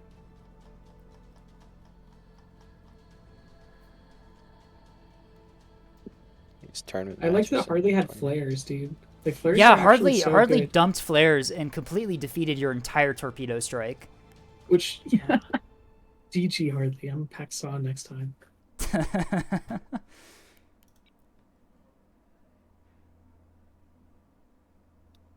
Wait, how quickly do theme profile name changes show up? Do you have to like restart the game or? For like your name in game? Yeah. I think you can Probably have just to restart. Probably, I would assume.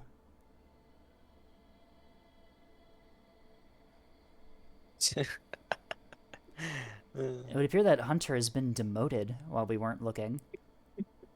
Back Oh, to yeah. MIDI. Back to MIDI. Hunter, Oh, you yeah, can Hunter, bro. You're free! Hunter, You're you finally can free! Hunter, you can join the only Blues server for real this time. Oh hell yeah, dude! Oh my god, you're right. I watched someone get kicked from it before. They were like, they were vicious. They were out for blood. So who's running the only Blues server? I genuinely do not know. Because like they're not going to stay a Blue forever. Yeah, did they have to pass on the torch? To, No, to, like... a captain runs the server. A captain Prophet. runs the server. I see. They're the only one. They're the only they just silver want the that's allowed. Yeah, they just want the Blues to graze the fields and have the good grass.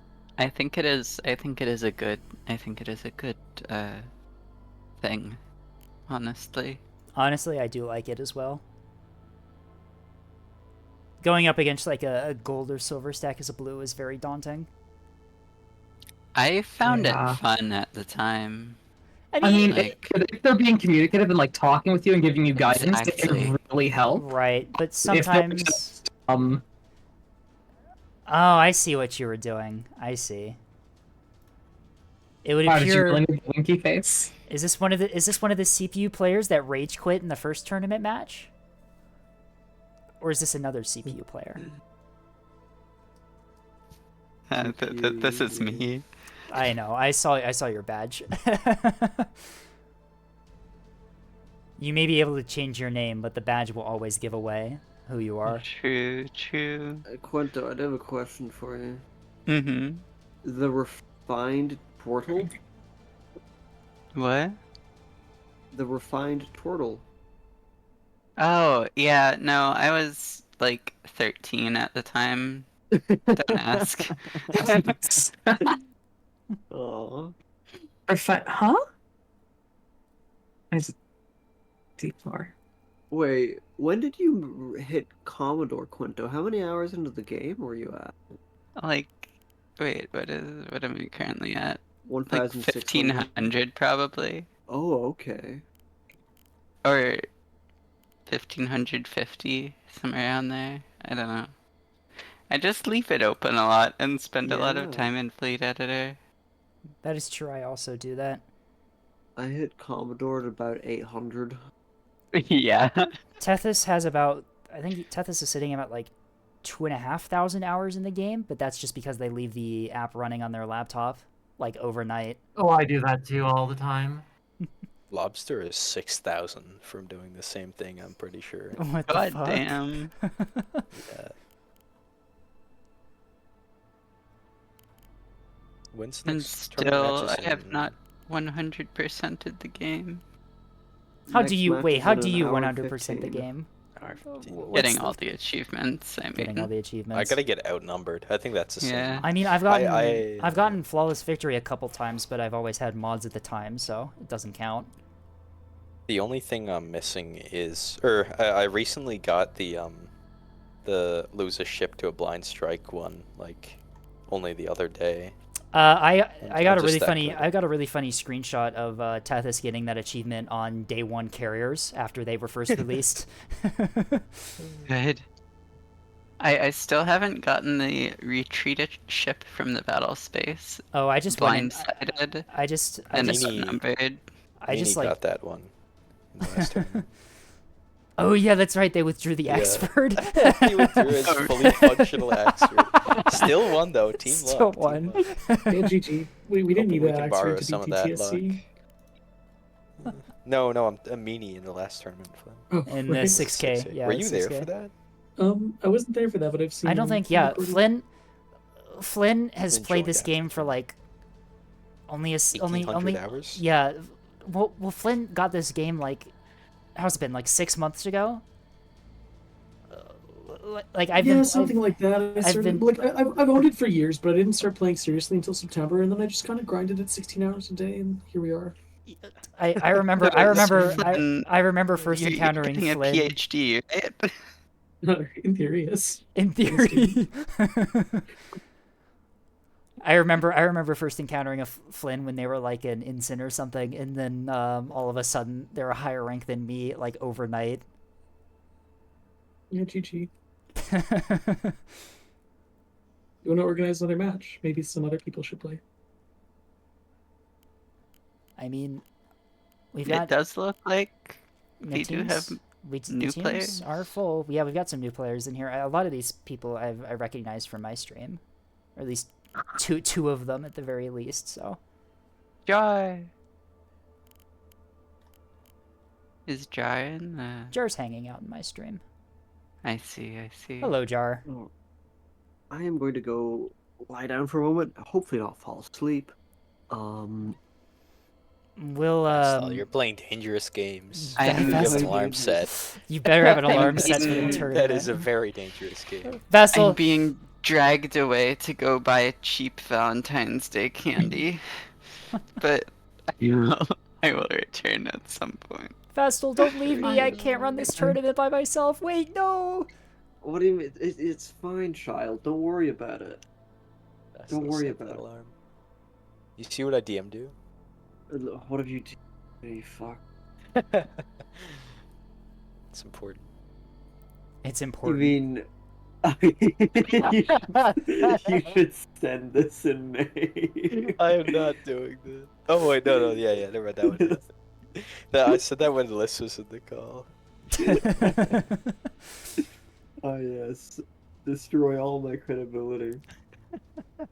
Anyway.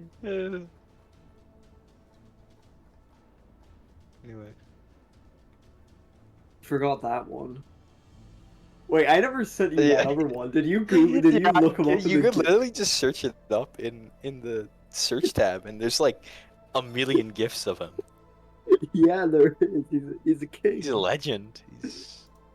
Anyway, yeah. Oh god, how many people are watching on the live stream right There now? are 40 people on my stream currently, You see the likes approximately. on Vestal?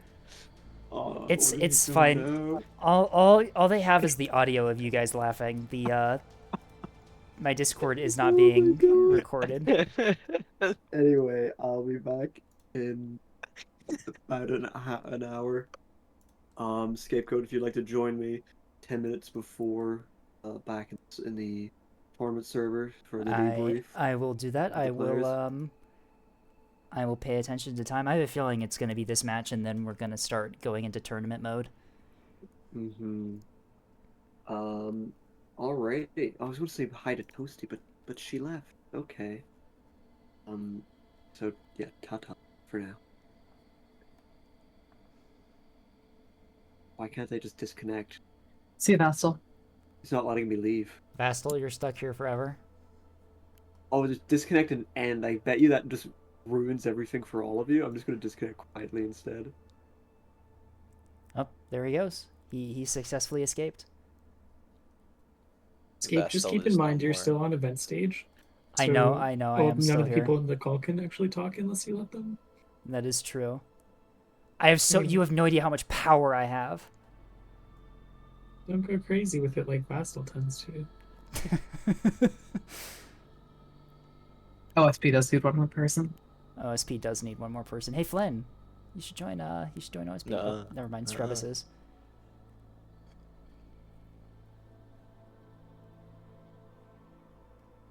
Okay, I guess we're good to split comms. Probably be for the best. Yes.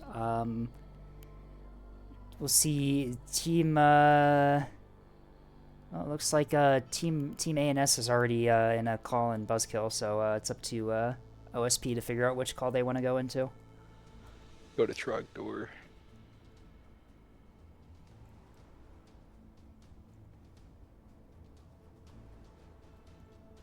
All right, Flynn, Highball, you guys are here in Spectator. You guys can help me guest cast this thing. Why on earth are we just casting to these people instead of moving to an actual chat channel? I have no idea. I mean, I guess Scape has Because we're something here. against the 6 people in the audience and doesn't want to let them talk. Is this actually out on the... Wait, are you actually live streaming this? I am actually Yeah, live. this is on I am Twitch. still live. Yes. Oh. Oh, I see. Alright. Hi, Twitch.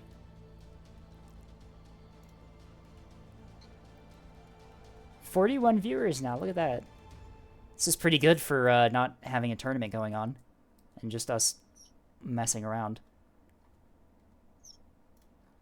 Yeah, the match later will be interesting, Scape. I think like Crystal Woods and all them. Playing, Yeah, no, I didn't know it was them playing later tonight. I'm I very armed one of the excited. teams with some tech. Oh, you did. I'm very excited to see what they're gonna do. Also, yeah, Twitch chat says hi, by the way. Uplifting is considered within the rules. So is it? Uplifting. Anyone has any proposal tech or maybe Big Milk can make its way into the next tournament match? You know, oh no! If I see Big Milk in another fucking tournament match, I'm gonna lose it. Noted. Sounds some Got it. deals. Name my Cat Wand or Big Milk. Or do you have to kill Big Milk to become Big Milk? And previously you can just be Milk. Are we playing by Metal Gear Solid rules here?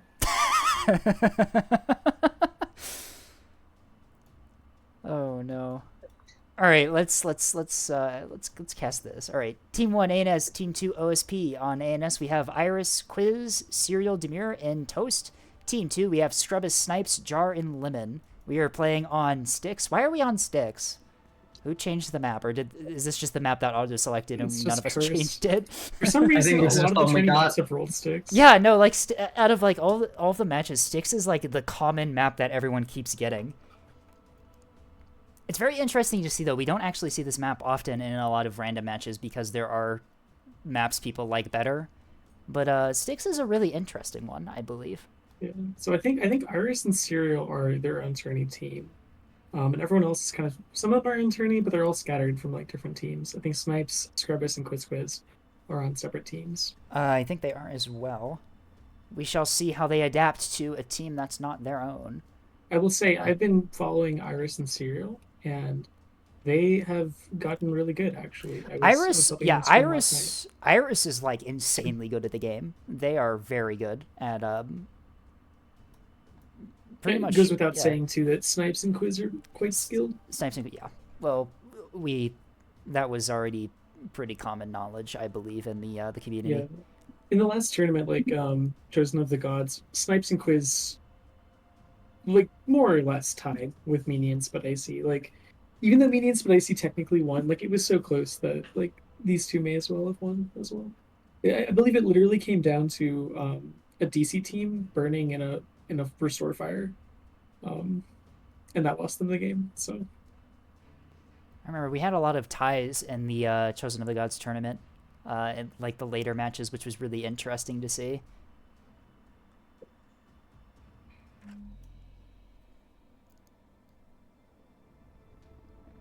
We need to zoom in. This is in Acello. This is the Tungsten Crescendo. Is this one of the starter fleets?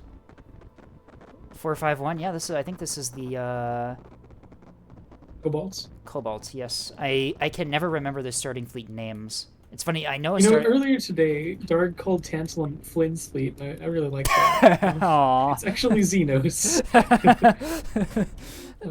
Incorrect, but thank you anyways. Let's look at what Team 8 has brought. Iris has Big Milk? No, not quite Big Milk. It's Rat Under a Rock. It's Big Milk Light. It's just it doesn't have Small Milk though, which is sad. I'm assuming we have a lot of S3Hs in here. These are like crews. These are Herman Export S3H. 2 FPAs, Whiplash Raider Drive. All right, fairly standard. Quiz is bringing a cap fleet. We have a Beamstone here with 2 FPAs, a gun reins, escorted by a point defense. Wait, hang on, Flynn.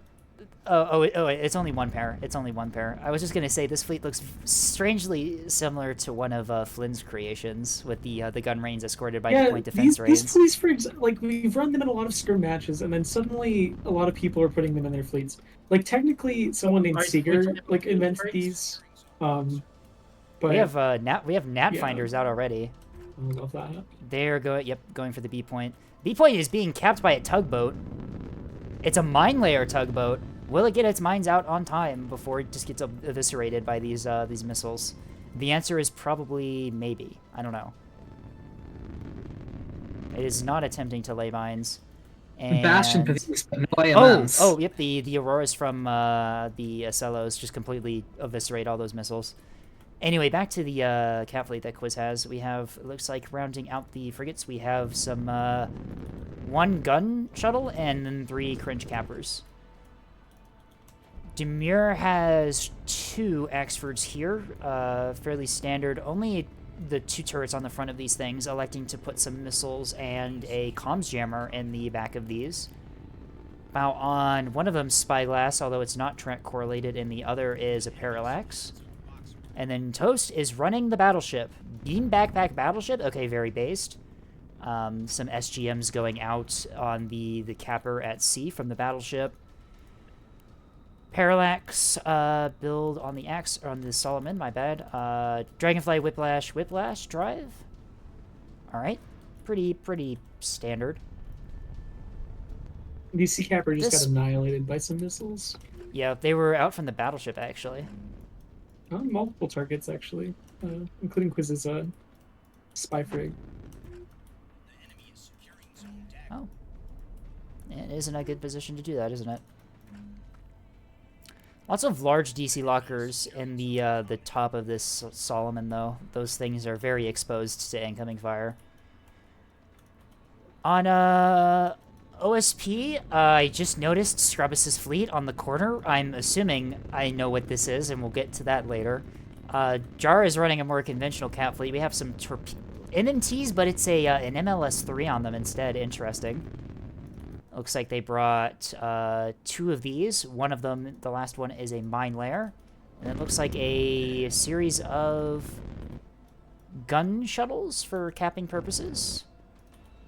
A monitor with boxes on the nose. Those are decoys. And the I'm assuming this is like a cap denial monitor for putting a bunch of 100 mil fire into cappers. Rounding it out, and with 2 cringe cappers by the looks of it. One of them already dead on the sea point.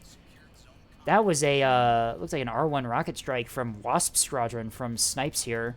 Not quite able to kill the capper on sea point. It does take the point, but that capper is severely damaged. It is worth noticing that this was just a cringe capper. We already looked at Lemon. Lemon's running Task Force Cobalt, I think you said this was. I still cannot remember the default fleet names. It is Cobalt, okay. Currently dealing with this Solomon here at range. Oh, speaking of the Solomon, Scrubbus seems to be making a move on it.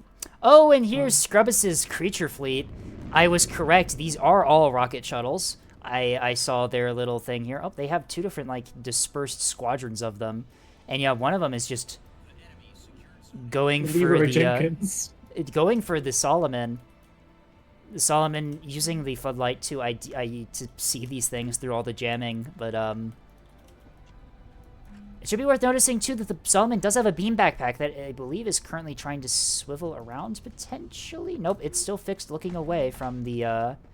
Oh, that's a rocket strike out on the escorting reins. Flak from the Solomon is able to get some hits into the rockets, but they all miss because way too far. Scrubbus fired them. What is that range? That was 4-kilometer launch range for rockets. Scrubbus, what are you doing? Scrubbus, what are you doing? You're throwing.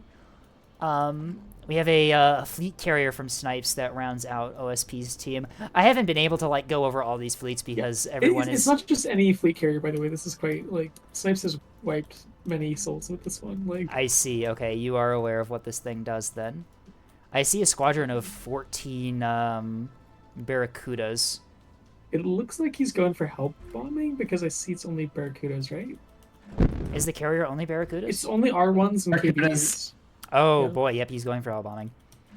The rocket shuttles are rushing down the Solomon. One of them is getting beamed, but the rockets are out. At that range, there's not a whole lot the Solomon can do to avoid that. It takes a bunch of rockets to the broadside. Its CIC goes down. It's structure broken already.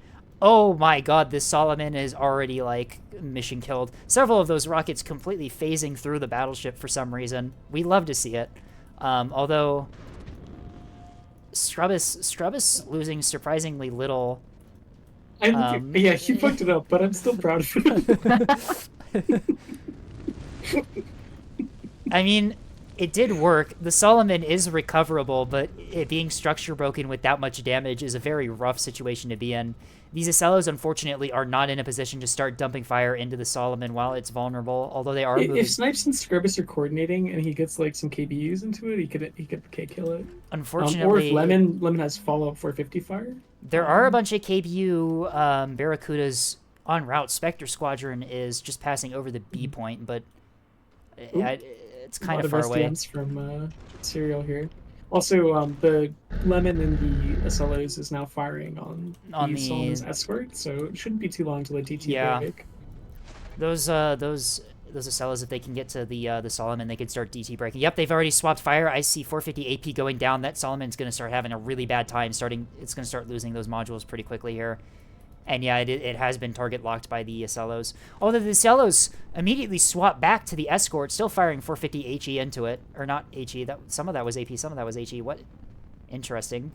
Some supporting fire from Demir's 450X for going into the Acellos. Although the Acellos have, like, once again, SWAT fire back to the Solomon. They really need to start getting hits into this thing, start doing some DT break on those guns.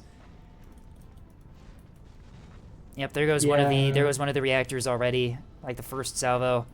Yeah, there goes a drive. Yeah, this Solomon's going to start losing things left and right here, being at such low health. It being structure broken also doesn't help. Yep, front gun is gone.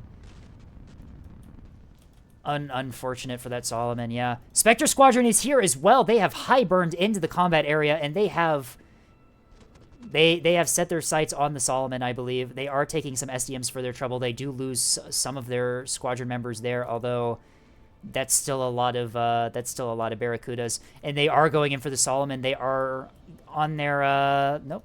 Where? Oh, there they go. Now they're going for it. That Solomon is about to be removed from the match. Yeah, they're going for the frigate. They're going for the frigate. I mean, Solomon's already, like, mission killed, right? Frigate was still functional, and the Acellos were clearly having a hard time dealing with it. He's gonna drop the bombs. Oh, He's dropping the bombs at close rank range. Yeah, that Solomon, not long for this world, as it's gonna get picked off by the 450 fire from these Acellos here. It has nothing left but a CIC. Where is its restore? What is it? Oh, there's a reinforced DC locker there in the core, I see. And that must be a pretty good spot for DC locker. More bombs go in. The DC locker goes down. CIC is down. Solomon is out of the match. Yeah. I mean, they wiped 1.5k of rocket shuttles for like 2.4k Solomon, so like, whatever.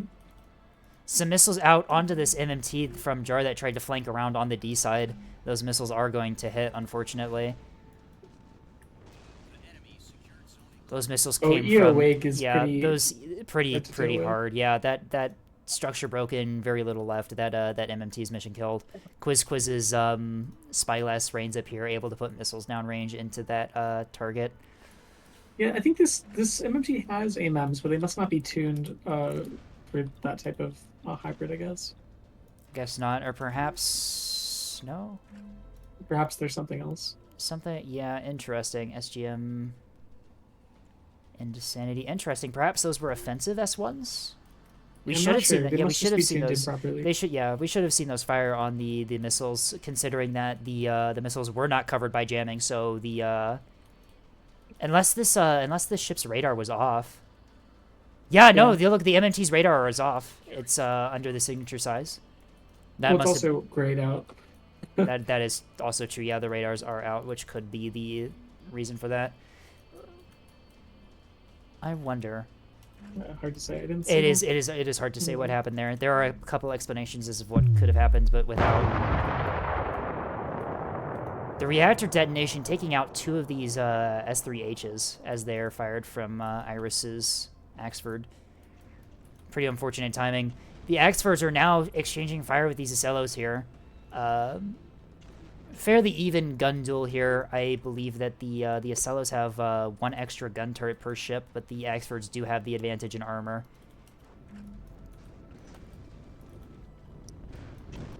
Scrubbus is pulling his rocket wing up. I'm not sure what he's going to do. Oh, Scrubbus is... maybe just YOLO it into Is he going to rush down the Axfords? That would be so fucking funny. Please, Scrubbus, tell me that's what you're doing. I mean, I don't know if I've told you this before, but when we took on Scrubbus as a teammate, we were like, basically, we just have to weaponize his chalk nature. Like, weaponize his insanity.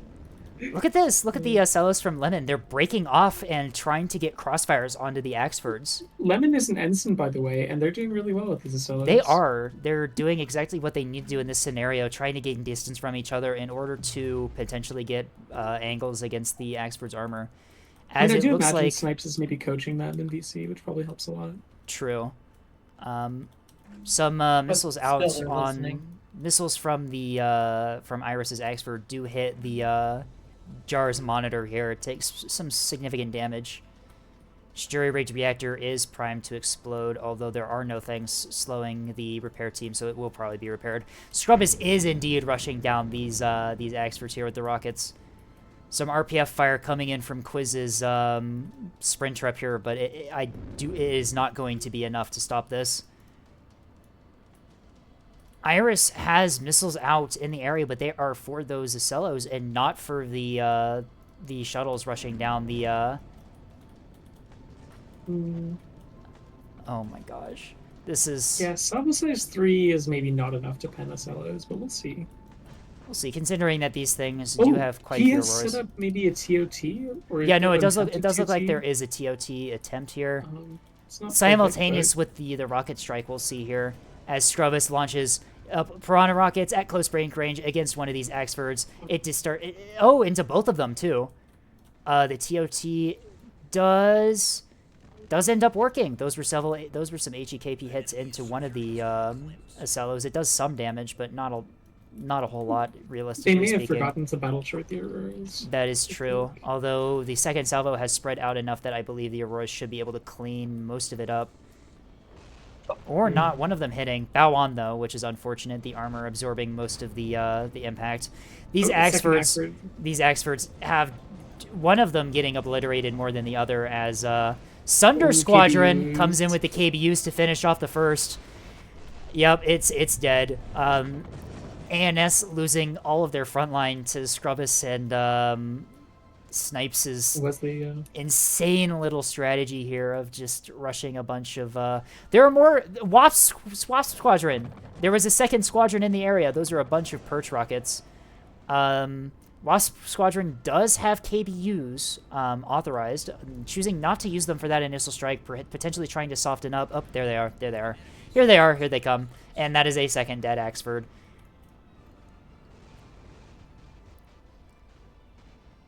So, like, how would ANS have countered this, by the way? Like, what do they need to do to, like, not help them on the front line? ANS would have countered this by not showing up to the match. Iris's Axford is moving in to try and finish off what's left of these rocket shuttles here with the beam. But unfortunately, I think it's too little too late, as ANS's frontline has ceased to exist, whereas OSP still does have those two Acellos in still pretty good condition that they can throw around. You know what? If Iris soloed the Acellos, though, like, ANS would be in a pretty good spot. They would. They are getting a 5 cap or not a 5 cap, a 4 cap as we speak right now. Quiz going for the C point here. And these police frigs he has, they're great for killing dispersed shuttles and MMTs, right? They are, yes. Dispersed, yeah, but it's like a rocket ball. Iris is sending more missiles out against... Yeah. It looks like the predicted location of the carrier. Look at that. And it's pretty accurate. If only he had done that before the battleships got wiped. If only. There are squadrons in the area that can potentially shoot down these missiles while they're en route. The question is, will snipes micro them enough to do so? Scrubbus down to 1 healthy rocket shuttle that is currently empty on rockets as it moves to the C point. Potentially can try and contest it, but Quiz still has the gunship there. Oh, never mind. There it goes. It gets beamed by Iris.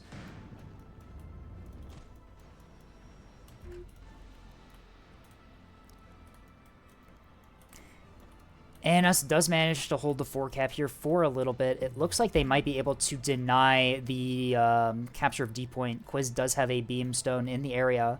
And Snipes has seen the strike coming in. Eagle is diving on it. Yep, Eagle Squadron diving on the missiles going for the carrier. It would appear that these missiles will likely not be able to get through. Yeah, Eagle's just going to snipe them out of the sky before they reach the target. Lucky catch. No, Snipes is a huge force multiplier here. With the number of squadrons he has, he can basically at will delete Jar's remaining forces. Or sorry, Quiz's remaining frigates. Right. Yeah, definitely can. Quiz is not microing their destroyer here. Or actually, yes, they are. Are they? It does have a fire order, but it is currently not attempting to engage the ship. The ship does move off the D point to make way for Goblin Squadron, who is going to obliterate this poor Keystone. Likely so that the shuttle that just left can just loop back right around and retake the point. Is Quiz trying to? Quiz is beaming the ships. Although yeah, but beaming Kudas is very difficult. It is, yes. You can maybe do it in Sturgeons, but Quiz's beam is also in a very bad state right now, meaning that they cannot battle short it. Does take out one of them. That's two of them. That's 2. It's not gonna be though. I don't think it is either, but this is still very entertaining to watch. Goblin Squadron switching to high evade mode here as they launch their perch rockets into the ouch. And shockingly it's little. actually fine. Yeah. But it's not gonna be Perch rockets do not actually do a lot of damage. Does this But ship this'll do does it, it have yeah. enough PD? Does it have enough PD to stop the bombs? Oh No. Oh Right. no. That was so close. For the restore too. The bombs take out the last restore. Yeah, that Keystone is mission killed. That Just was barely. that was so close. Bombs on Iris. And good night. Oh, I wasn't even watching, but yeah, Iris has been eviscerated by Eagle Squadron. As the Acellos do have oh, one of the Acellos losing its CIC as it takes a couple of HEKP missiles to it, although with restores it can bring that stuff back online. The other one is perfectly fine and is able to put fire down range and finish off this this Axford. And that it just leaves Quiz with functioning ships, but unfortunately, I don't think it's going to be enough. ANS does have the cap advantage here and also quite a large point advantage, but unfortunately OSP just has so much left in their tank to reestablish control of the map. It would be an extreme OSP error at this point to lose. It would be, yes. Despite the point disadvantage, the military advantage should be more than enough for them to retake the lead here. We're going to have to get moving pretty quick, though. They are, yes. Jar does have some ships around the map trying to get to cap points, although Quiz's police frigates are doing a good job of locking them down and preventing them from doing much.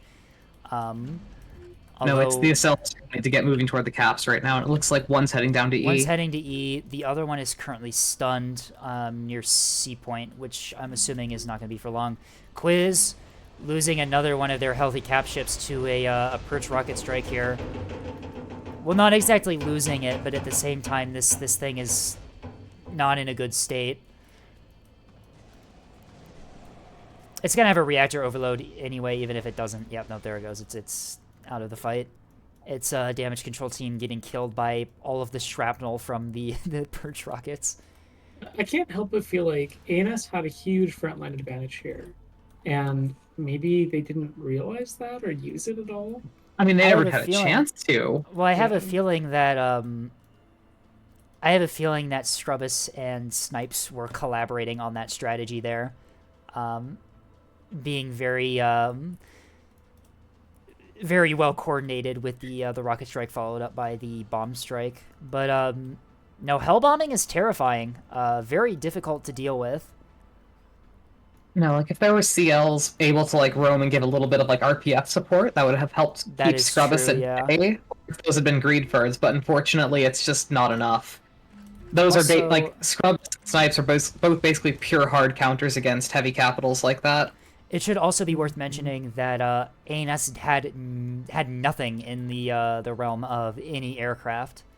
I have a feeling having a levy would have completely flipped the script on this match, as providing combat They air didn't patrol seem to have for that much for STMs either.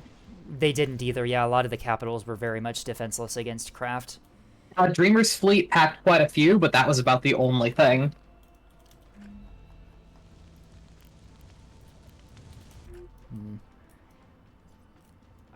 Yeah, I have a feeling that if ANS had air cover, the bomb strikes would have been very much less effective than they I actually think partially were. it's the map too, because like on Styx it's so small that you can just That kinda is kill true. people and Styx is a very close-in match. Getting bomb strikes in across the map is very easy to do, especially with how fast. I mean, at the same time, it's Barracudas also are. easy to get S3H like up into the carrier, right? So True. in theory that could have happened earlier. Was contesting with the frigate, just buying time. Yeah, I don't think they're going to be able to buy enough time for their. You know, but I don't know. they're probably going to get annihilation victory here for. I have a LSP. feeling. I have a feeling. Yeah, I have a feeling Quiz is going to lose their ships trying to hold points, and They win on a 2 cap, okay? They do. And Snipes can only get up so many craft at once, right? The issue is that the craft that are left on Quiz's end are very, very defenseless against strikes from Snipes.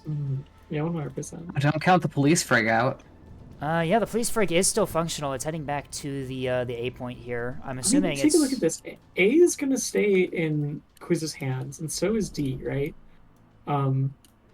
Right. Hang on one moment. I will be back in just a second here. Yeah. Eyeball, you want to take over his stream?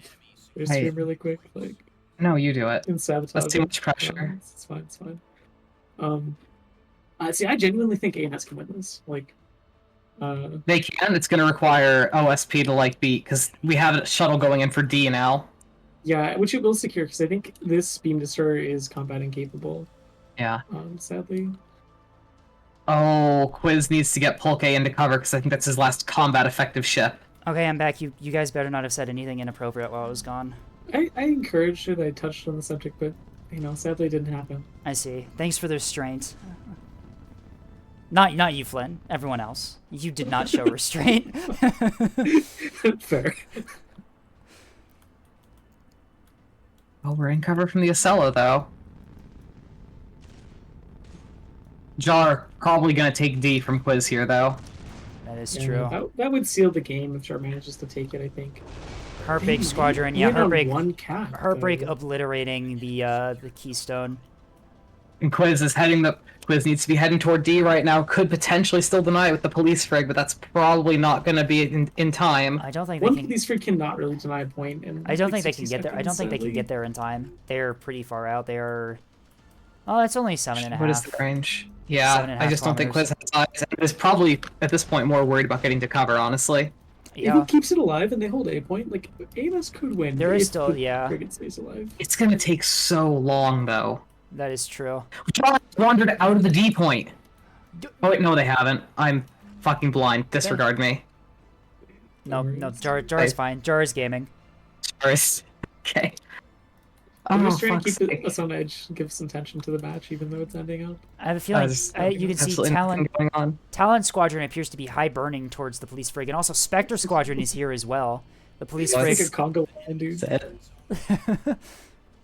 Those are Spectre is an R1 rocket strike. I have a feeling that's going to be lights out for the police frig, and thus the any hope that ANS has of winning this match. Maybe Quiz is gonna pull off a sick dodge here. From R1 strike, I mean, it would be the first time it has ever happened in the history of Nebulous, but yeah, I think Raider Corvettes are meta. They are though. Like genuinely, they are meta, right? Like for me, listen, that extra 2 points still counts. Oh, there it is. Bye. Unfortunate. Yep. OSP secures the military victory.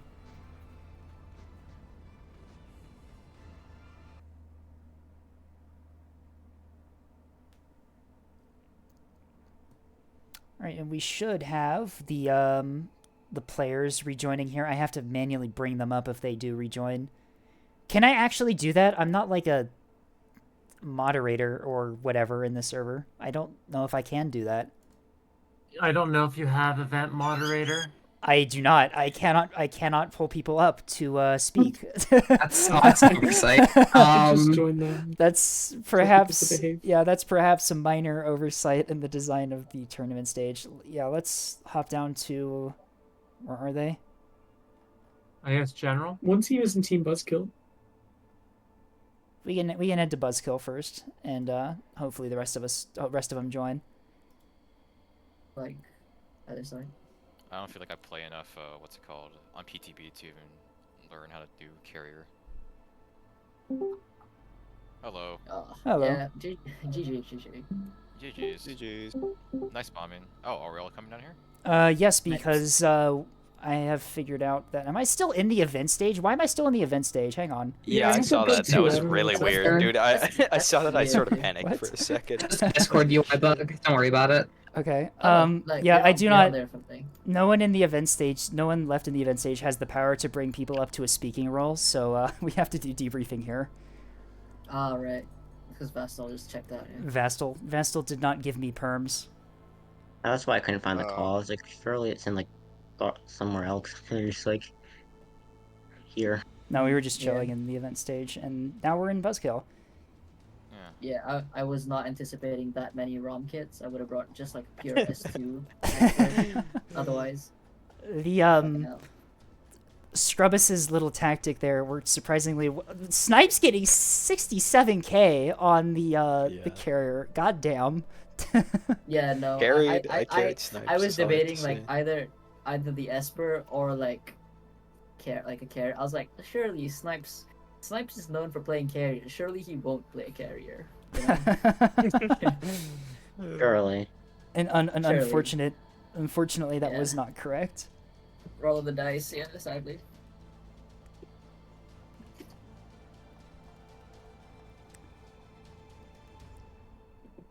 Yeah, Lemon did really good with the Acellos. They were in a really good position to break DT on the Solomon once it got rocket struck. And also, they split them up for a moment there to try to get crossfires on the Axfords. Very good. Jar played a really good cap war with the ships.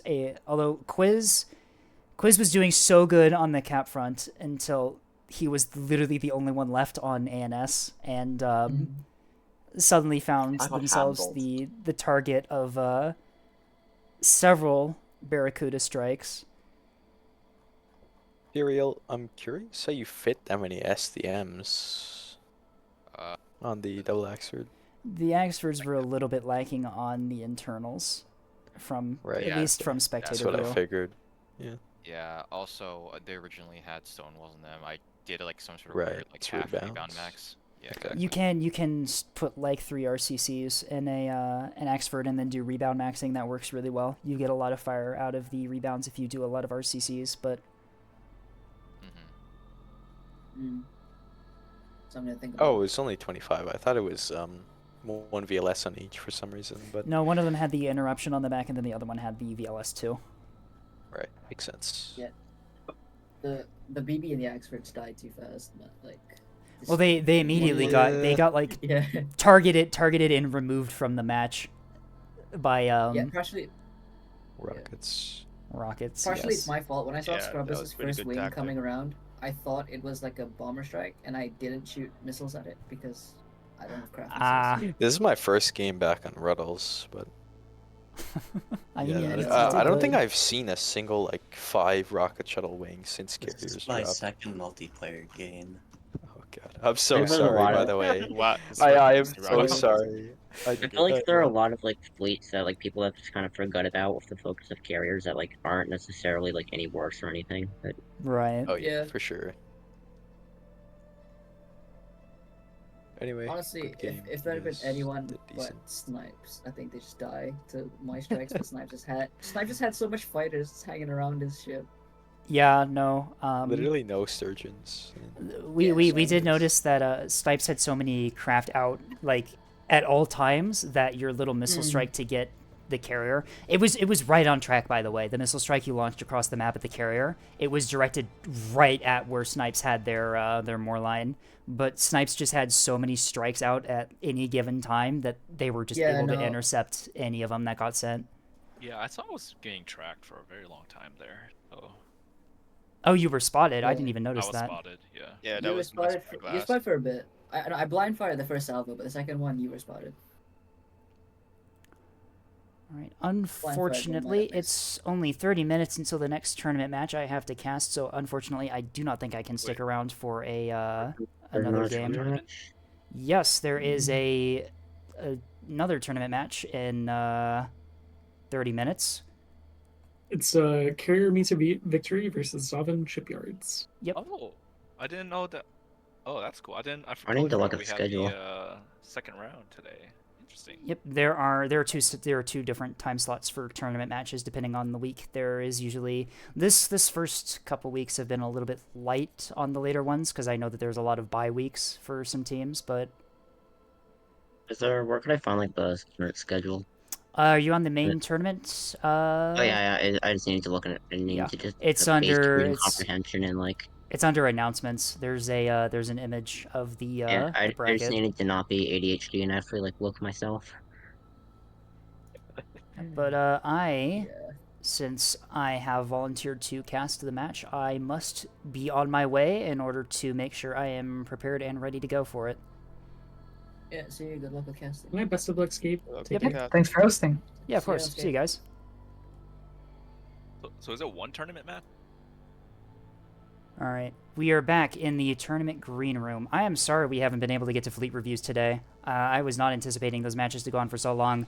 I have a feeling we're going to go extra long this stream, and then we'll do a bunch of fleet reviews after this next tournament that happens in a half an hour.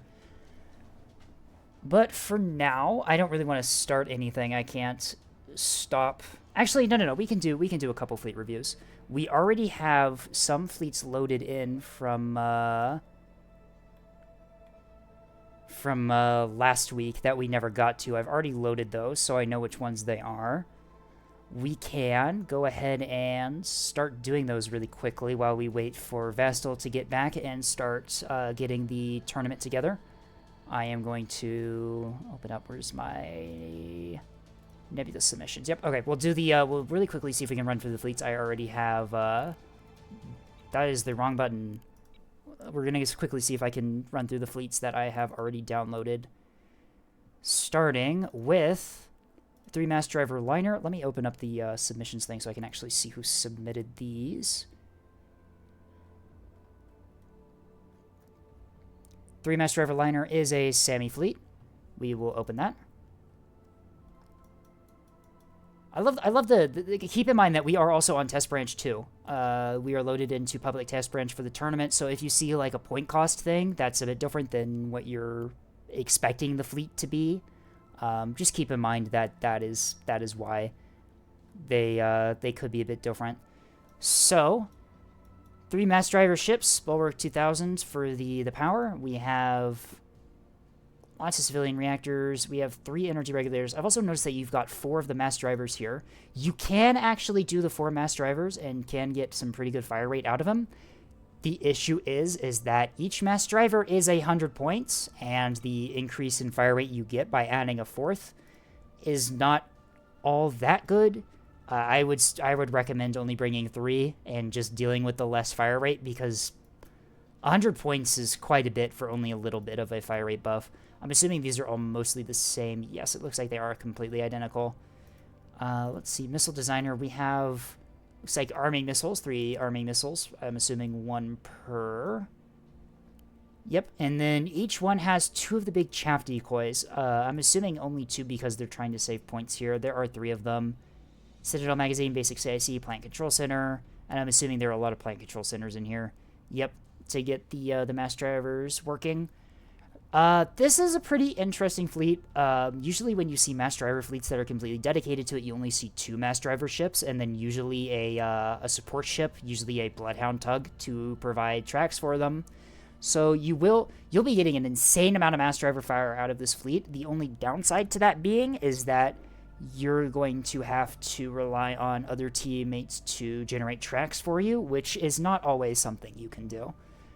But I can't really say whether this will work or not. I mean, what is this advisory? Weapons not assigned to groups. Okay, that's why. Ignore that. It doesn't matter. But, I can't really comment on to whether this will work or not. It's a very highly invested fleet for just getting to mass drivers. Your damage control is very limited as well, so if you get missile struck, these things are going to go down pretty quickly. Although that being said, most backline mass driver ships are pretty weak on the DC anyway, so it probably doesn't matter all that much. But yeah, no, you will definitely be getting a lot of fire out from these things. You'll be making ANS capitals suffer with these, but yeah, no, I actually quite like this. It is worth mentioning, though, that completely investing into backline assets might hurt your team, especially if your team doesn't have enough frontline or cap fleet already. So maybe do this in like 5v5s would probably be a lot better, or make sure that your team comp is good enough that you can bring these without having to worry about maybe sacrificing something that your team should be bringing. But yeah, that was 3 Mass Driver Line ship fleet sent in by Sammy.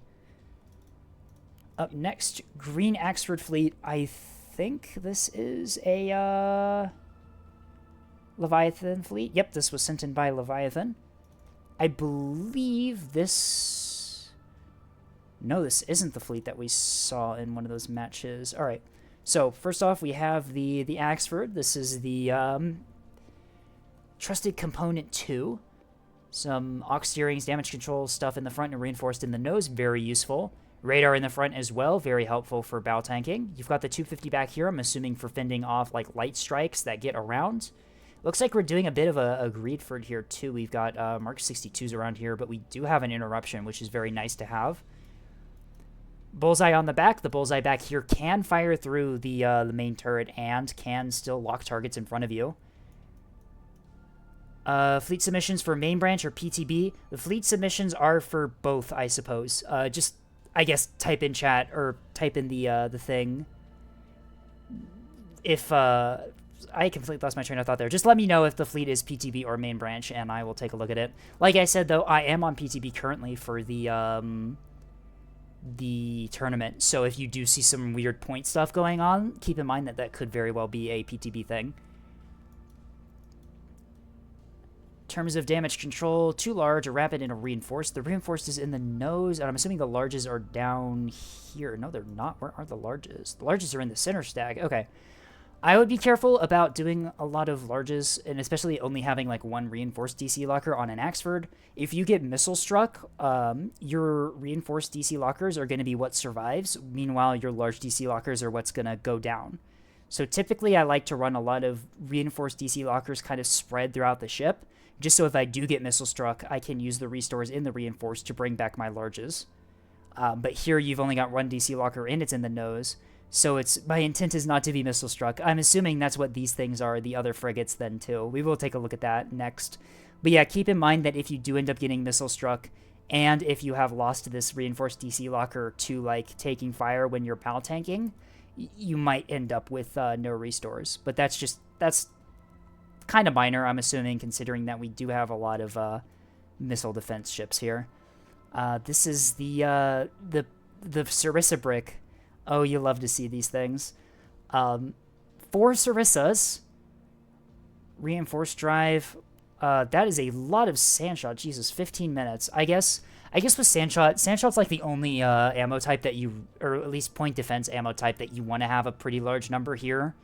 Because Sarissas are going to be firing at literally everything that moves around the map. Their range is insane. They're going to be constantly firing, and especially when you have 4 of them, they're going to go through Sandshot pretty quickly. Reduce the ammo, the counter might be bugged. It seems fine to me. Let's see. Ammo counter doesn't show hours, so it might be overflowing.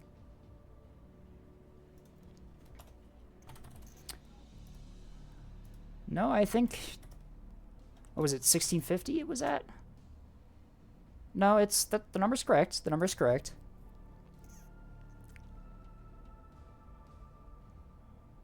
Yeah, like engineering says, Sandshot is very expensive, though. So, yeah, bringing this many might not be worth it.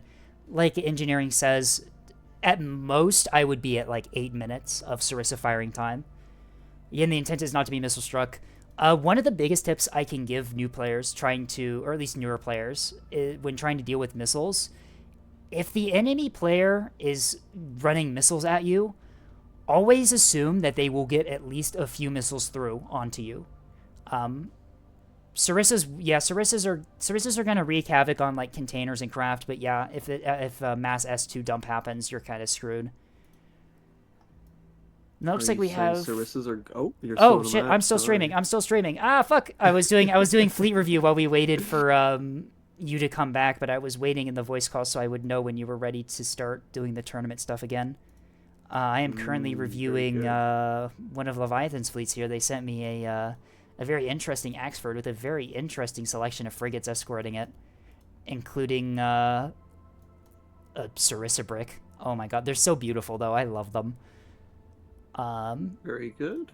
We have escorted by... We have a gun frigate too. Is the gun frigate in formation with the Axford? It is. Interesting. And then we have the jamming frigate as well, and escort with the Axford as well. Scryer on a front line. Yeah. Wait, which one had the Scryer? You did. Yeah, Scryers will only start detecting what missile seekers are being fired at you within the radar's range of the ship it's installed on. So, I mean, you will be able to detect what seekers are being fired at you, but only within, at maximum, 8 kilometers, due to the fact that the Scryer is installed on a ship with a front line. You're going to be cutting it a little bit close with that when it comes to deploying, like, soft kill manually, if that's what you're doing, but, yeah, be very careful about bringing Scryers on short-range radars, because sometimes you will not have the reaction time to really soft kill manually the incoming missiles. Also, I have noticed that escorting your Greedford here, you do have a gun reins.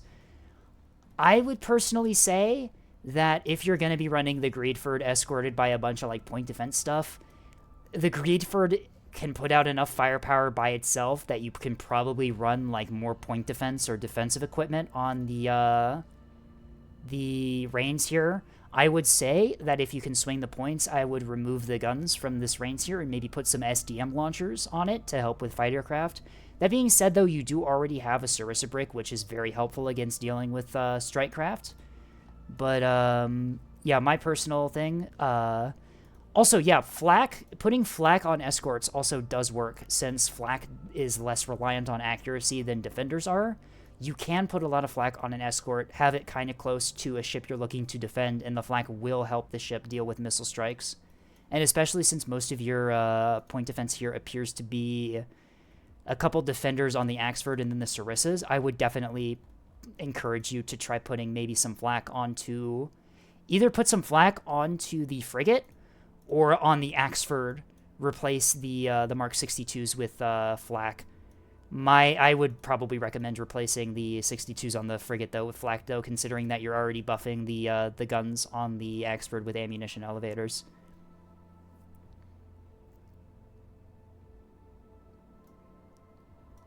Direct fire PD and the shoulder mounts on the Axford, yes. The firing angles of these mounts on the Axford are pretty bad.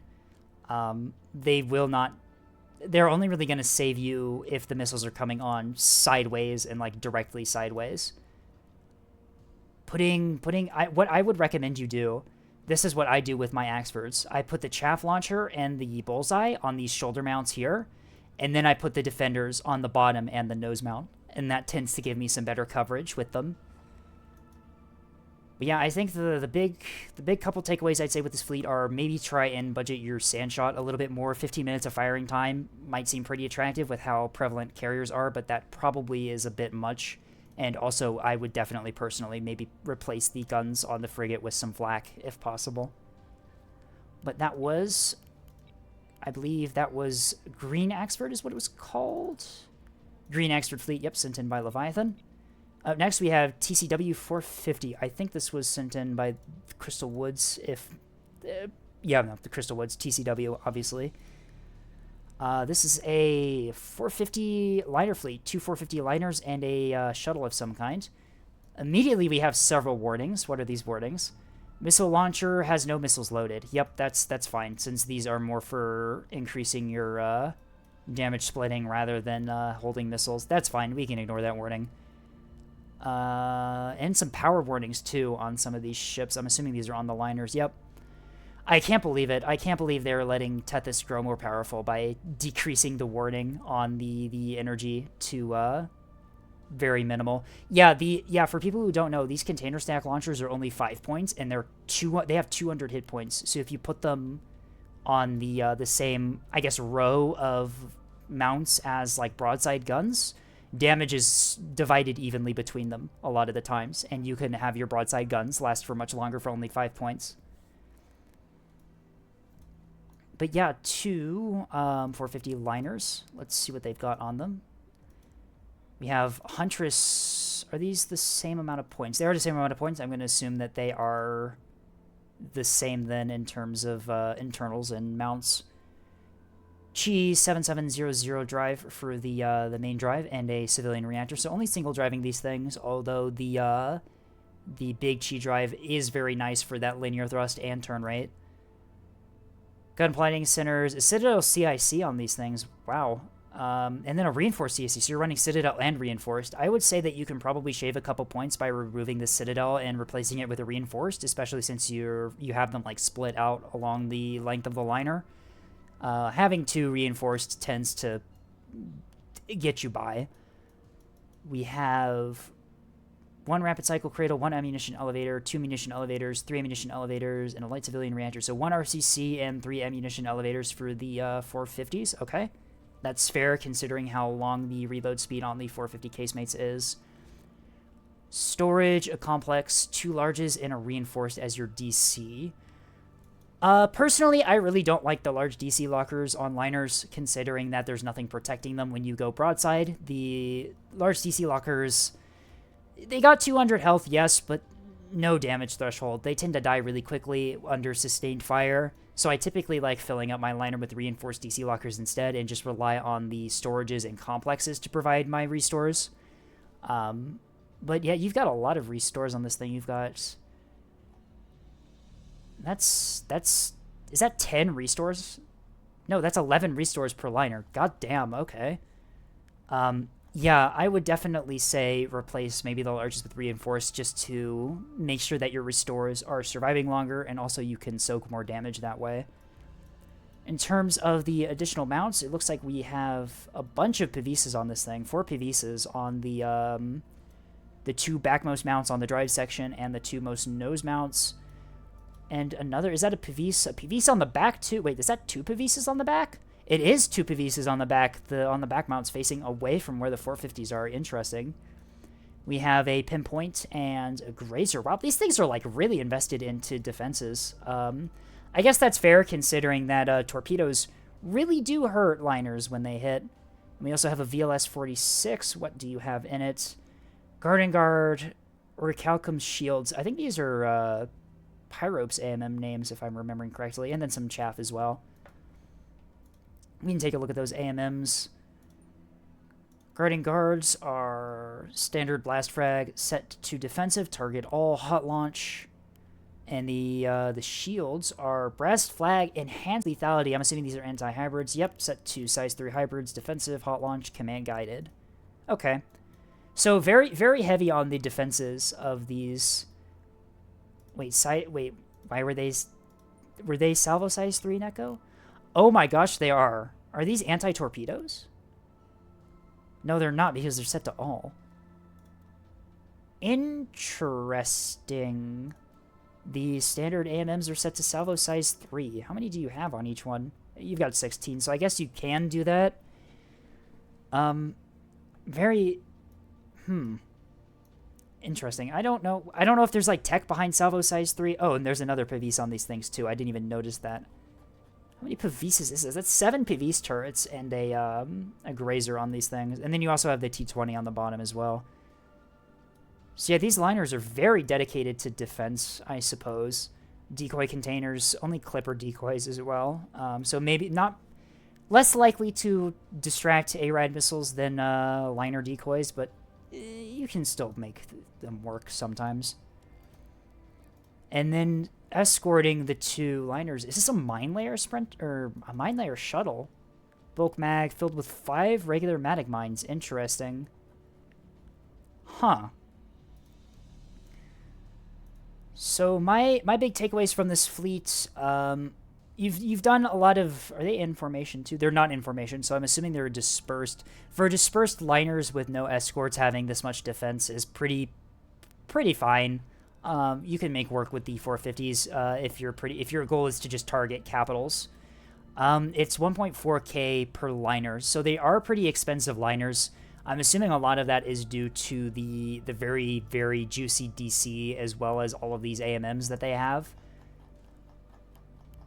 They're also a little bit over on power too, which shouldn't be a problem considering that there are 3 Pavises pointed in the opposite directions of the 450 guns, which is where you'd assume the enemies to be.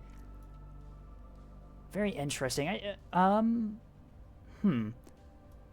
The defenses are kind of nice on liners. Having a lot of PD is pretty cool. I wouldn't just spam Pavises, though. I would definitely see if you could put in some Bastions there now. Bastions are very good at taking out hybrids now that they've been buffed a little bit. And also, if you're running Pavises, I would try to put them along the center of the ship. Pavises have terrible accuracy, and the length of a liner is often enough to throw off the accuracy of Pavises.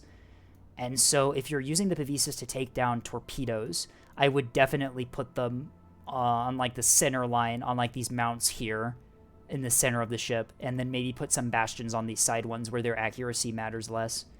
Bastions can tickle a hybrid or splash bombs. Yeah, we've seen from one of Neko Boy's games that Bastions are very good at dealing with unguided bombs, especially when they're cluster bombs.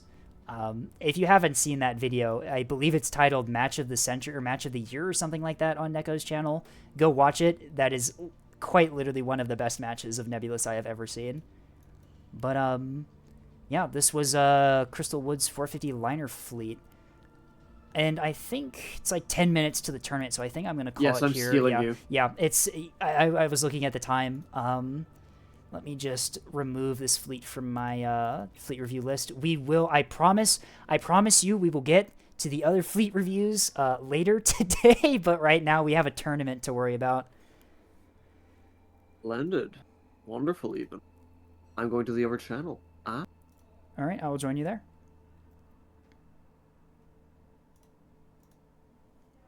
Or I joined the voice call. I appreciate your punctuality. Actually, we were just sitting in here, and we all I decided... appreciate your punctuality. Shall we get through this then? The pre-game meet? Sure. Very good. Okay, first of all, I'd like to thank all of you for coming and taking time out of your schedules to participate in the tournament. It means a lot to me, and I hope that you all enjoy your time. Be it just for today, or all the way to the final if you make it there. Wow. God, I hope not. Yeah. That means we have to fight like Herman. Yeah. Inshallah, we Sure. will not have to fight Herman. Okay.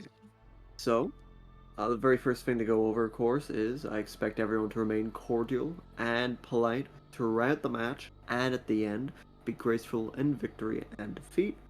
Of course. I would ask that all players also make sure that they go over the rules again, just in case there's anything that you've missed somehow.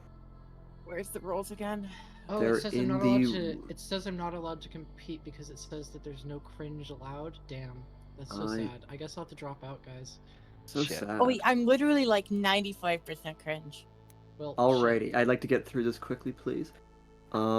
Main things that whenever we leave this voice channel, we're going to be heading to the event stage. When we're there at the event stage, I'm going to have the team leaders on the stage, and they will be, on the behalf of the rest of the team, just selecting what maps they don't want to play first, and choosing the heads or tails, and what faction to play based off the coin flip.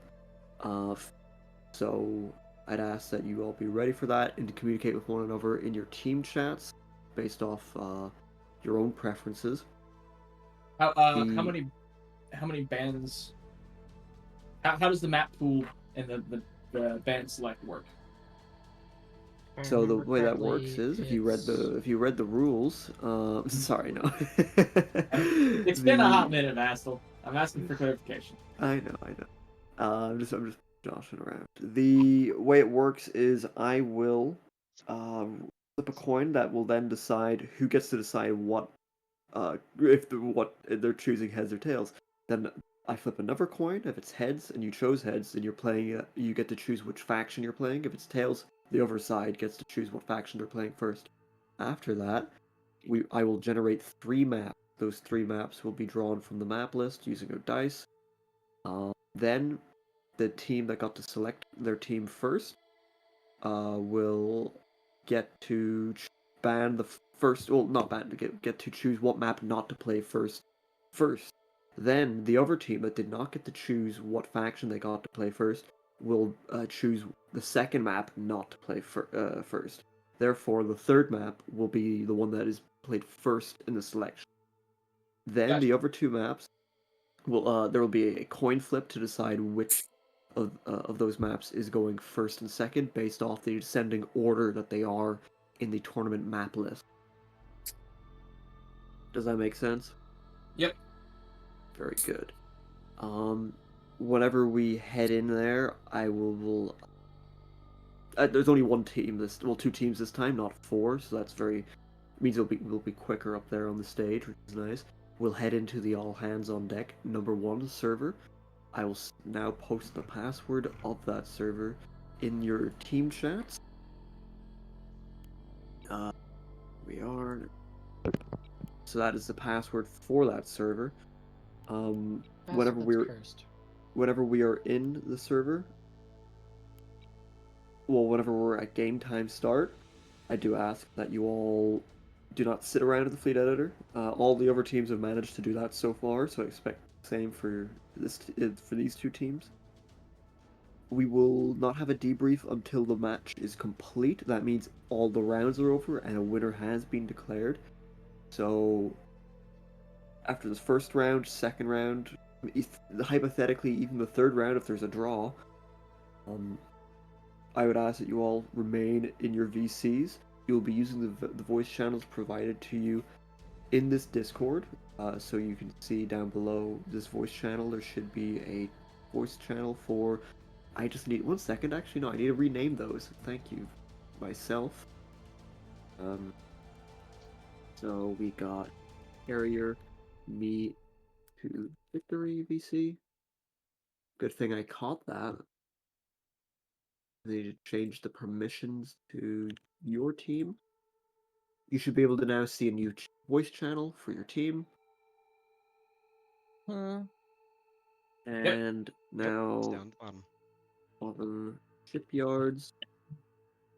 It's actually ZOVN. ZOVN. Yes. We have I'm to. actually, We I'm have actually, to avoid the. We have to avoid the Russian government. I'm actually glad you clarified that because we have been having pronunciation issues for your guys' team name all day. And now you should be able to see your team channel as well. Yeah. ZOVN? Don't worry, Escape. We'll change it up after this stream if we win. Okay, very good. Outside of that, I do believe there's nothing else to go over. Do any of the teams have any questions? I have a question. Yes. What did substitutes do? They during play the video matches? game. They sit around. No, like, Well, okay. Do we have our 4 or substitute- 5 members of 5. If you have 5. 5 members present, only 4 of you can play. The substitute is not allowed to be in the voice channel with you, and cannot communicate with you. If you need a substitute, the 4 of you who are playing, well, your team leader will message me if you need to swap someone out. Gotcha. Okay. Otherwise, the substitute or whoever you're looking to sub and to not have playing right now will have to stay out. Is the substitute allowed to watch the stream? They are allowed to watch the stream, and that is due to the knowledge that they will, for the first round, they will not be able to get any information that they can take advantage of. And then whenever the map flips, it'll be the round 2. So then, if they need to sub in for some reason on the second or third round, they now have no information that they can use to their advantage because the faction will be swapped. And then in the third round, the team composition is probably swapped. So there's nothing to gain should the substitute, watch the stream. On the flip side, I do also expect I can't not have someone watch the stream because it's impossible for me to tell someone not to. I need to check to make sure that I don't have that open. Actually, give me a second. So make sure you have Yeah, the as stream much as closed I all love you players. guys being here in chat, like, no cheating, please. Yes, no. Any watching of the stream, if you are a player, will be met with very strict die. Immediate execution. Summary execution. Oh, Go ahead, push the button. So, any other questions? Good here, I think. So, ZOVN, which player will not be playing for you then? Will it be That would be Igelnik Igelnik, stepping I out? believe. Yes. Okay. So Igelnik, you will just be sitting on standby for this team if you'd wish. It's unlikely that you will be playing tonight because obviously they do have all 4 members, but in a future match you should be able to play if anyone is unavailable. Oh, there's a chance that I will be going to bed before the 3rd round if there is one. Okay, well there's a possibility you could be subbed in on the 3rd round then, Igelnik. Yes. I get EP easily. I did try to get you to sign up for a team specifically beforehand. I was hoping to have you with one of the teams. But perhaps you will get some play as a substitute. We'll see what happens.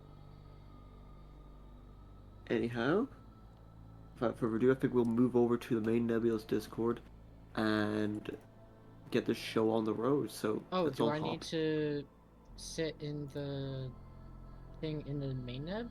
So we're going to the event stage in the main Nebulous Discord now. Gotcha. Okay. Oh, yeah. And then we'll be in the ZOVN Shipyards or ZOVN Yes. Shipyards. See you there.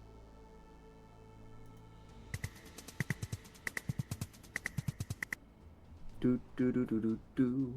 Alrighty. Let's get going up here. Hello, list. Hello to the team players. team lead for ZOVN is...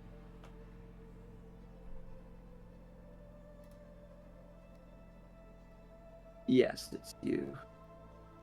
And the I'm team acting leader team for Carrier lead. Meet Hans is person is the team no leader worries. for you. And is Dana the team leader for Carrier Meet Victory? Let me check. Dr. Bladesteel is the leader for that team. Bladesteel is currently still in the skirmish organization chat. Someone please pick him. I can go back and bring him in if you need me to. Oh, there we go. Oh, that should there you be go. Nope, that's everyone here from. now. At least everyone has left the organization. Sorry, y'all. I got very, very lost for a second. Oh, it's all right. That's okay. You're allowed to get lost as a treat. We're here now. So, without further ado, we're on the hour, so I will start the process. Also, could everyone please join the server? All hands on deck. Number 1, the password was provided to the teams. Right now, we only have 3 players on the server, so make sure you all hop in there. Give me a second. Okay, so Tails means ZOVN Shipyards. Heads of Uh-oh. Tail. Oh. He's breaking up for you too, right? I'm going to... Yeah. Oh no. As the resident cat boy, I'm going to go with Tails. Or one of the Okay, resident very cat boys. good. Yeah, you can't forget about Was my Neko. internet cutting out there? A little bit. It seems fine now. Very good, okay. So tails, and then flip the coin. It is heads. So, Bullshit. Carrier Me to Victory. Do you want to play ANS or OSP first? We will start with ANS. You will start with ANS. Very good. Bladesteel. Gambit idea. Do you want to do Team 2 ANS? No, that's not happening.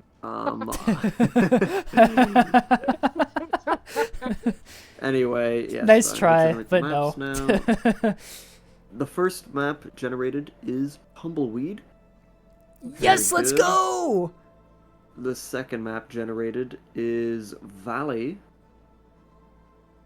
And the third map generated is Arroyo. Okay. So, Carrier Me to Victory. What map do you not want to play first? Give me one. We are going to choose to ban Tumbleweed. No! Okay. So you'll not be playing Tumbleweed first. And then ZOVN Shipyards. Yep. Sorry. What map do you not want to play first? Am I allowed to ask my team for this? Yes, you are. You can discuss amongst them in your team chat. Yep, that's what I'm doing. We were doing it inside the group chat. You want us to do it in the team chat? Just communicate with your team. Okay. Colin and Liz are apparently doing dances. Don't worry about that. Just focus on Okay. extracting information. We are OSP, correct? Yes. Okay, we're going. I'm going to choose to ban Valley. Valley. So you're going to be playing Arroyo first. Yes. And then I'm going to flip a coin. And then it's heads. So that means the map order is going to be Arroyo, Tumbleweed, and then Valley. Look at that. A guaranteed Tumbleweed game. You love to see it. We do love to see it. Okay. Well, without further ado, the teams please go to their team chats in the tournament Discord. Let's get the show on the road. Wow, it's very barren in here, you know? Tumbleweed It's is just- because you didn't ping the server. You didn't ping the entire. Well, I didn't ping the server. Come on, I didn't the ping server. the entire server. Crystal, I what are you mean, still doing here? Okay, I'll you know what? I'll ask for permission from a higher power. Do I add the tournament roll again just to get people in this place here? Meanwhile, when we have how many people watching the Twitch We stream currently right have now? 44 on my stream.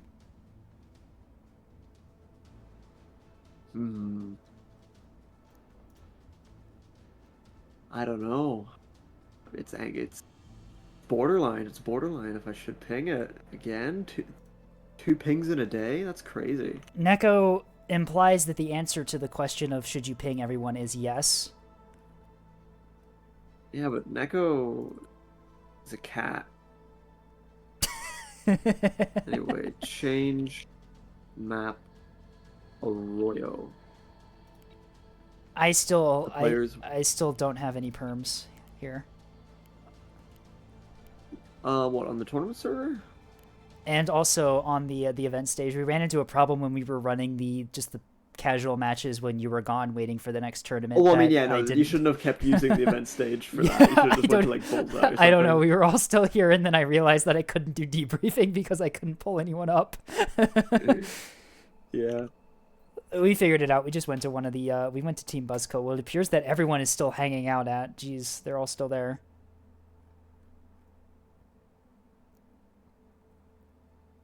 Yeah, no, they'll have fun. I'm not gonna ping the roll though. Yeah, I'm sure it's fine. The match will be recorded anyway, so if they miss it, we can. Oh, I know. I'll just ping it in the ornaments. Or no, I'm not. Neko is calling you a furry in my my chat. Any response? No, I'm not. I'm just not furry. This is true. This has been said on multiple occasions. Anyone that accuses me of such a thing is a fool, and I will best them in single combat. Oh, look at this. ZOVN Shipyards has matching badges. I think this is like the first team we've seen other than, I guess Suncats kind of technically did with their little artwork of all of them. But Fried Rice also had Shrimp Fried Rice did too? Okay. I wasn't watching this Shrimp Fried Rice match though, so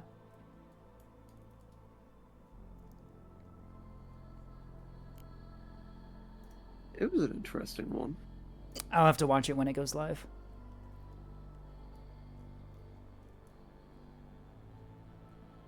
Are we doing this shit already? Let's get this show on the road. Alright, chat, who are we going for? You can't be asking questions like that, you know? I'm asking my chat. Hut hut. And plus, when this actually is recorded, this whole segment's gonna be cut out, and it's just gonna be the match, so it's fine. Forgot whose teams are. Good job, Cullen.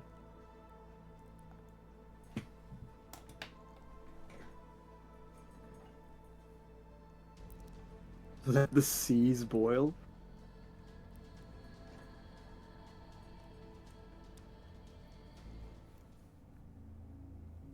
Wait a second. Oh, yeah, Rooting no, for the that people makes with the good. matching colors, very based. Matching colors never lose. Is that's going to be the deciding factor?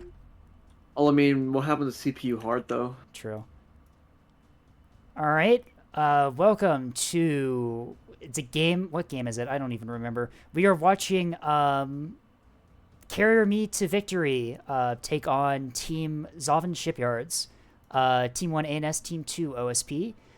Team 1 is Carrier Me to Victory, consisting of Davenant, Goose, Note, and Dr. Blade Steel. Team 2 is ZOVN Shipyards, consisting of Crystal Woods, Void, Persons, and No Care. We are here on Arroyo as the teams begin to deploy their ships. Both teams deploying their ships really quickly here, much faster than a lot of the other matches we've seen. It would appear that OSP bringing a lot more hulls than ANS, which is not really too big of a surprise. Although it looks like we have a lot of... I can't tell who's deploying what on ZOVN Shipyards because they've all got the matching tag. But it looks like, yeah, ZOVN's going pretty heavily down below. You typically do see that with OSP, though, on this map.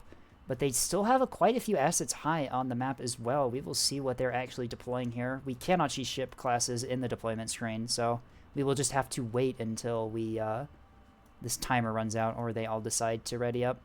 ANS, though, is completely locked in. They are all ready to go. All their ships are deployed. Everyone on ANS is readied up.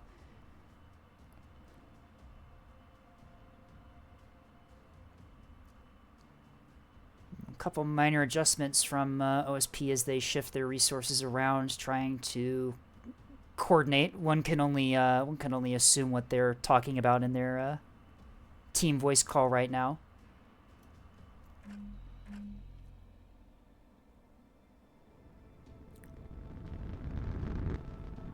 All right, zooming in, we get a look at an Axford here. A missile backpack, 450 on the front, a couple stone walls on the side. I'm assuming there are 2 other stone walls on the other side we cannot see, but we will run through the teams shortly here.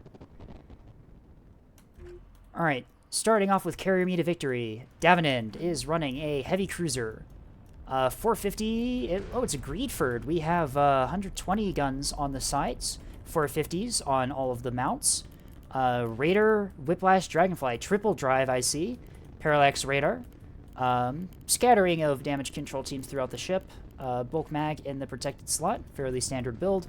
Their other ship is it's a support voxel. 2 Sarissas, some jamming, and a 250 on this thing. We also have a VLS-2, it looks like, filled with a various mixture of offensive and defensive missiles. Only 2 restores on this thing, although... Oh, it's a track-correlated spyglass build on this this voxel here. Very interesting. We also see some blanket jammers and floodlights as well for dealing with jamming and also providing some jamming of their own. Dr. Bladesteel over here has the Axford that we saw in the zoom-in screen. It looks like only one of them. VLS-2 on the back, some locking capabilities, and some counter jamming. Lots of hard kill on this thing. It is also being escorted by a Reigns, 2 Sarissas. I'm assuming that's a interruption. And a VLS-46 on the bottom. We have a Parallax on the Axford. Ammunition elevators scattered throughout the ship. Stonewalls are very useful on capitals at the moment due to rocket strikes. Vastal, are you streaming? And am I hearing your audio? I am. I'm going to mute that really quick so we don't hear echoing. Yeah. I had no idea you started streaming. Anyway, Goose here with the double Axford here. VLS-2 backpacks on both of these, and it looks like only the double barrel 450 on the bottom of these. Interesting. I'm assuming that's a point-saving measure. Only 2 restores. Oh, whoa, what the fuck? This one only has 1 restore. These are some very interesting Axfords here. Normally you see a lot more damage control than this. Only 3 teams on one of them, too. Interesting. We'll see how that works.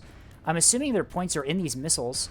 Yep, there are 13 SDMs in that one, and 14 SDMs in the other one. That's where all of the points are. Very light on the damage control and firepower out of these in order to maximize the SDMs. Neko says reactor boosters in the nose. There are reactor boosters in the nose. Oh, dear. Standard drives as well. They do have a small whiplash, but no raiders in these things. Dodging is going to be a problem. We'll see how they hold up against OSP here. The last fleet. Is this a Frigg Swarm? Look at this. These are... looks like a Yub fleet.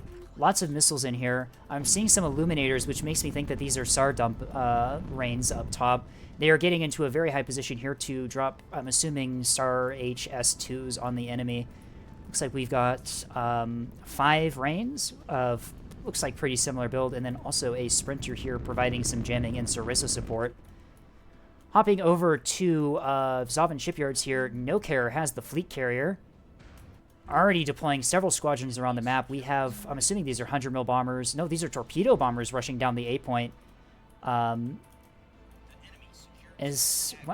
interesting. I just noticed that OSP doesn't have ANS doesn't have a cap fleet here. OSP is completely uncontested on taking the A point. There is nothing in the area that can even deny that.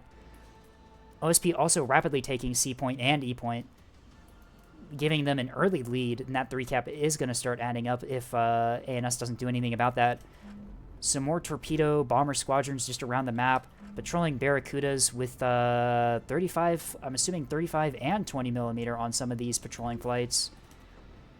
Hornet Squadron, similar deal to Hornet Squadron. yeah, you can see the fleet carrier is already also...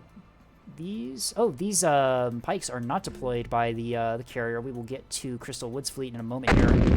Persons is running the cap fleet by the looks of it. It looks like they have these this very powerful MMT supported by a Jam Sprinter combo here. Looks like they have 4 formations. Nope, just 3, and then a torpedo tug here, and some gun cappers. We got a saw dump coming in We do right have a saw now. dump. Look at this. ANS or OSP brought the counter saw dump. Crystal Woods, I have seen this fleet before in action. They are dumping the SRH missiles. It should be noted that Crystal is probably using the pikes as the illuminators.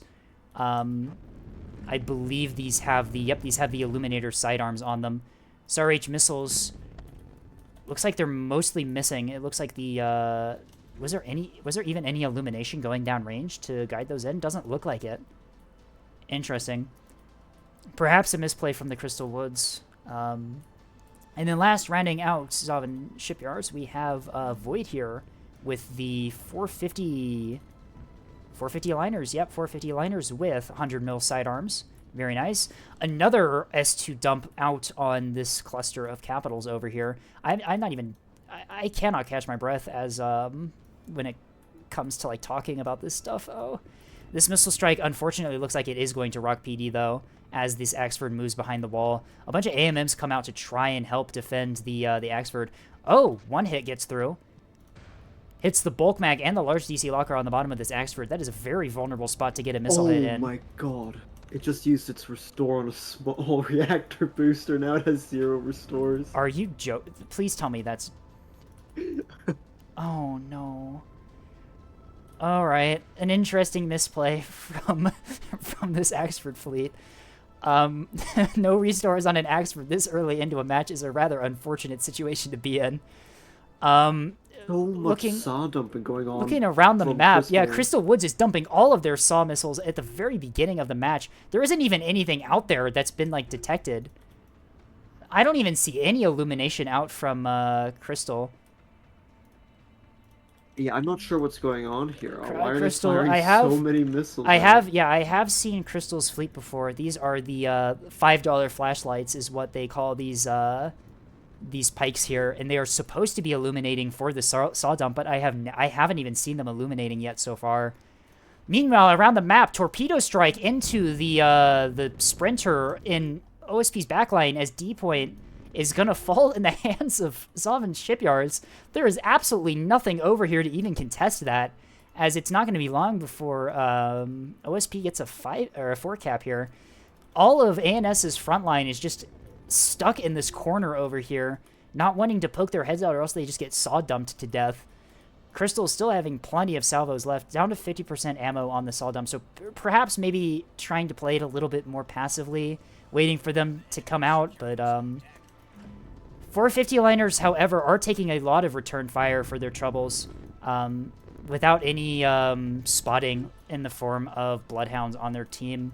Actually, no, they do have a bloodhound over here, but it is not in art to detect those capitals that ANS has. This is a very interesting match so far. ANS's saw dumping assets are at the very top of the map here, just uncontested. There is nothing up here to even spot them. They were spotted earlier going directly up, so it is possible that OSP knows that they're there. These 450 liners need to get into cover, or else they're just going to get picked apart by these Axfords. Even with no restores, Axfords can still put out firepower, as Goose's Axfords are doing.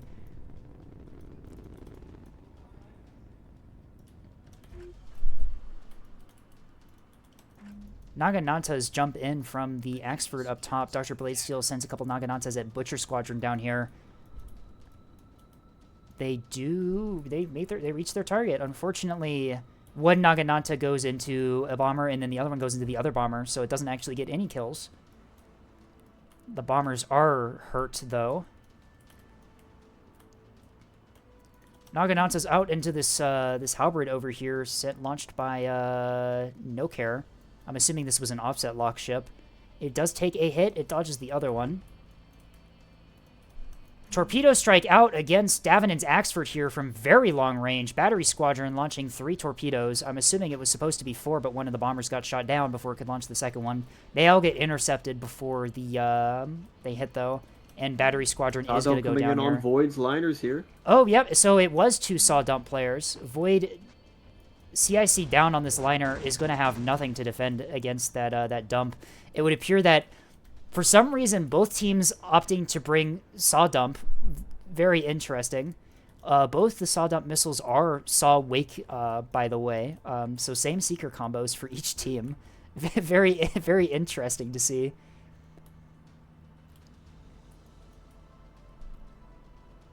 These S2Hs out on those are S2Hs out on the Bloodhound that that OSP is relying on to keep track of the ANS frontline. That's gonna be rather unfortunate loss. Although they did like no damage. What the hell was that? Did they have like no warhead in them? Size 1 warhead. Size 1 warhead? What the fuck? This thing is fine. What the hell was that? Was a rather interesting missile strike. It seems to have just done nothing. Void losing one of the 450 liners. It was heavily damaged by the missiles. Bunch of Naganatas going out into Tyrant Squadron here as No Care attempts to withdraw them away. Flying bombers out in the open like that, not always the best idea as several of them start taking hits. 2 of them going down. And the rest of the missiles look like they miss going off into who knows where. Void trading 450 fire with Steele's Axford here, but unfortunately Steele's Axford has a lot of fire support from all of these other capitals over here. The Capital Deathball really not treating OSP too well as they have already lost one of their Axfords, and OSP really doesn't have any other frontline other than these liners here, does it?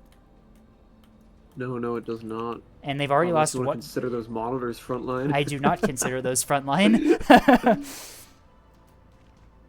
OSP is going to have to rely on those missiles and the bombers from the carrier to really even up the front line here, but unfortunately this death stack of Axfords and that one weird support voxel it's going to be quite a lot for the bombers to get through on. Cap Sprinter is diving on the A point. It is detected, but I do not see anything in the area that OSP can use to deny it. Perhaps one of these bomber squadrons can get there in time? I actually don't think they can. Chieftain, perhaps no, but Chieftain is... Oh dear, bottom of the map. Chieftain Squadron is having a bruh moment as the automatic return to base function of the bombers is making it so that those bombers will never return to base. Oh dear, that is quite unfortunate. Butcher Squadron has managed to flank around to the entire side of the map and is at B point. Unfortunately for them, there is nothing at B point at all. OSP does get a pretty big cap lead here as they've been able to hold that 4 cap for quite a while, although it does cost them quite literally all of their front line as the second of the 450 liners that they brought is effectively mission killed over here. It's pretty crippled, very little restores left, all of its buff modules are gone, and it is still under heavy fire from all of ANS's front line.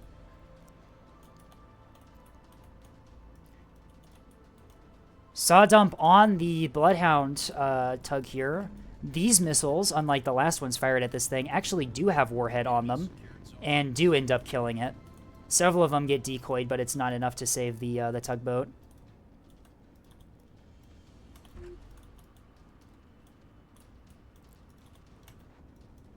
The flanking strike from No Care has been spotted by Steele's Axford as a bunch of Naganatas go down range into this swarm here.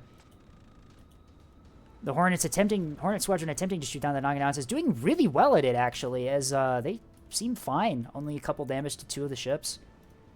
Persons does have a cap ship heading to B, which is completely uncontested. The only thing in the area is this Axford, which I do not think is going to be enough. Actually, no. It does have S2Hs, doesn't it? We'll see if those are enough to deny the B cap from going to OSP. More Naganatas out on Hornet Squadron. They were manually fired by Dr. Bladesteel here. Splash 1. Splash 2. Splash 3. Only 3 kills. Oh, there's the 4th. Only 2 craft left in Hornet Squadron. ANS is going to secure the C point here. There is nothing that OSP has to deny that. The missiles... Crystal Woods missile spam fleet is all the way at E point and has completely withdrawn from the area. The carrier is also following suit, retreating around the map. SAR-H missiles out on this R550 tugboat here. It does drop chaff, but its drives are working so that wake valve will find it. Or maybe it just won't. Maybe I spoke too soon. Maybe wake valve just doesn't work. Interesting.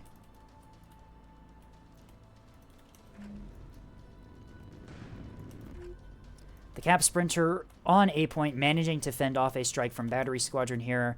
A bunch of unguided rockets, R3s fired at range from Battery Squadron, are not going to be able to hit the maneuverable target that is this Sprinter here.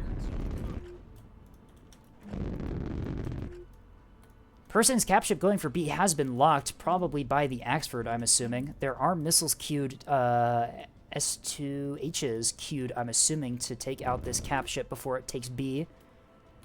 Yep. 3 more of these sandstorms. These are the ones that hit the tug earlier and did like negative damage. We will see if it's enough. But if they're not enough, the SAR-H missiles being queued up by the SAR dumping fleet up above will be. Yeah, those warheads must be like size 1, because that did like no damage to this shuttle, did it?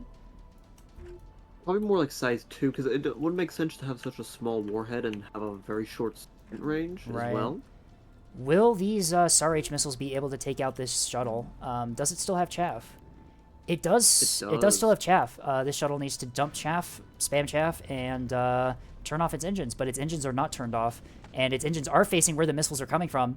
I think that the validator is actually going to work this time. Yep, as that ship just gets eviscerated. B point stays in the hands of ANS. ANS's frontline manages to find and finish off the 450 liner. Putting it out of its misery.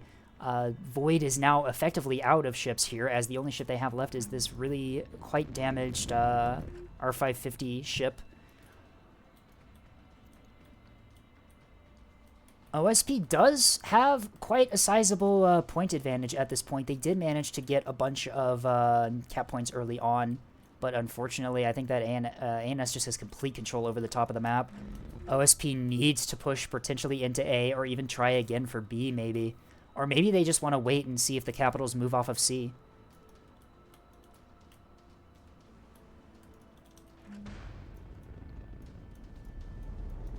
The limited DC of these Axfords completely unpunished at the moment, as no fire has really gone into them at all.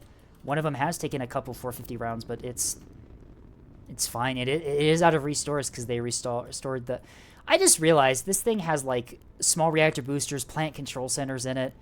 What is taking up all the power on this thing? It has a reactor... It has no micro reactors, is what it is. That's what it is. Interesting. Very strange. Crystal Woods, the SAR-H fleet, is popping up here in the line of sight of the front line. Perhaps maybe trying to get some SAR-H strikes on the exposed Axfords.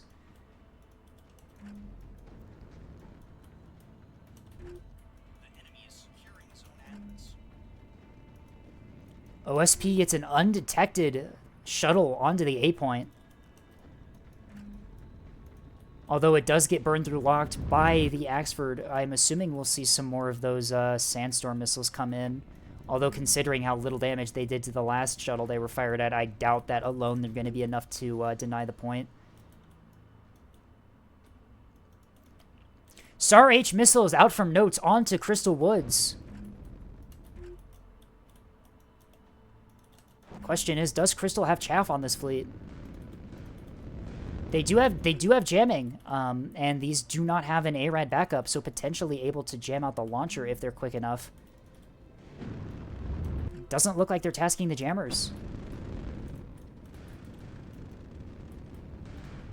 Those missiles are going to land some hits on the SAR-H monitors. Not doing a whole lot of damage, but taking out the CIC and the bulk mags on one of them, knocking it out temporarily. A follow-up strike is going to hurt quite a lot. Jamming out from the SAR-H dump fleet onto Crystal's fleet to probably cover the second salvo. Yep, they are sending a second salvo right now.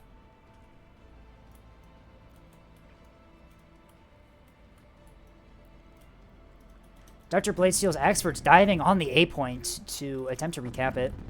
More sandstorms launched from the Axford going out against this this poor shuttle here. Only one of them. Command guided, and it goes for an MMT. The MMT does have a comms jammer in escort, but weren't paying attention. The missile does no damage though, so it's fine. More SAR-H missiles out on Crystal Wood's fleet. It looks like Crystal does lose one of their monitors to the missiles. Rather unfortunate. The other two quite heavily damaged here.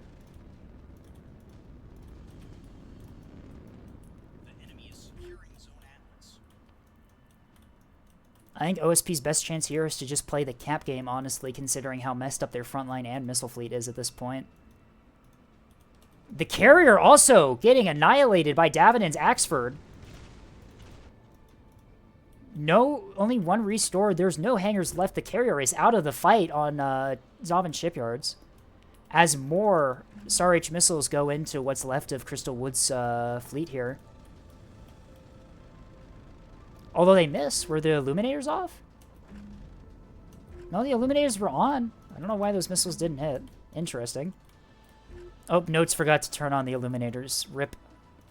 As the missiles will unfortunately miss.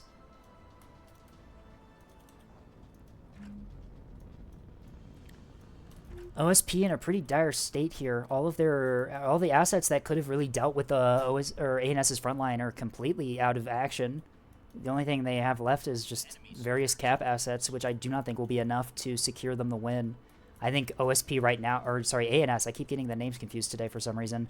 I think ANS's best strategy here is to start splitting up their front line to take the points. Although, sprint mines going into the Axfords going for E-point.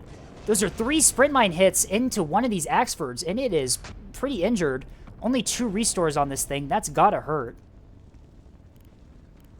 Luckily, the Sarissa there coming in clutch, taking out The the last 2 sprint the mines. Sarissa did come in clutch there, managing to. Let's be realistic here. Those Sarissas saved this this poor Axford here. Without the damage control to really restore things, that thing would have been pretty crippled.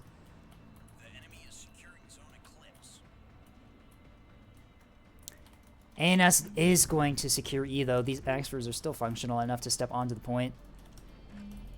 OSP doesn't really have anything left in the tank to stop them. The only thing OSP can really do is try to get a backup on C and B, which it looks like they're already doing, but I do not think that's going... I think that's only going to buy them time. The SAR-H fleet is finishing off Crystal's SAR-H fleet here.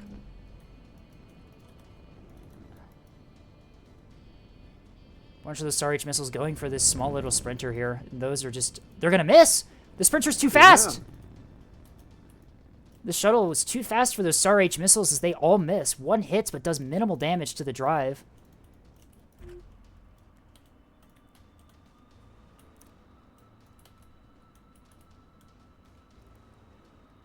Unfortunately for OSP here, the SAR-H fleets on ANS still has plenty of missiles left.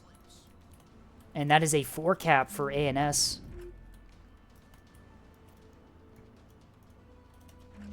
Yeah, it looks like ANS just showed up, met the beef quota, and also didn't care about caps. They didn't. Well, they didn't. Yeah, the strategy of just killing the enemy team and worrying about caps later seems to have worked out for them, as OSP lost their only frontline fleet really early on, and their missile fleet and carrier have been cut off here and just completely destroyed.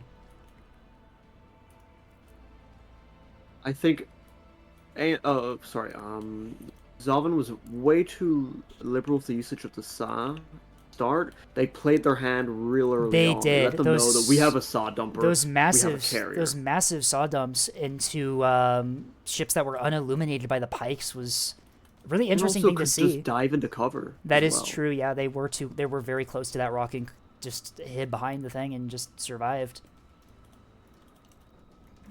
Instead, what you want to do is you want to leverage that early cap lead that you managed to get, right? You have that cap lead, so you're forcing ANS to either have to split up or keep moving around. And in those moments that they're having to move around, you can exploit the fact that they're either in the open or in suboptimal positions, and you can then Right. kill them with the saw dumps. It is Instead, what we also- saw is OSP frontline tried to contest the ANS frontline whilst they had a cap lead. It's like, why do that? Right. I think another thing here is Crystal completely retreated from the C point after missing those initial salvos. If they had stuck around the C point, stayed in hiding, and then came up behind ANS's front line and just dumped a bunch of SAR missiles into it, that would have been a much better strategy, I think. OSP did get the OSP did get the cap advantage very early on, like Vastal said, but really just didn't do anything with it, and just let ANS's front line completely roll up on them and retake the cap advantage. It is worth mentioning here that it does look like OSP will be able to potentially retake the C and B point, but unfortunately, with how powerful and now starting to spread out ANS's front line is, I do not think that that's going to be enough to really turn the tide at this point. Mm-hmm.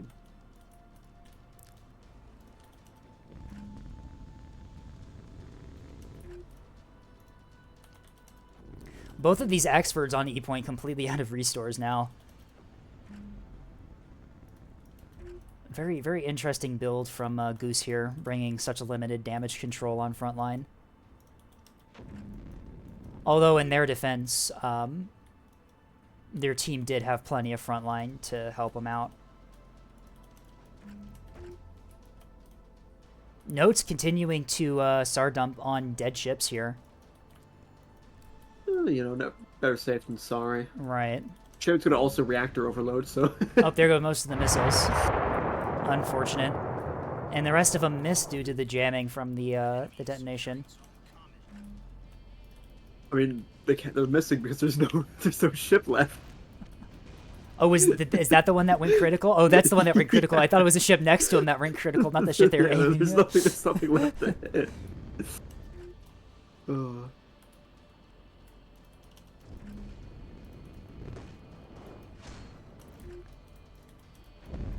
SAR-H missiles are launched out against the cappers on C point. Do they have any chaff left in the tanks? I do not think they have chaff left in the tanks. Oh, nope. The MT has some chaff. It needs to dump it. It is. No, the chaff launcher is still functional, but I don't think it's going to dump it, yeah. As SAR-H missiles evenly spread throughout those two ships completely destroy both of them, and there goes any chance that ZOVN Shipyard had it, maybe pulling this back. Yeah, that is quite unfortunate for them. But luckily, there's second round that they can try and claw back. That is true. Second round, ZOVN Shipyards will be playing ANS on Tumbleweed. Which automatically means they win, according to Balcon. Mm-hmm. We don't use that word here, okay? We don't use that word here. I'm so sorry. And yeah, these SAR-H missile rains incredibly effective this match, able to just pick off key assets from OSP just whenever they show their heads. Very well played fleet from Notes here. It was a little funny that both teams brought SAR-H dump ships, but unfortunately Notes just played their hand much better than Crystal did. Missiles do unfortunately miss, but then Axford has already sighted this poor Torp Tug here.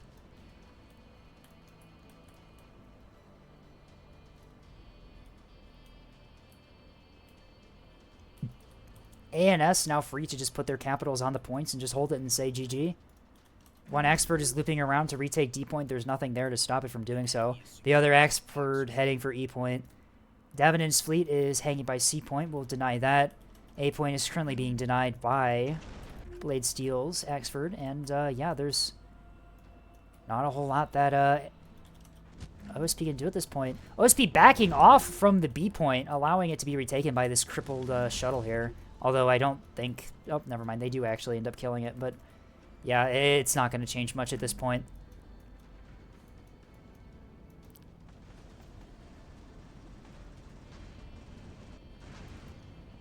I think my big opinion of this match is that bringing both a missile dump fleet and a carrier fleet is a little rough in a 4v4 situation, because you're inherently either going to be giving up frontline or cap assets, which is very rough.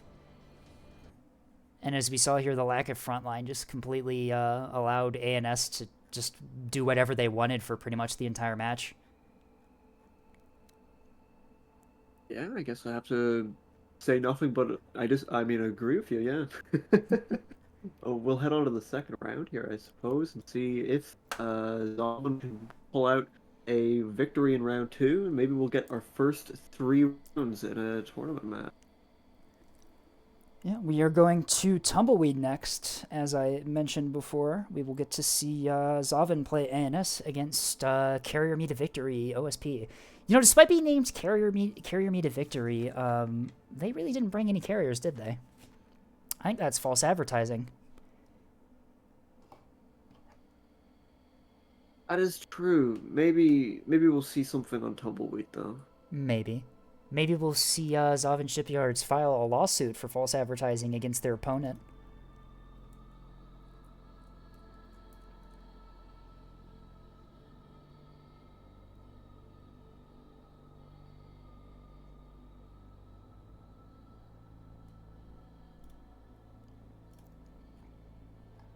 We are waiting on a couple people to ready up here in the lobby.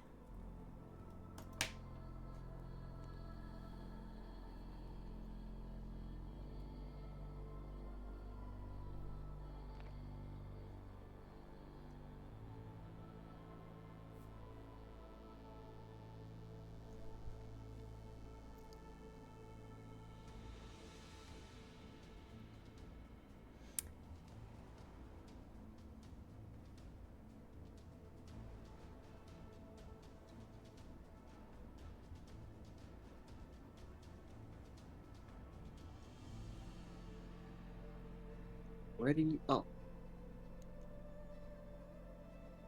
Please. Alternatively, we can just sit here for like 5 minutes and just hang out. Oh yeah, you know. Talk about the sports. You've been watching the sports? This is literally... The sports is this. This is it. Yeah, did you see that ludicrous display last game? Oh yeah, I forgot. End debrief. Yes, of course. How could I forget that exists? Yeah, you can just do that. You Such are a fool. a server admin. You can just exploit your powers to do things. This is sports. We love tournaments. This is great.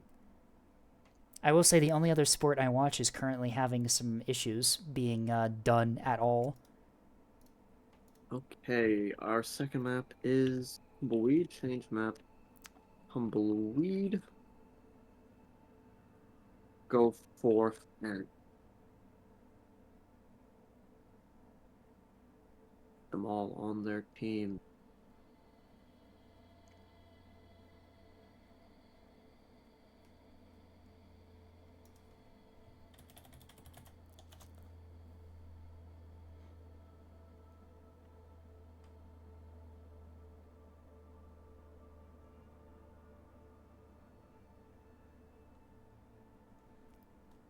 Right, and it looks like we are just waiting for Crystal to rejoin the lobby.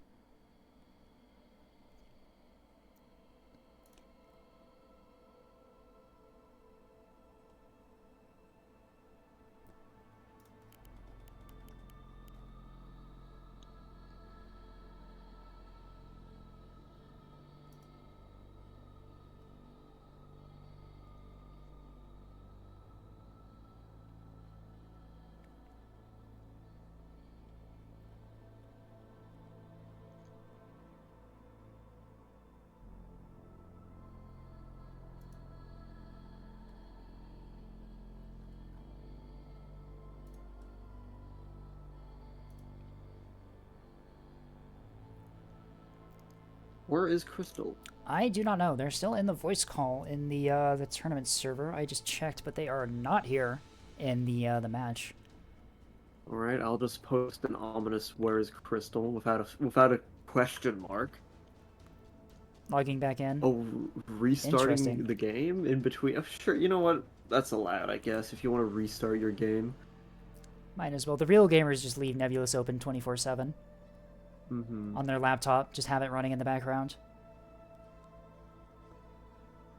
I'm talking to you. I'm talking about a very, very particular person that I know who does this. I wonder if they're in the chat right now. Are they in the chat?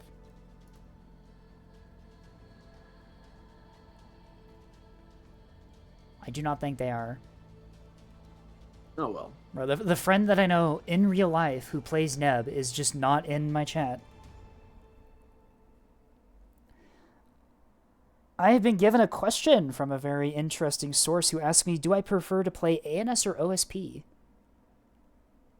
I would say it depends. Each side has a different play style to them, or different play styles, I guess. And I guess it really just depends on what fleet I'm playing. I really do like MMTs are probably one of my favorite ship classes. They're just so fun to play. Having all that equipment on one ship is just super useful. But I can never say no to a classic ANS battleship match, especially when you do good.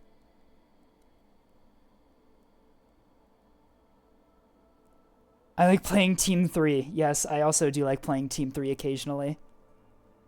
Alright, let's get this show on the road then. We got all of our players. ZOVN are they not going to keep to their matching name tags this time? Oh, that would be a shame. Everyone knows that, I don't know. The general consensus was last match that the matching team colors would bring them victory, but unfortunately it doesn't seem to be the case, so maybe they're swapping it up.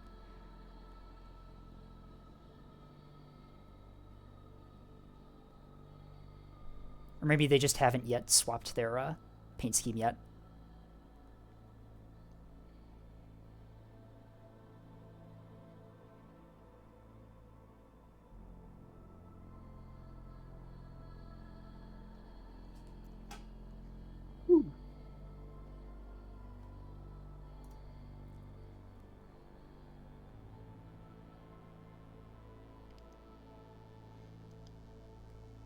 I like how three people in the event stage chat immediately identified that I was talking about Falk earlier when I was talking about him not being. Well, I mean, in yeah, you two are kind of attached at the hip. So that it's is quite obvious who occasionally they're yes, referring occasionally to. yes.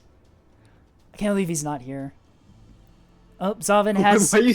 Why do you say it like, oh, I can't believe he's not here? It's like he's like best he's friends. died or Best something. he's in a better place. Best friends, by the way, and is he even online? No.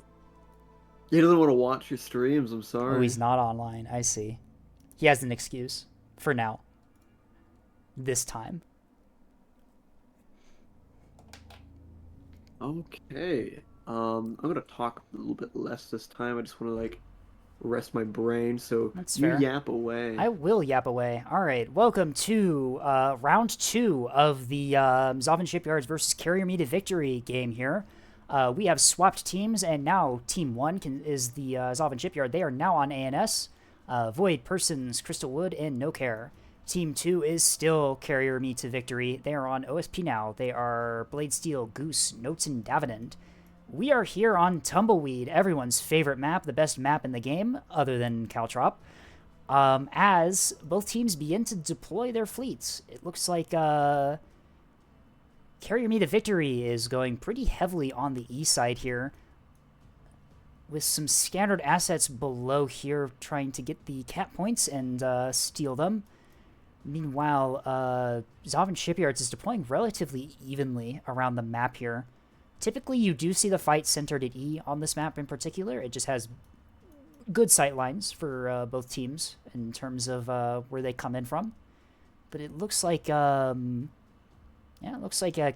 Me to Victory is deploying much more assets over to E than ZOVN is, although ZOVN does have the assets around the map potentially able to snatch those points that OSP doesn't really go for. We shall see what happens. Once again, we can't really see what types of ships are being deployed here until the match starts, but 30 seconds maximum, and we will.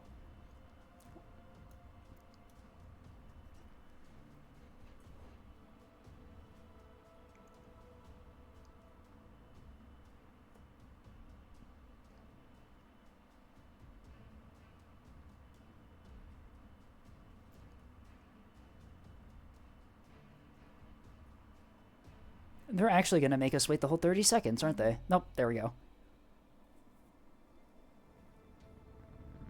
Ooh, we get a zoom in of a levy. It appears that ZOVN Shipyards is bringing at least some aircraft again. We will go through the fleets and what they're actually bringing in a moment here once we actually see everything. All right, starting out with ZOVN Shipyards, we have a double levy fleet from No Care here.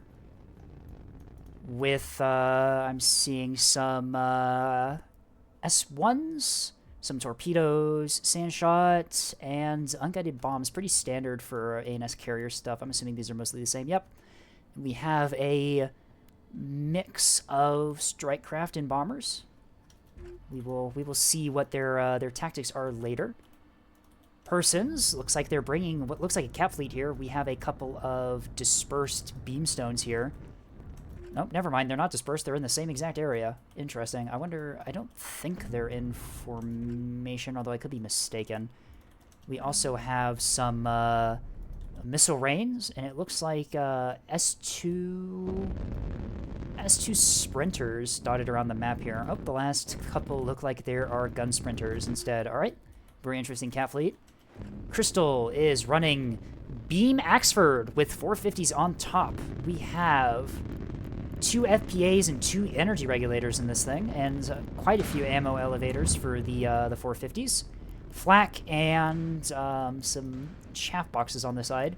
No radar drive in this thing, electing to only bring the standard reinforced drive, so unfortunately this Axford's not really going to be getting any maneuverability buffs. Crystal does have a scattering of 250, 120 gun vets around this thing as well, or just around the map in general. So once again, it looks like ZOVN Shipyards is going heavy on the caps. Rounding out ZOVN Shipyards, we have Void bringing the double gun CL with S2 backpack, parallax radar in one of them, and spyglass in the other. Big whiplash, small radar drive. This is the drive setup you typically go if you don't have enough power to run the big radar and small whip. Still works well, I believe. And those voxels are being escorted by a jamming sprinter. Very nice. Swapping over here to Carrier Me to Victory. Davenant has 1 plasma broadside liner and 1 250 broadside liner, accompanied by some supporting point defense craft by the looks of it. And 1 cringe capper diving for E point as the match begins. Very, very quick on the draw, capturing that point. Blade Steel's got some... oh, interesting. We have a CIA monitor and a just a single C90 on this thing. Very empty monitors here. I'm assuming these are for cap denial and fire support. But we also have some jamming tugs here being deployed with a monitor ball that we will see later, brought by Goose. Some other... looks like some torp tug here, and I'm assuming these are probably gun cappers. Yep, 1, 2, 3, 4, 5. Goose has brought the monitor swarm. This monitor swarm appears fairly similar to the starting one, I believe. I think this is just the starting monitor fleet, just with changed names. Pretty good. Mix of plasma and 100 mil on those monitors, very good.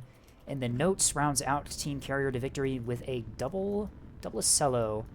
Auroras, Illuminators, Comms Jammer. The other one is built, looks like identically reinforced stuff in the front, as you do, and just regular drives. Seems like a lot of players are bringing just regular standard drives on a lot of their capitals. Yeah, these do... Neko is right. These do look like Garnet and Cobalt refits.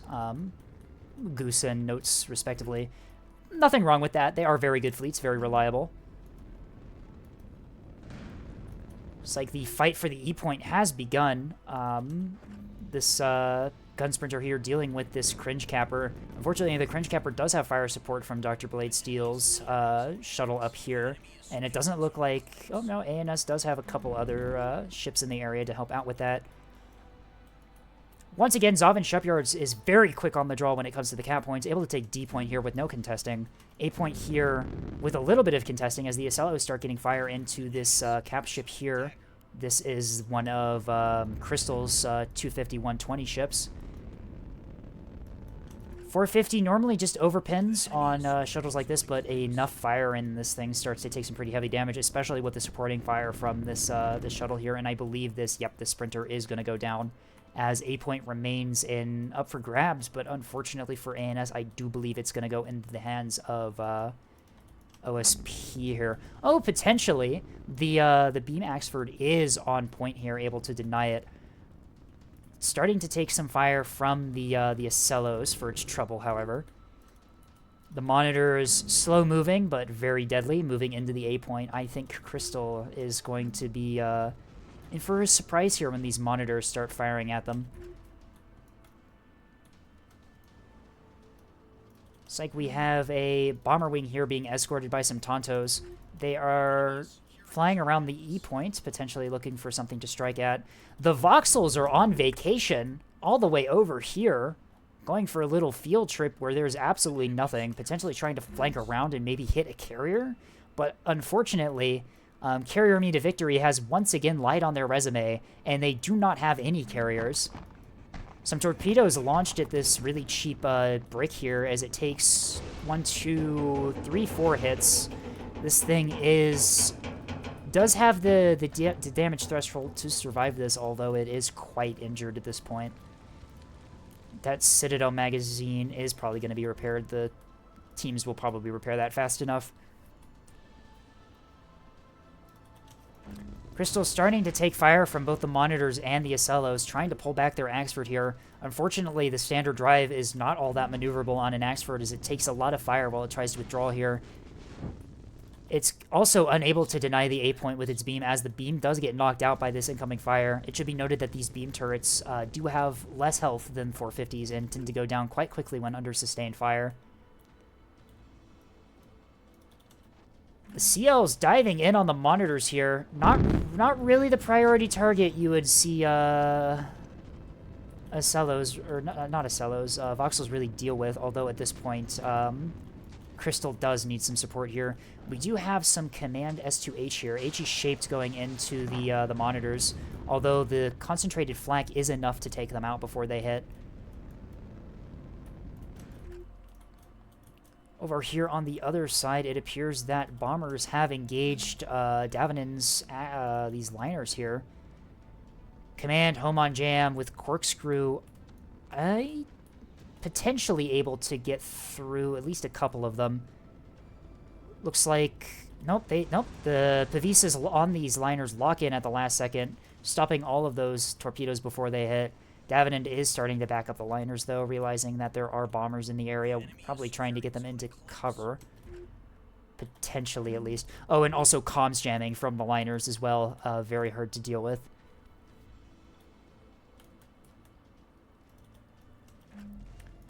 Yeah, once again, you're seeing a complete lack of heavy assets from ZOVN here, as their Axford is already heavily injured, as these Acellos are caught fighting a fleet that they really do not want to be engaging. Monitors have thick armor in the low-caliber guns of the... Oh, never mind. Those were some HEKP hits down the nose of this this Monitor. Follow-up salvo goes into another one here. Looks like those were only HE impact, though, so not doing a whole lot of damage. Although these Acellos are going to... I keep calling them Acellos. I keep doing that. Oh, these Voxels are undetected. The jamming working wonders, as they are no longer spotted by this Monitor ball, able to get fire down range for free under the cover of jamming. A couple of bomber squadrons as well, potentially looking to flank around and strike these Monitors while they're out in the open here. Over on E side, OSP does manage to retake the E point from ANS. ANS doesn't really have a whole lot here to deny that. They have a couple beamstones, but they're not looking in the right direction. As the liners, these liners are going to get a flank on these poor beamstones here and just remove them from the match if they're not careful.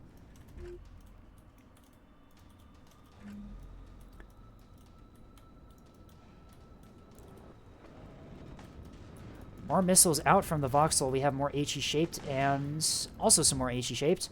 S2Hs do not really pack that big of a punch, and Monitor armor is going to absorb most of the impact here. The missiles are jammed out. The comms jamming out from these Monitors is able to decoy most of them. Although they do manage to take down one of these things. Some more command-guided torpedoes here. Unfortunately, these command torpedoes are flying right into a comms jammer. They are going to lose lock here. Or are they? Yes, they do lose lock. They start flying in straight lines. Easy pickings for the point defense. You see, this is why when you're doing bombing from ships, you always have 2 different types of torpedoes in your ship with mixed salvos of seekers. It reduces the chance that the enemy can just soft kill them and increases the chance that at least one type of missile will get through. OSP does lose a monitor here to the voxels, though. The voxels, however, I believe spending... No, these things sell plenty of missiles. Jeez, okay, never mind. I spoke too soon on that. The 250 liners are flanking around pretty aggressively here. Now that they own the E point, it looks like they're probably trying to get around, maybe trying to ambush the carrier. But the carriers are already pulling back over to the side here, and there are a bunch of bomber squadrons up. These liners here are in a very dangerous position for ANS. Crystal's Axford still electing to sit behind this rock here. Probably fair considering how much front line there is looking at them. The Acello's doing what they can to try and open up the way for the Axford, but all of these ships have really ducked behind cover. The Acello's began opening up on this exposed keystone here. This keystone needs to get to cover or it's gone. Radar drive on that will definitely help, but 450 hurts destroyers a lot. This thing needs to move up immediately, or it's just going to be out of the match. The other beamstone potentially trying to look for what capped the E point. Unfortunately, it's too late to deny it. OSP has already capped the E point and is already withdrawing the cap ship back to safety where it can be used later. C point very heavily guarded on OSP, but there is no ANS ships in the area that can really do anything about that. The voxels rushing in, potentially looking to maybe get some fire onto these broadside Acellos before they notice that they're closing the rank. This keystone is still just out in the open here. This keystone needs to get into cover like yesterday, or it's just going to be picked apart by the incoming monitors and Acellos.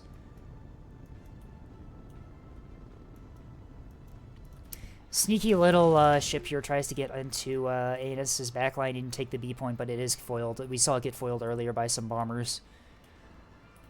Oh, the liner fleet opting to go inward instead of outward. Probably fair, considering that you don't really want your ships outside of the map on Safari doing nothing. You want them in the combat area. These Acellos, though, have locked the voxels. The superior radar equipment on these Acellos is able to burn through that jamming, and the illuminators are also able to help with that. These voxels really do not want to take this fight at the moment, especially when the Acellos have monitor support. And it looks like Crystal's Axford is pushing out. Interesting. Pushing out at, what is that range? That range is like... It's like 7-kilometer range. You do not want to be out in the open in a ship that looks like this at that range against monitors. You want to be waiting to ambush them, potentially trying to pick them off with a beam.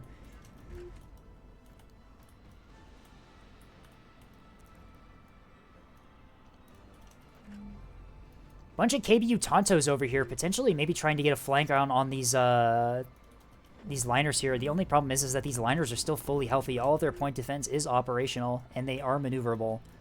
Unguided bombs are not really going to be doing much to them if Davenant is able to micro and sees them incoming.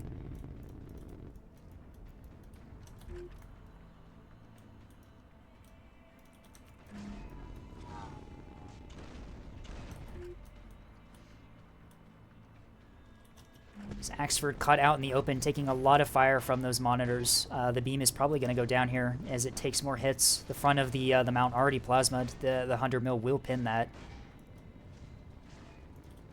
And these Acellos continuing to deal with the Acellos here. The Acellos do not want to be taking this fight as they correctly move off to the side here to get into cover. They do put some fire down range onto this poor jamming ship of some... Yep, this is a jamming escort. Although losing a jamming escort is not really that big of a deal at the moment for OSP. Fencer and Strife Squadron have been spotted on their way to the liners. And And I have a feeling those liners are going to be more than able to defend against that unguided bomb strike. See, the issue is I would say this is the ships that you should be using the torp bombers on, but at the same time, these ships jam out all the torpedoes you brought.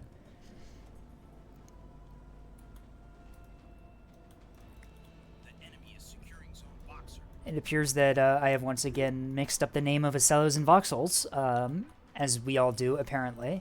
I have no idea what it is about those two ships that we mess up the name every single time. I think you've mixed them up maybe 6 times, 7 Have times you been now. keeping count? Thank you for keeping count of my mistakes. Very well.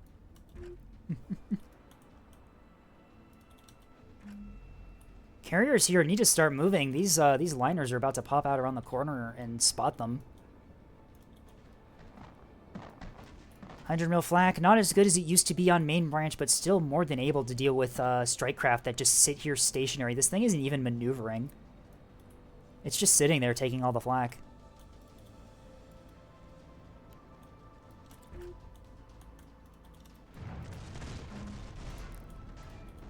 The Voxels jump right back into the line of fire of the Acellos, trying to deny the B cap, which is denied.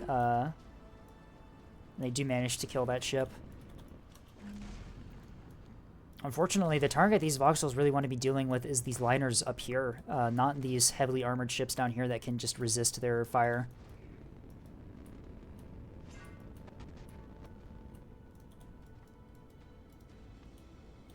As Axford's still not having a good time. The beam is out, only 1 restore left.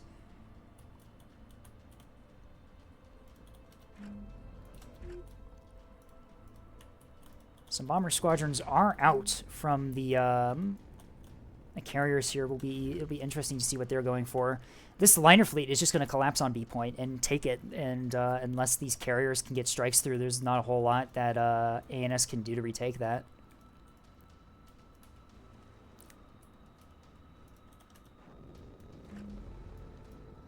The Acellos continuing to put 450 fire down on these Voxels here. These Voxels, lightly armored, do not like taking fire like that.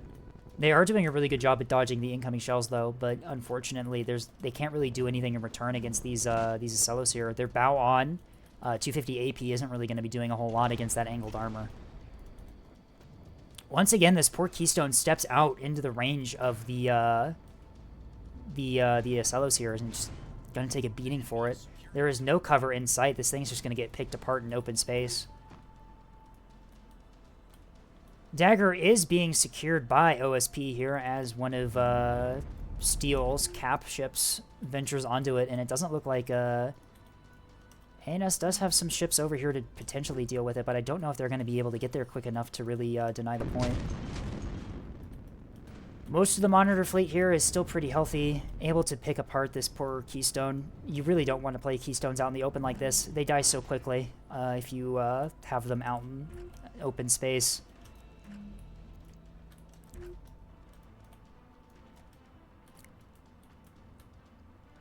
Bombers out on the liners here. Well, those are all unguided bombs. Those are going to be easy pickings for the Pavisas. And I doubt any of those are going to hit. Yeah, the Pavisas are going to clean those up nicely.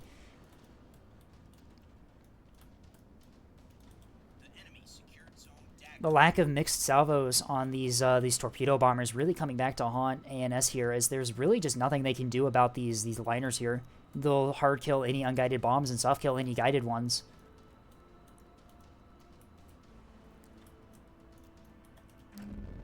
ANS does seem to be making a play for C point. Unfortunately, this monitor here is going to have something to say about that.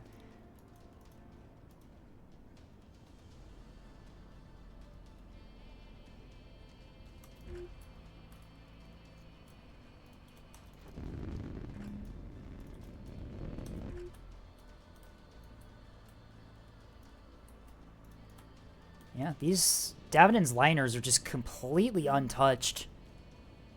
They are... Oh, what the... They're running low on 20 mil. That's interesting. One of them's completely out of 20 mil, and the other one only has, like, 15% left. That's interesting. Looks like all of the 20 mil really going into their fighter craft and not into their Pavisas.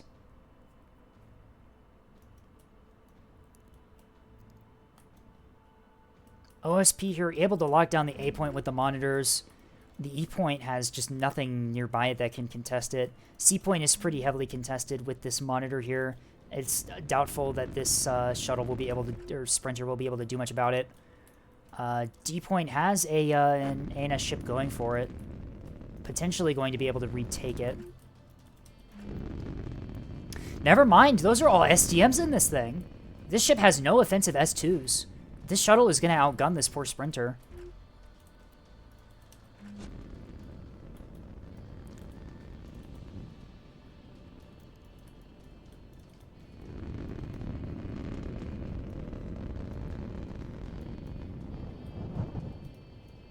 Crystal Sprinter on C point taking supporting fire from the Acellos as these Acellos have just been in a masterful position all match, able to put fire down range in multiple areas and support ships when needed. The monitors are moving off the A point, potentially to hunt down... Oh, they're going for B point is what they're going for.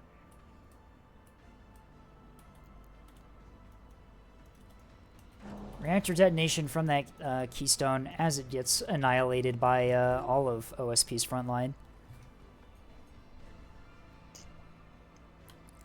It appears that the developer of the game is also in my Twitch chat. Hello, Liz. I'm assuming that's you. I'm assuming your username is pretty standard between platforms. Yeah, Davenant is just gonna clean up here on the B side, hunting down these carriers. These carriers there's nowhere left for these carriers to go as these liners just rush them down. The Voxel is attempting to re-engage the monitors here, but unfortunately I think it's too little too late. Some of those missiles are HEKP. Unfortunately, these monitors are broadside, so the HEKP is going to go in one end and right out the other, doing minimal damage. And yeah, these Voxels do not want to be taking this match at close range.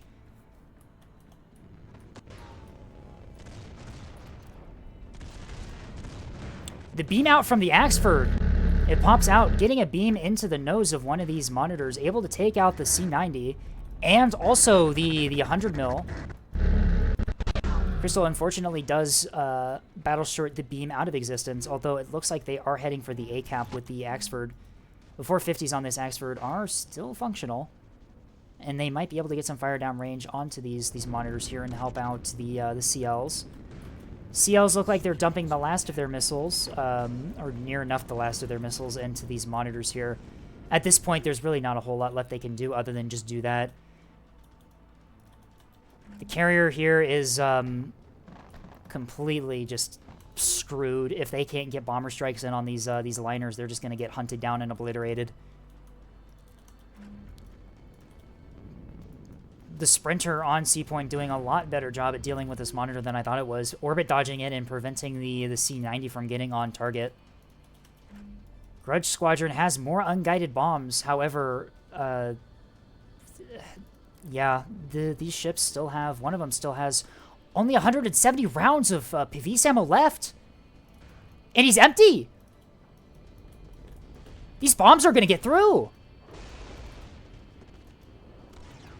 Only 4 of them, though. Doesn't do a whole lot. Doesn't do enough to stop them. The bombs do get through because they're out of ammo, but unfortunately, these carriers have been spotted by the 250 and are just going to get torn apart.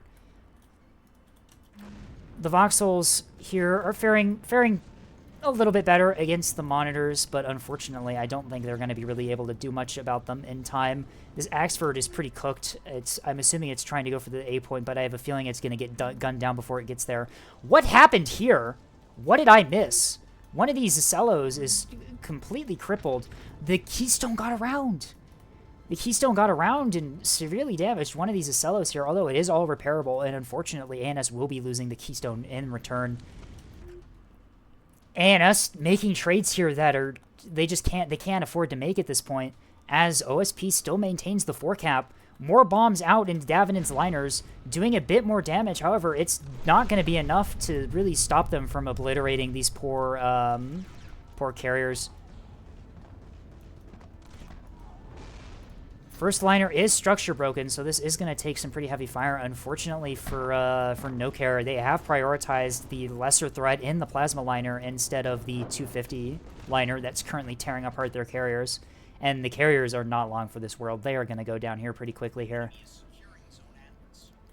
ANS just completely out of assets, unfortunately. They did the same mistake they did the first time where they brought too many support and flex fleets and not enough frontline. The Voxels and the carrier perhaps not the play here, as both fleets kind of fill the same role of being able to rapidly reposition and strike priority targets.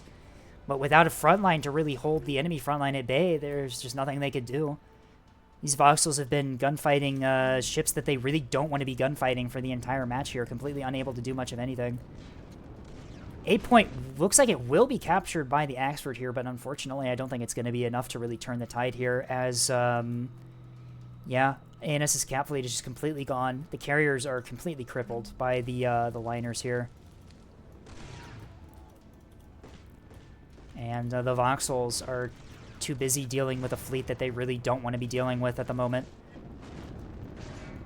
Looks like the Voxels will likely win this engagement against the Monitors, but they've spent way too long trying to do it and are unable to really move around the map and hunt down targets that they really want to.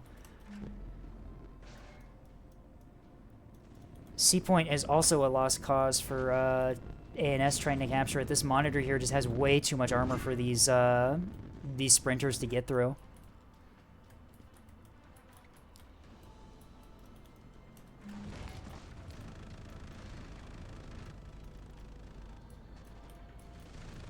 Yep, there goes the other carrier as ANS just loses all of its carriers. Very unfortunate. The Acellos, despite taking some damage, are still completely functional. The Voxels continuing to deal with the Monitors, although it's... taking out these Monitors at this point is not going to do anything to really change the outcome of this match.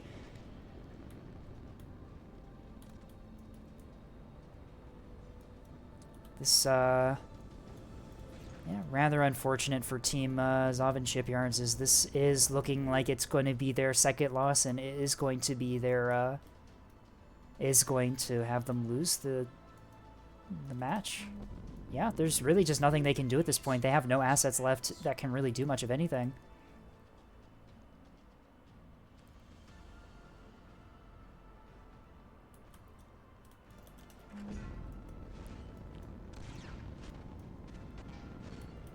Yeah, and this is why, folks, you always want to bring adequate frontline. You've seen it here on stream. Bringing some fun, fast missile fleets and carriers is nice, but if you don't have the frontline to prevent their frontline from suddenly being on top of you, then it's not really going to be doing much to help your team win. Unfortunately, yeah, I think this is, unfortunately for ZOVN Shipyards, I think this is down to another fleet comp issue.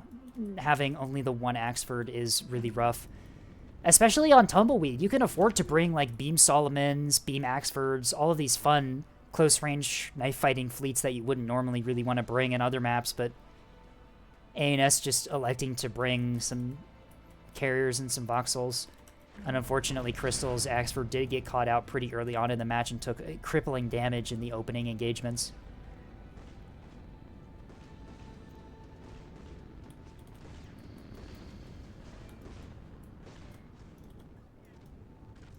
Yeah, these Voxels here are starting to take some damage from the damage that they're taking, starting to add up. Was that 450 AP being fired at this thing? Yeah, that's 450 AP being fired. In one end, right out the other. And Davenant has found the Voxels, and with that, I think that's going to be GG. These Voxels are going to get cooked pretty quickly now, being broadside to 250. Yeah, it's Davenant releases a full salvo into the already injured one. You can see that damage add up immediately. Voxels have insane speed and insane damage output, but if they start taking damage, it's very hard for them to recover from it, as this Voxel just melts entirely. Void opting to surrender here, noticing, yeah, that the match is pretty much over here. And yep, that's ZOVN Shipyards surrendering, and that is match 2 victory for Team Carrier Me to victory, as they're the ones who are going to be moving on. in the tournament. Alrighty, that was the second round, and we do now have a winner. We do indeed. I will get all the players to join us here in the event stage. Yeah, you can see Void here successfully correctly identifying rather, that, yeah, those liners were their priority target rather than the heavily armored Cellos and monitors that they ended up being against.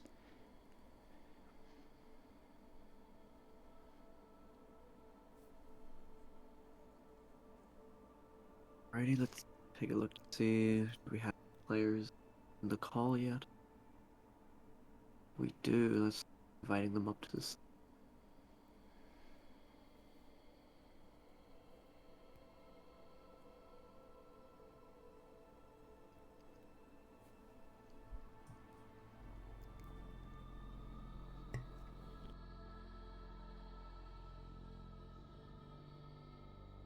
Alright, is that everyone? Let's I think count. that's everyone. 1, 2, 3. No, we're missing one. 7, No, we have everyone. 8. Yes, this is everyone. Good game, all. GG. Yeah, good game. Fantastic game. Everyone. Yeah, very well done. Those CLs did amazing. Chef's kiss.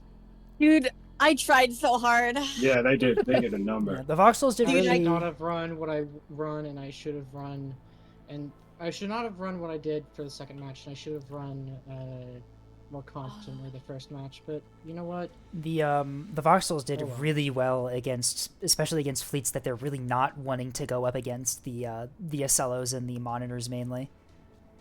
Yeah, I'm a voxel gamer. I really wish I went up against those marauders. Yeah, so yeah. I would've Unfortunately, the fucking targets that you would have done insanely well against were unfortunately on the other side of the map.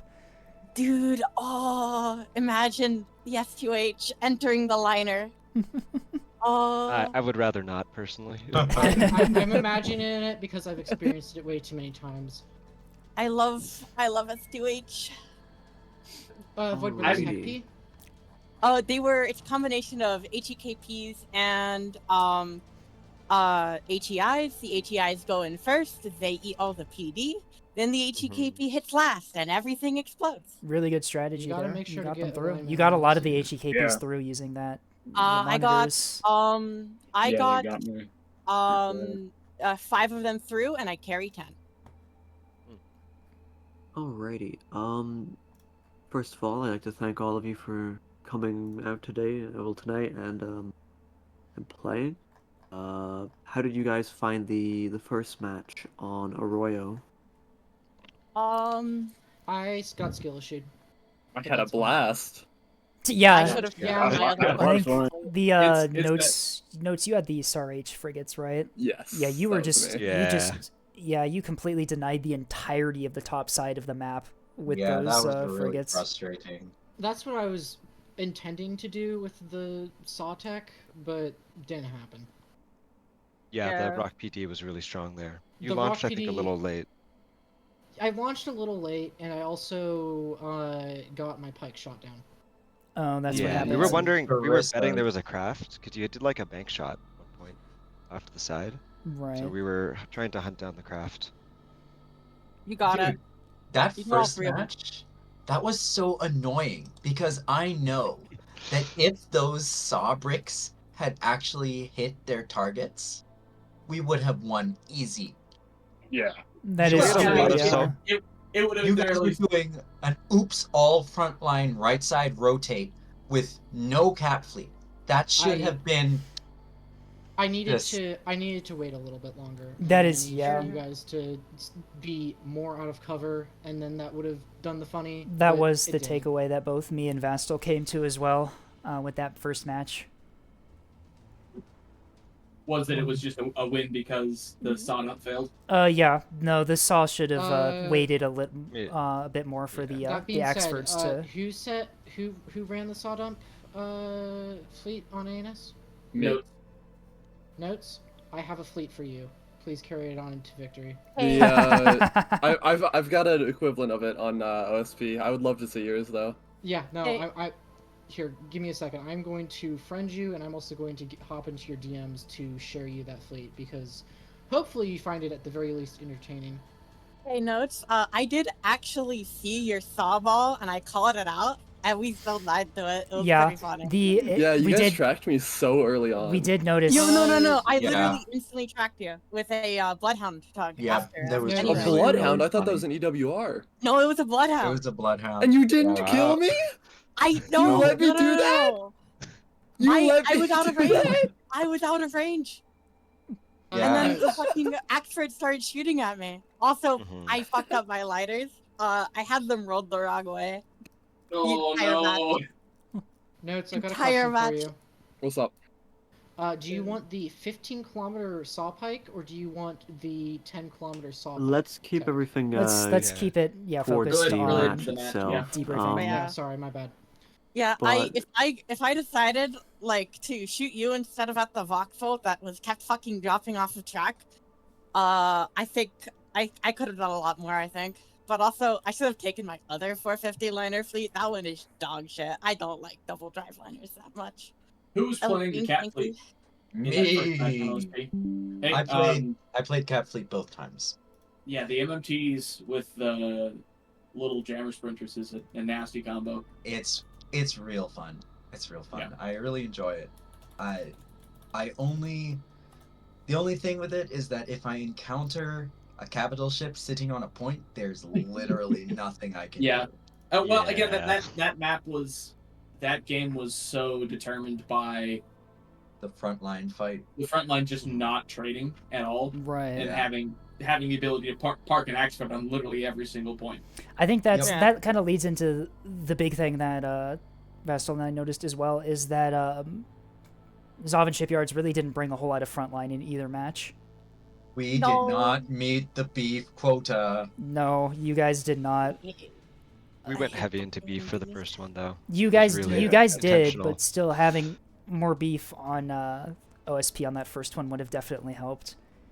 Yeah, I Yeah, mean, a single additional liner fleet in that first match, and it might have been a whole other game. That or monitors too would have definitely posed a threat, especially if they jumped the your guys' front line when it stepped on to C point. Yeah, or if it had been sticking low after they realized that we gave up the top half of the map. If they'd swung low, stuck under A. Right, they could have just annihilated your Axford when it dove to recap it. Yep, just control A. Yeah. That was what I was worried about. I thought the monitors might still have some SAH left. And they did. Those This things have is, really deep mag wells. I'm the only person on our team who really, really likes OSP frontline. I see. Okay, Yeah. that's fair. I like OSP frontline too, but Dude, I love liners so much. They're so fun. I hate monitors though. Fucking monitors. I hate. Yeah, monitors are so boring. Alrighty, yes. well, Correct. I will say that I think we've finished up here for today. I'd like to Yep. again thank teams for taking the time out of their schedules to join us today. Yep. And I'm wishing Carrier Me to victory well in their next match. They'll be playing on the 2nd of March, I think it is. Yes, the 2nd of March. 8 p.m. will be your next match. Notes. What's up? You want a DM call after this? Sure. Yes, and you two can get to your DMs. You guys, you guys, It's so cute. Look you at guys, this yeah, bromance you here. guys Wow. trade treats, trade secrets. Oh, give each oh, other do you wanna talk tech. about the second map at all? I want to Aye, say one there's- thing. It's Stream Still On. I want to say something. One thing. Yeah. Hi TV. Hi Starfall. You're cute. I see. Anyway. Okay. Well, that'll be the end for this. Tune in next week. We will have 16 teams playing it out next weekend. It's going to be 8 matches, fully packed in. There's going to be 2 streams happening at 4 p.m. and 8 p.m. EST on Saturday and Sunday. So plenty of matches for you to all tune into. 3 of them are exhibition matches, so there's no stakes involved besides your pride and ego for those players that want to be ego cringers, according to one or two people who like using that term. I love ego. I love ego. And yeah, we'll see how this goes. Yeah, that's it. Goodbye or something. Drink water. You know, I don't know. Water's important. Sip it. Yeah. All right, That- y'all that's, take care. that's it. Yeah, bye bye. Good game, well played, all. Jeez. Good job, everyone. Bye-bye. Alright, Wow. well, my stream is going to go on for a little bit more. I think I'm going to wrap up all my fleet reviews that I have for this week, and yeah. I will probably do the, I'll probably look into doing the Sunday games next weekend as my, for casting. I'll keep you posted, though, because my schedule does not go that far ahead. I might fire you though. I'm sorry. You I know, see. might just Was get, like, I... Did I not do good random enough? Vibe. You see, I'm gonna do this thing where I just make you think that you haven't done a good enough job, just so that you try to impress me more in the next I see. one. So you gaslight me, and make me have stress, so I do better. Yeah, you see, I actually have your best interests at heart. Yeah. Well, you see, the issue is that engineering school already does that, so I'm immune. I've built up an immunity. Yeah. Well, yeah, stay safe and avoid hard narcotics to everyone as well. I'm getting a bunch of DMs from someone begging me to say that. It's a good thing to say. And it also, is. as Vastal says, drink water. Yeah, I've got my water right here.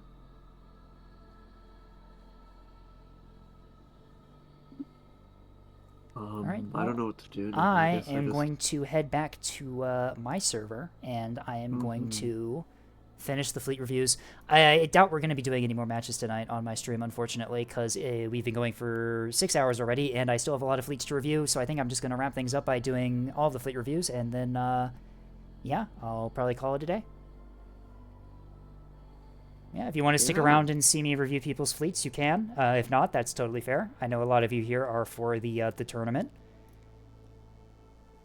But yeah, stay tuned because next week we will be doing some more tournament gaming. And yeah, I'll see you all then.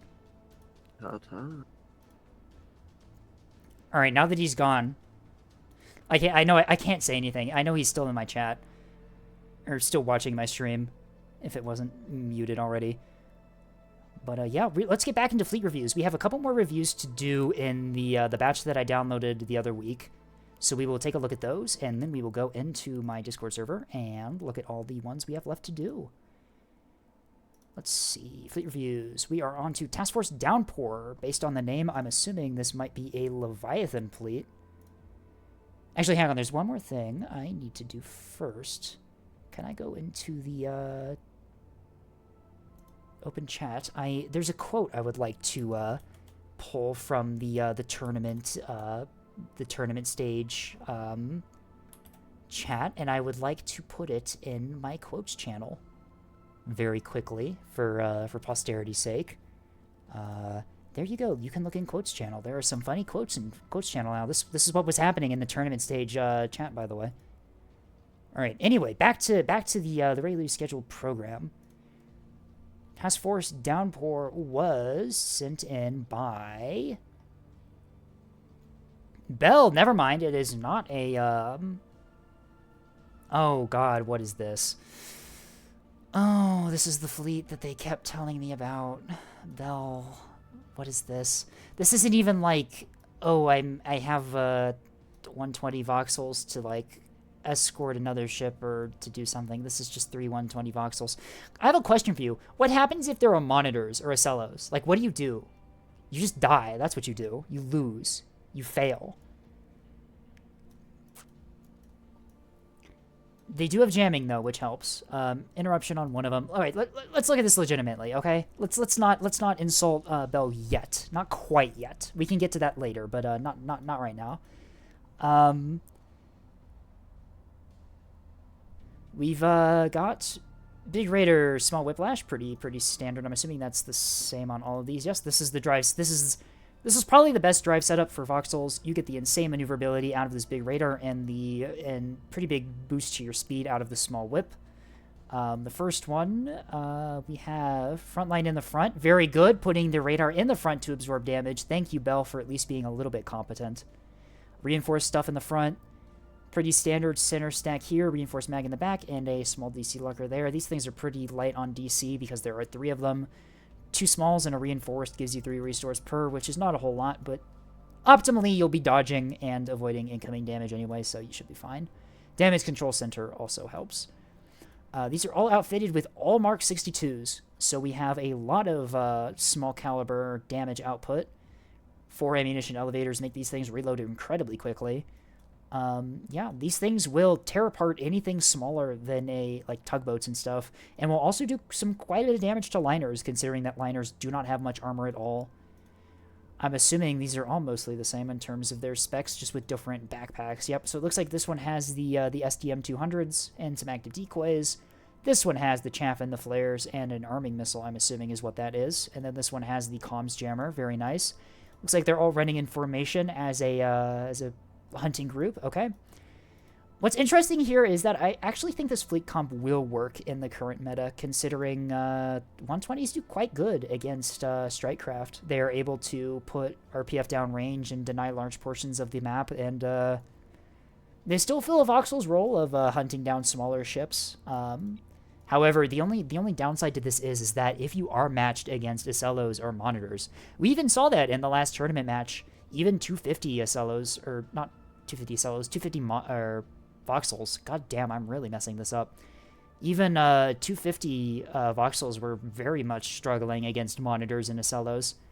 The rate of fire on these things must be godly. Yeah, I remember there was something that happened a couple months ago. An individual by the name of Cosmic Eradicator, you may know him from a lot of things, put everyone in fleets that were just 4 120 voxels, and the idea is that they would just put a bunch of RPF downrange and crash the opponent's computer, and that was the strategy.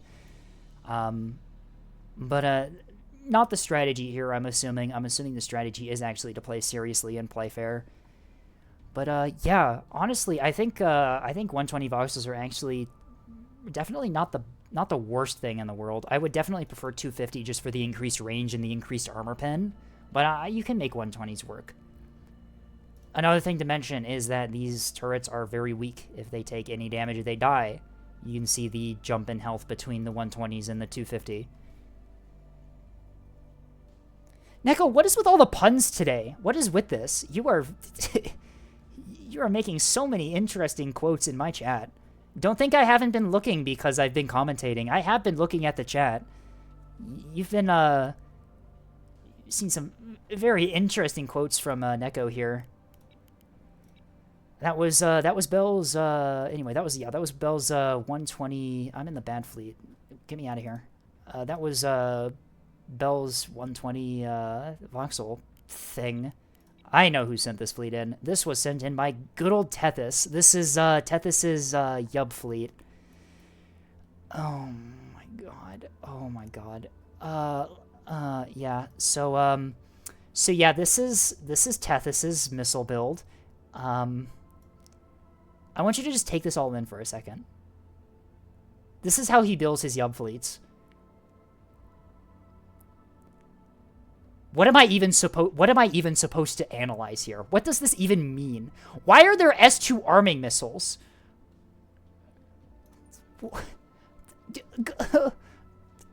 I'm assuming that this is for like ones that don't have a VLS1, but like, oh my god, this is so dumb. Cap Yub, TTJ, TTW, Begone Connell. I don't know what these mean. What do these mean? CT Strike? Or CST Strike? CST Strike 2? CST Strike 3? There's 4 of them? I have no idea what any of these mean. This is incomprehensible. Thank you, Liz. Fleet Editor was a mistake. You get to see people that bring this. Tethys has sent me screenshots of him doing missile strikes, and the entire like left hand of his screen is just a bunch of like lists of different missiles he has out. He like sends out 2 strikes, and the list goes to the bottom of his laptop screen. It's really funny. I can't even, like... I know that they're mixed salvos, but, like... I can't even begin to, like, analyze this, because this is, like, insanely, like, built up and tested tech that has so many interlocking layers to it. I mean, like, it works. Like, I've seen this fleet that Tethys runs will... I don't think I've ever seen it do less than 20k damage in most matches. So it works, but it's just... Looking at this from someone who doesn't play a lot of, like, missile-focused builds, this is just completely incomprehensible to me. Like, I have no idea what I'm looking at. What is this? Tethys, why did you send me this? At least I can analyze the ships. Yep, that's a standard yub frigate. Moving on. There's not a lot to say. These things are pretty stripped down to have the points for all the missiles. Yeah, basics, small DC for maybe surviving a little bit of damage. Like, what? This is... What tips? Point defense. The ship is rather expensive. Oh, this is nice. The ship is an expensive, heavy asset, and its survivability in combat would greatly improve by adding a reinforced CIC. Liz, thank you so much for adding this feature. You cannot imagine how many times I've had to tell people to please put some reinforced stuff in your ships, please.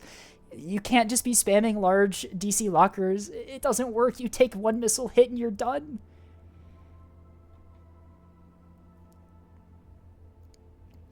This, by the way, for anyone wondering, this new warning system, this is a public test branch thing. Main branch doesn't have this yet. This is going to be added. It's really nice because all of the, like, the warnings are, like, they have a tiered list. Tethys is celebrating because the low power is no longer a warning, it's an advisory. Meaning that he can get away with, power cringing his Solomon. I love his Solomon so much. His beam Solomon is at like 140% power. Yeah, I'll just turn off the radar when I activate the beams, but then I can only have two beams active at a time. Completely incomprehensible. I have no idea how he does it. He's actually just insane. You can thank the suggestions channel for that. Yeah, I mean, like, it's an incredibly useful quality of life thing. Just like having... Oh, I can even disable that. How do I undo that? Wait, shit. How do I undo that?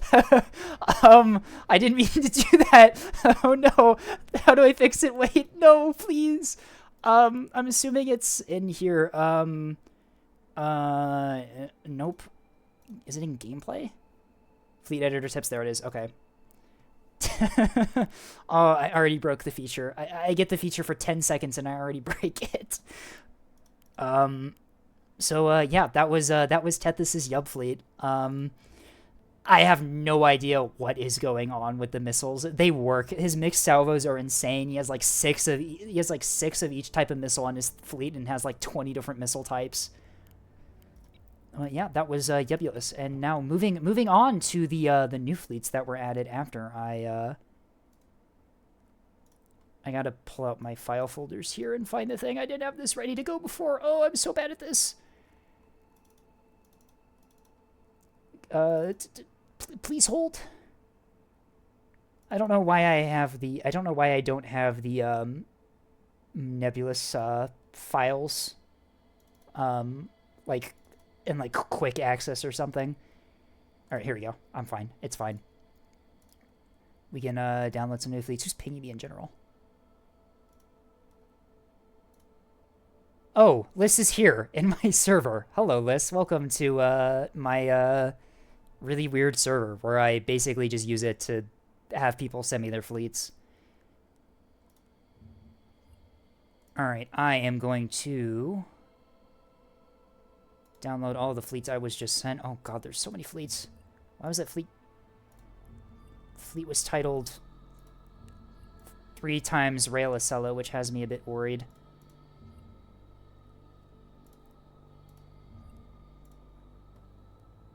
Oh god, I forgot that NECA sent me a fleet. We'll see what they sent me. Oh, they sent me 2 fleets. I see how it is. Just because you're a capo, you think you're special and can send me a bunch of fleets. I also noticed that there are, like... Send me another...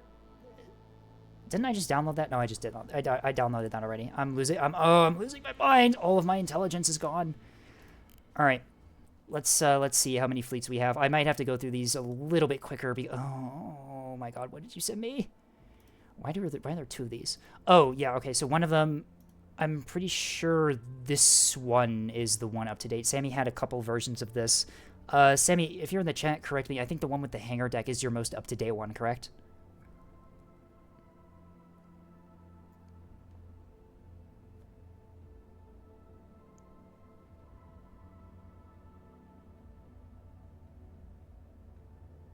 Are they in the chat still? They might have left.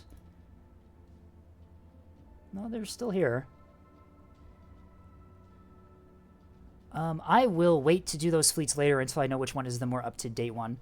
In the meantime, this is also a fleet from Sammy. This is their triple rail SLO. Because of course. Tethys was sending me a bunch of DMs the other day about how apparently triple rail SLO is very strong now that turreted rails have got a rework. The very funny thing to do with this, apparently, is to position fire the reactors and drives of heavy capitals and just instantly reactor overload them by having the massive crit chance that railguns do. I'm assuming these are pretty well buffed. We have 4 large energy regulators per. Damn, okay. Rapid DC locker, basic CSC. So yeah, they're pretty cringed on the other things, but let's see what the tips say. Shared faction equipment. Is this always here with Acellos, or is the game insulting this Acello for not being built correctly?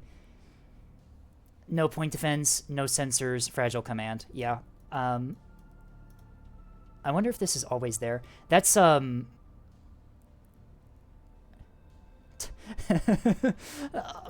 auto moderator trying not to let Neko's comments pass, but I will allow it. The Catboy does get special perms to swear in my chat. Yep, so I'm assuming these are pretty similar. Yep, they're 1,000 points each. Drive setup, Whiplash drive. I'm assuming that's for the power. Yep, you're at... How are you at 100%? Okay. Using every single bit of power. A single chaff decoy. A single chaff decoy per solo. I don't know why that cracks me up so much. You see, if you don't put your point defense to point instead of area, these things are going to dump their only chaff at the very beginning of the match when the missile is detected at, like, the other side of the map. The fire rate is pretty good, considering, oh my gosh. Yeah, so the idea behind this is to just, you have it set to manual. Okay, yeah, that's fair. That's what you want to be doing with especially this. Yeah, I'm assuming the intention here is to just put so many railgun rounds downrange at once that the fires and the crits get out of control for heavy capitals and their damage control isn't able to really do anything, which does work. Having this much fire rate out of railguns is pretty insane. The only problem is that you do have no defenses. Your point defense is just a single piece of chaff in each one. So if the enemy does have missiles or does have carriers, you're probably going to get annihilated pretty quickly. But yeah. This is Sammy's triple rail Acello fleet. I kind of want to see how this actually performs in a real match, considering that these things are incredibly fragile, but also I'm assuming that the amount of fires these things start if they get an accurate salvo on a capital is pretty insane. Can rails kill damage control teams? Technically, yes. Railguns have a very high chance of setting fires, and fires deal damage to damage control teams. The other way that they can deal with overwhelmed damage control teams is they also have a very high chance of causing critical events, and also the fires and the debuffs that the railguns hit also prevent... They lower the speed at which damage control teams can repair things. So the idea is that you just fire so many rails into like a reactor that it sets so much fires and so much debuffs in the reactor that the damage control repair speed gets cranked up to like plus 80%, I think is approximately the maximum. And then also you cause a reactor overload, and then the battleship or Axford is forced to like scram the reactor or they just explode. I've yet to use it, but I've used a very similar fleet I sent in. Yeah, I'm assuming this actually would work pretty well as long as it has spotting. especially against heavy capitals that have their armor being so thick that the railguns are less likely to overpin. A drive with a fuel line fire and 4 to 5 crits cannot be fixed and will go off. Yes, exactly. Reactor crits, critical events, especially in the reactor, are very deadly. And these railguns take full advantage of that by... you can see here on the munition type, the... does it actually say the... Didn't these used to say the chance of causing criticals, or was that removed at some point? Oh, I bet that was the show hidden stats mod that I had, that I no longer have. That's a mod, yeah. I think you're right. I think it's the show hidden stats mod that I no longer use. But yeah, no, railgun slugs have a much higher chance of causing critical events than any other munition type, really. Missiles also have a very high chance of doing that, but that's a whole nother thing. Yeah, that was the triple rail Acello sent in by Sammy.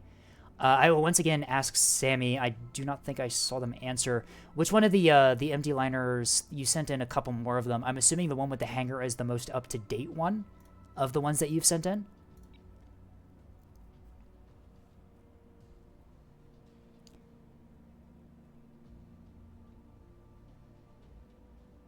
The one with no hangars is the most up-to-date one. Okay, I will delete the hangared one, and I will review the most up-to-date one. We did see this fleet a little bit earlier today. I'm assuming... Let's see if I can find what got changed. Oh, we have a gun plotting center in these now. Nice, okay. Gun plotting centers work pretty well in these. Increasing the accuracy. Basic CIC, Citadel Mag, Plant Control... Civilian, and then... Oh, no. Only 3 civilians and 3 E-Regs. Okay. Yep. Very similar, is the tips a mod too. The tips thing is a public test branch thing. So when the next update goes live, this will be added to everyone's client. I am in public test branch because the tournament is being hosted on public test branch. It is a bit more balanced, especially for ANS Capitals. ANS Capitals aren't really having too good of a time on main branch due to how cheap and effective R3 rockets are. But I will say that test branch is pretty well balanced, in my opinion. I think things are much better there than they are in main.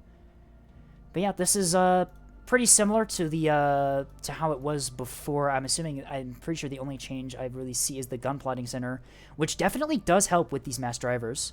But yeah, similar role to the other fleet that Sammy sent in, the railguns. Mass drivers, just like railguns, mass drivers are kind of support weapons, whereas railguns support other ships by causing fires and criticals and making the damage control team suffer.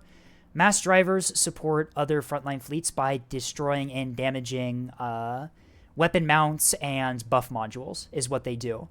The damage that they do and how they deal the damage is pretty much perfect for knocking out, not destroying turreted mounts, but knocking them out and also destroying buff modules. But yeah, three liners with 4 turrets. That's 12 mass drivers per. Typically what you see is you only see 3 mass drivers on mass driver line ships, just because these things are very power intensive and also very expensive points wise. But I suppose if you're going to do the full send with this, you might as well stick on the 4th, spend a couple extra points on it just to get the fire rate out to maximum. Mass drivers ignore damage resistance. I know that railguns ignore damage resistance. I'm not sure if mass drivers do or not. Yep, mass drivers also ignore damage resistance, although unlike railguns that pin the ship deep, mass driver rounds really just kind of explode on the surface.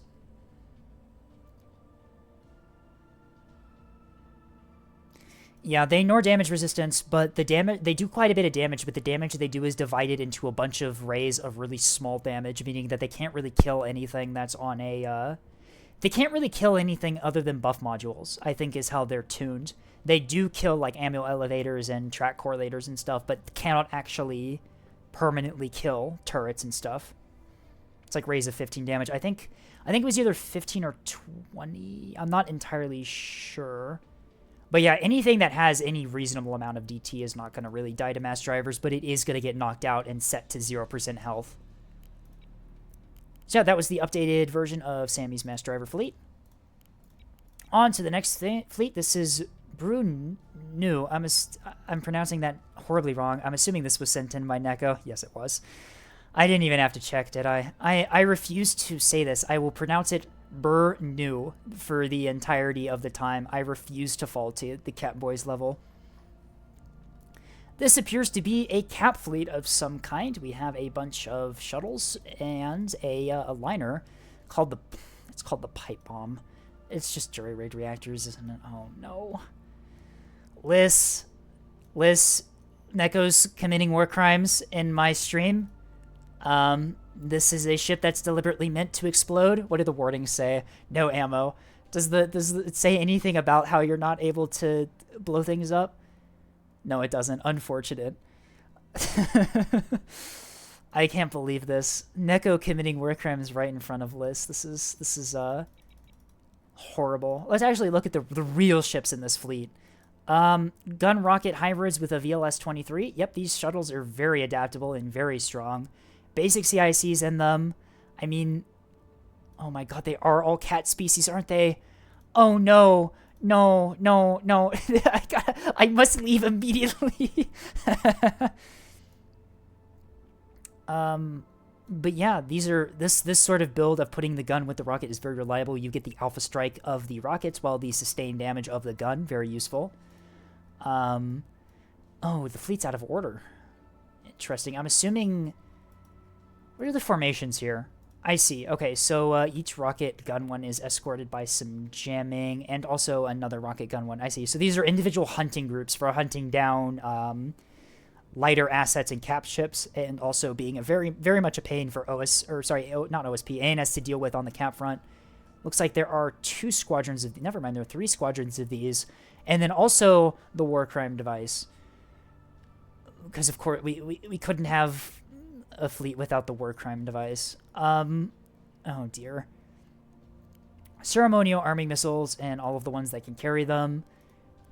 Jamming on the one... Yeah, the Warbler Jammer is a very nice addition to the game. It makes playing OSP so much more fun, especially since up until this point, ANS has really just kind of been uncontested on just throwing a bunch of command missiles at people. Ceremonial arming missile, for people who don't know, effectively what you can do is you can put a really cheap 1-point missile if you put either a Wake homing or a SAR-H homing seeker on it. And effectively, as long as you have this missile and do not fire it, the game considers your ship a combat effective vessel, and you can contest cap points. So let's say if you're in like a frigate and all of your other guns are destroyed, but you still have a VLS-1 functional, which is one of these in it, your ship is considered able to fight other ships and can hold cap points from ships that actually are combat effective. And so that's the little hidden tech there, is that you can use ceremonial arming missiles to effectively stall out cap plays and other ships from taking caps. But it looks like, yeah, honestly, the Omni soft kill shuttle, I'm a big fan of this thing now. I've incorporated these things into a couple of my fleets. You've got radar jamming, comms jamming, and EO jamming. Oh, you stuck actively cooled amplifiers in here too. Oh, the plant control. I see the tech here. Very useful. OSP weakness is that their jammers have a very short firing time, so buffing these with actively cooled amplifiers is very useful. It is worth noting that I did submit a more serious carrier and capper fleet, and just wanted to see this because it was funny. Honestly, I think that everything up until the liner is actually very good here. These hunting groups of shuttles are very deadly, especially when accompanied by this jamming ship. And also, yes, I do have your carrier fleet downloaded, and it will be featured later here.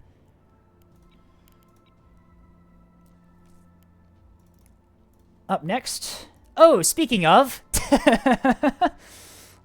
I believe this is also the one that Neko sent in, if the fleet name is correct. Yep, Carrier Capper. It would appear that they have modified Tantalum Squadron for some reason, as the little text up here is still here, unless they have somehow added this into the file, which you can do, by the way.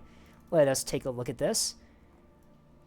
It looks like standard Journeyman Carrier Cap fleet. The Journeyman able to send out some fighters to support the cappers here. We have some MMTs. Very nice. Are they in any formation? No, they are not. They are independent hunters. I do like... MMTs are definitely one of my favorite archetypes in terms of ships in the game. They are just... They can do so much with such a small little package. It's honestly insane. We're running the Adaptive Radar Receiver variant. Some people like Adaptive Radar Receivers. Some people like Scryers. I like the Scryers because they're really nice for team play, but Adaptive Radar Receivers are also very useful. Rapid, Aux, Small, Reinforced, and a Reinforced CIC. We're bringing the Reinforced magazine, so unfortunately it doesn't have a lot of or as much salvos as you would sometimes see in MMTs, but still enough. Looks like we've got 3 salvos here of different types of missiles. Interesting. It looks like some of them are cheaper than the others for potential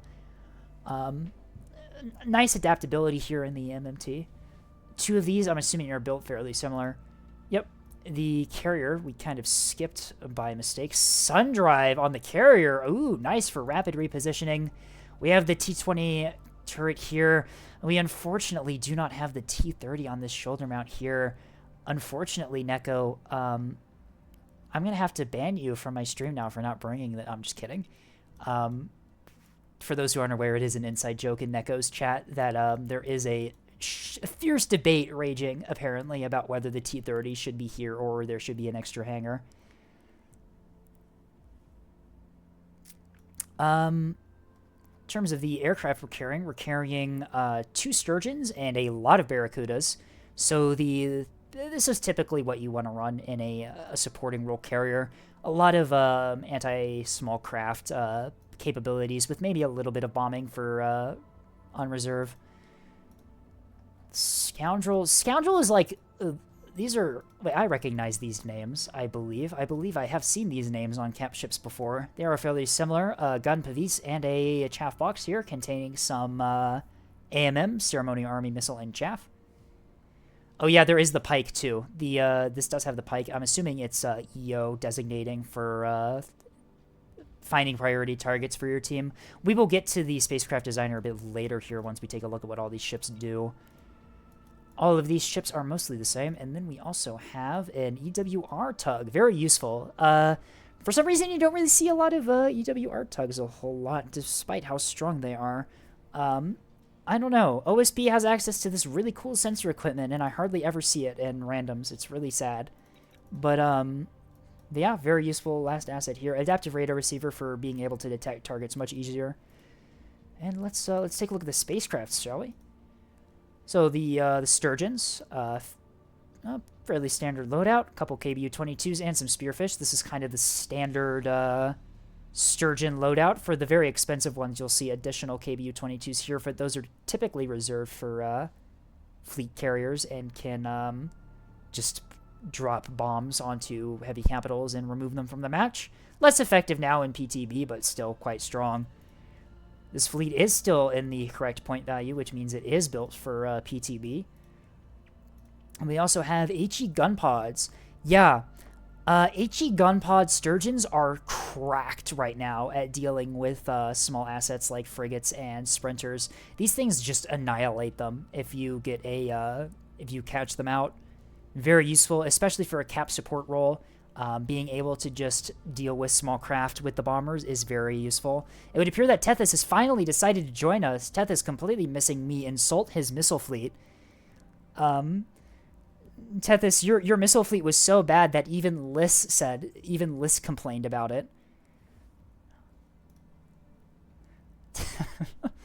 Up next, we have the Barracudas. Let's see what we've got. S1 gun pods. We have a couple of Tanto Ticklers, very nice names. Some AMMs to deal with Tantos. It's a lie. I'm sorry, Liz. You literally said Fleet Editor was a mistake when I was looking at the missile list. You can't hide from me.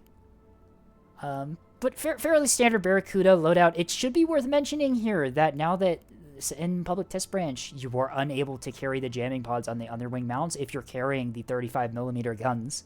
A small change that definitely quite effectively reduces the capability of Guide 35, which was previously just completely obliterating any gunfighter that ANS had.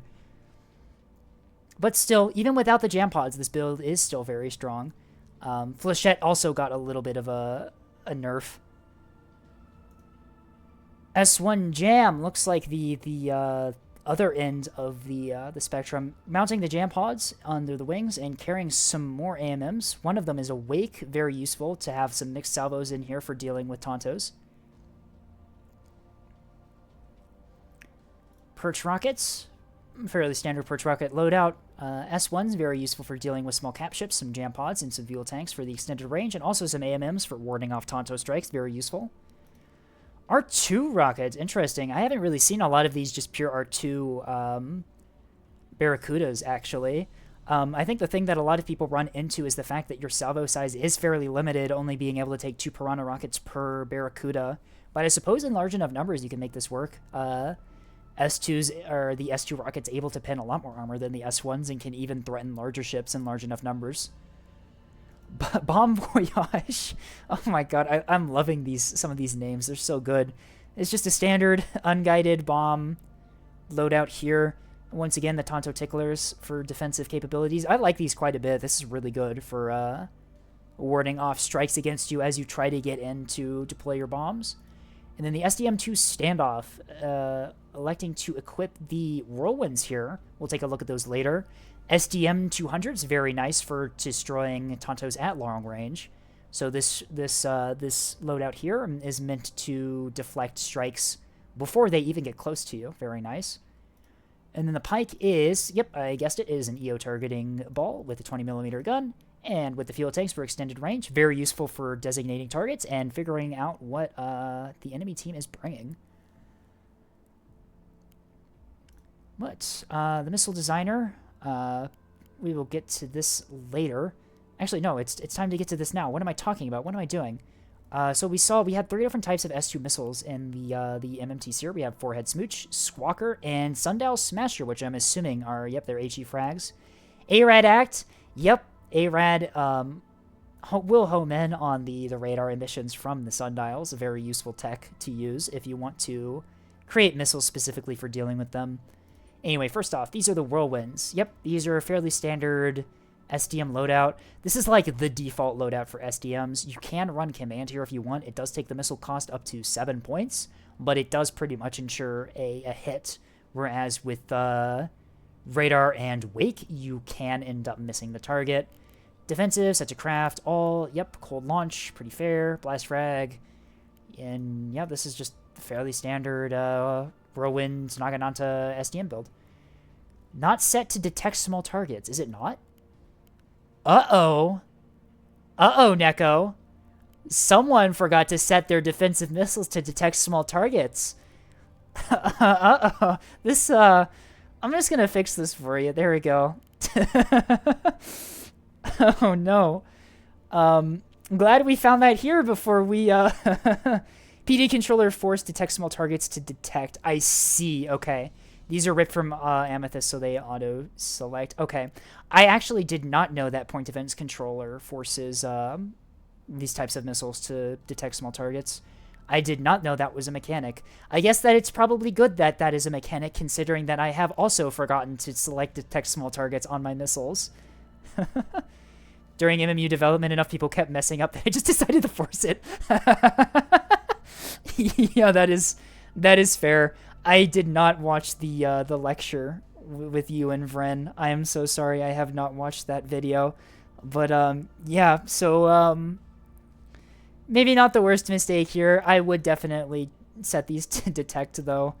No, Neko did a lecture with Vren and MathBlob. Neko has a video up on their channel where they talk about missile tactics, I believe. But moving on from the Whirlwind, we have ceremonial arming missiles. These are fairly standard. These are just there to convince the game that you are a threat for capping points. Parries are the AMMs here. We have the steerable active with the max size blast frag regular. Defensive SETI only hybrids. Interesting. Do we have additional AMMs in these tugboats? No, we do not. So those missiles will only go after hybrids. So if any S2s get launched at those tugs, they're not going to have any defense other than soft kill. I'm not entirely sure if that's deliberate or if that's an accident. I'm not sure if there's tech behind that, but I would definitely have set those to all, especially for parrying S2 missiles that get launched at your tugs. Tonto Ticklers, these are the missiles on the... I would set them to all the size hybrids, but someone hasn't done a refit yet of the missile defense mode, so I can't say S2H, S2H, or S3H. Fair. I'm assuming you just have it set up that way so they don't just all dump into a torpedo and then you have no AMMs left on your ship, is what I'm assuming you're doing. And then you just try and manually fire them onto S2s. They keep dumping on torps. Yeah, no, that is fair. That is, if I would rant for a bit to lists here, having them be able to select between specifically torps or just other S3 hybrids. Watching all of your AMMs dump into a torpedo doing absolutely nothing is a little rough. S2s are slow enough that I can micro. Yeah, that is fair. That is completely fair. So they're like I said, I didn't know the hidden tech behind this. I understand it now. That is completely fair to do that. The Tonto Tickler A and the Tonto Tickler W, active for A and W for Wake, I'm assuming. These are mounted on the Barracudas for defense against Tontos that might dive on them when they are doing their strikes. Fairly standard build here, very useful. The Wake ones are also useful on the ones that do have the mixed salvos for homing in on Tontos that go to high burn and try to burn away from you to try to avoid the ACT-guided missiles. Yeah, I posted an advanced missile doctrine prototype in Balcon a while ago, but it needs to be finished. Okay, that is nice that it's being worked on. That is, yeah, it is very sad to see AMMs get dumped on torpedoes and just do nothing because torpedoes have the armor. But yeah, I'm definitely glad that that's being worked on because that will be a very nice quality of life thing. All right, we are finally at the S2s. These are mounted on the MMTs. So we have Squawkers here, are command guided only with a self-screening jammer set to weave. Big warhead in these. I'm assuming that these are very close range. Yep. Nice even numbers in the thing here. I wonder how long did it take you to get those nice numbers there, Neko, or did someone else send you this missile? 7 km for pinpoint range. That is completely fair, especially when it's only command guided. You really should not be firing command guided missiles unless you have a lock or unless it's a front line on a sprinter. Not long at all. I set it to fine and drag. Yeah, fair enough. The course adjust and fine adjust thing is really nice. But yeah, the self-screening jammer, very useful for dealing with active radar or AMMs that might be fired at this thing to try and defend it, especially on like sprinters and such. The other missile you have, the forehead smooch. These, I'm assuming, are the ones you fire outside of pinpoint range. Yep, we have the 10-kilometer range. They are active, command-guided. One thing, can you install this without increasing the points? No, you cannot. Unfortunate, but it still should be good enough. Very nice combo here. You can fire these outside of pinpoint range, and you do not have to worry about having a bad track quality because the command is only validating. Weave offensive as well. Yep, very nice. And then these are the Sundial Smashers, which are, I'm assuming, quite long range, blast frag, meant for just dealing with sundials that spot you. Signal discrimination pulsed radar, so they will not home in on jamming, which is really nice. It will prevent jamming offsets from dragging these missiles away, and then an ACT backup is always nice to have. But yeah, that was Neko's more serious cap fleet here, and I really do like it. I am yet to build a carrier cap fleet. I do not actually have one built at the moment. I definitely want to look into doing that because honestly, having the carrier support for my cap fleet is a very useful thing to have. Maybe I'll just steal Grinch from Tethys and just call it a day. Anyway, moving on. Up next, we have Double Acello. I think this was sent in by Sammy as well, if I am remembering correctly. Yep, sent in by Sammy. All right, 2 Acellos, 450 gun builds. Ammunition elevators down there. Parallax in one of them. Parallax in both of them.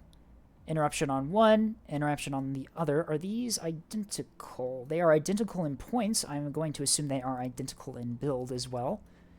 Are they in formation? They are not in formation. I like this. Raider drive for orbit dodging. Yeah, I like this. Having dispersed Acellos with Raider drives to orbit dodge is very useful. You can position them at a 90-degree angle from a target, and the enemy ship can only bow tank to one of you. Gun piloting centers are useful. Ox steering is in the nose, as you do for damage tanking. Bullseye and floodlights, very nice. And for Auroras, spread evenly throughout the ship. Yeah, these things are very nice. I have a fleet just like this. I didn't make it myself. I stole it from Flynn. I really want to go into Fleet Editor when I have the chance and just make my own variant of this fleet. So I don't have to say that I stole it from someone. Honestly, I really don't like using other people's fleets. Like, even if I'm going to use their idea, I still like building my own fleet from scratch, because it's really fun to do that and customize it to how you like it. But, yeah, no, very nice fleet comp. I really do like this tech. This tech is very useful. And people really do sleep on dispersed Acellos, because you can either do the offensive strat of having them attack a armored target from 2 different angles, or you can have them dispersed supporting your front line with the Auroras and jamming. And also sensors. Very, very nice. Yeah, not a whole lot else to say about that fleet. It's there is a video on my channel where I use a fleet just like this. Does really good. Flynn has also used this quite a bit. I'm assuming they have a couple videos on their channel with it.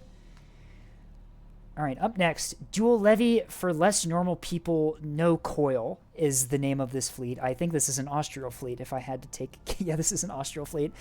Oh, I'm already memorizing all of the naming schemes, I guess you guys use in your fleet names. Acellos are diminished in effectiveness when paired because they already check that area support box. Yeah, Acello with a liner or an MM ball, yeah. Neko is completely right. You put in Acello with an MM ball or a liner group, and ANS has an aneurysm trying to deal with getting past the sensors and point defense. Anyway, this is the no-coil double levy fleet. Also built for test branch, as this fleet is in the 3,000 point limit. The bombers not much cheaper, but slightly more cheaper on ANS on public test.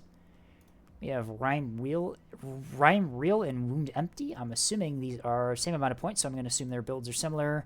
Basic CIC, deck gear lockers, rapids. Yep, fairly standard stuff. Basic drive. Let's take a look at the spacecraft designer first. Oh my god, you have 30 bombers. Oh, dear lord. Okay. Only 1 loadout per bomber, so it doesn't look like we have any unguided bombs for the bombers here. Yes! Yes, I love this. Running 2 different types of torpedoes or multiple types of missiles in your bombers. Please do this. Using bombers and fighters to drop missiles makes doing mixed salvos so easy. It just makes it basically for free. All you have to do is go into Missile Editor, duplicate your missile, and then swap the warheads around. Not the warheads, the seekers around. Please. Please do mixed salvos. They are so fun and so much more effective. Act Command Val and Aran Act, 2 very strong seeker combos here. Able to avoid command soft kill by having the ARAD Act on the second one. And yeah, no, this seeker combo, I really do like this. I think this is the seeker combo I use on my bombers, on my carriers.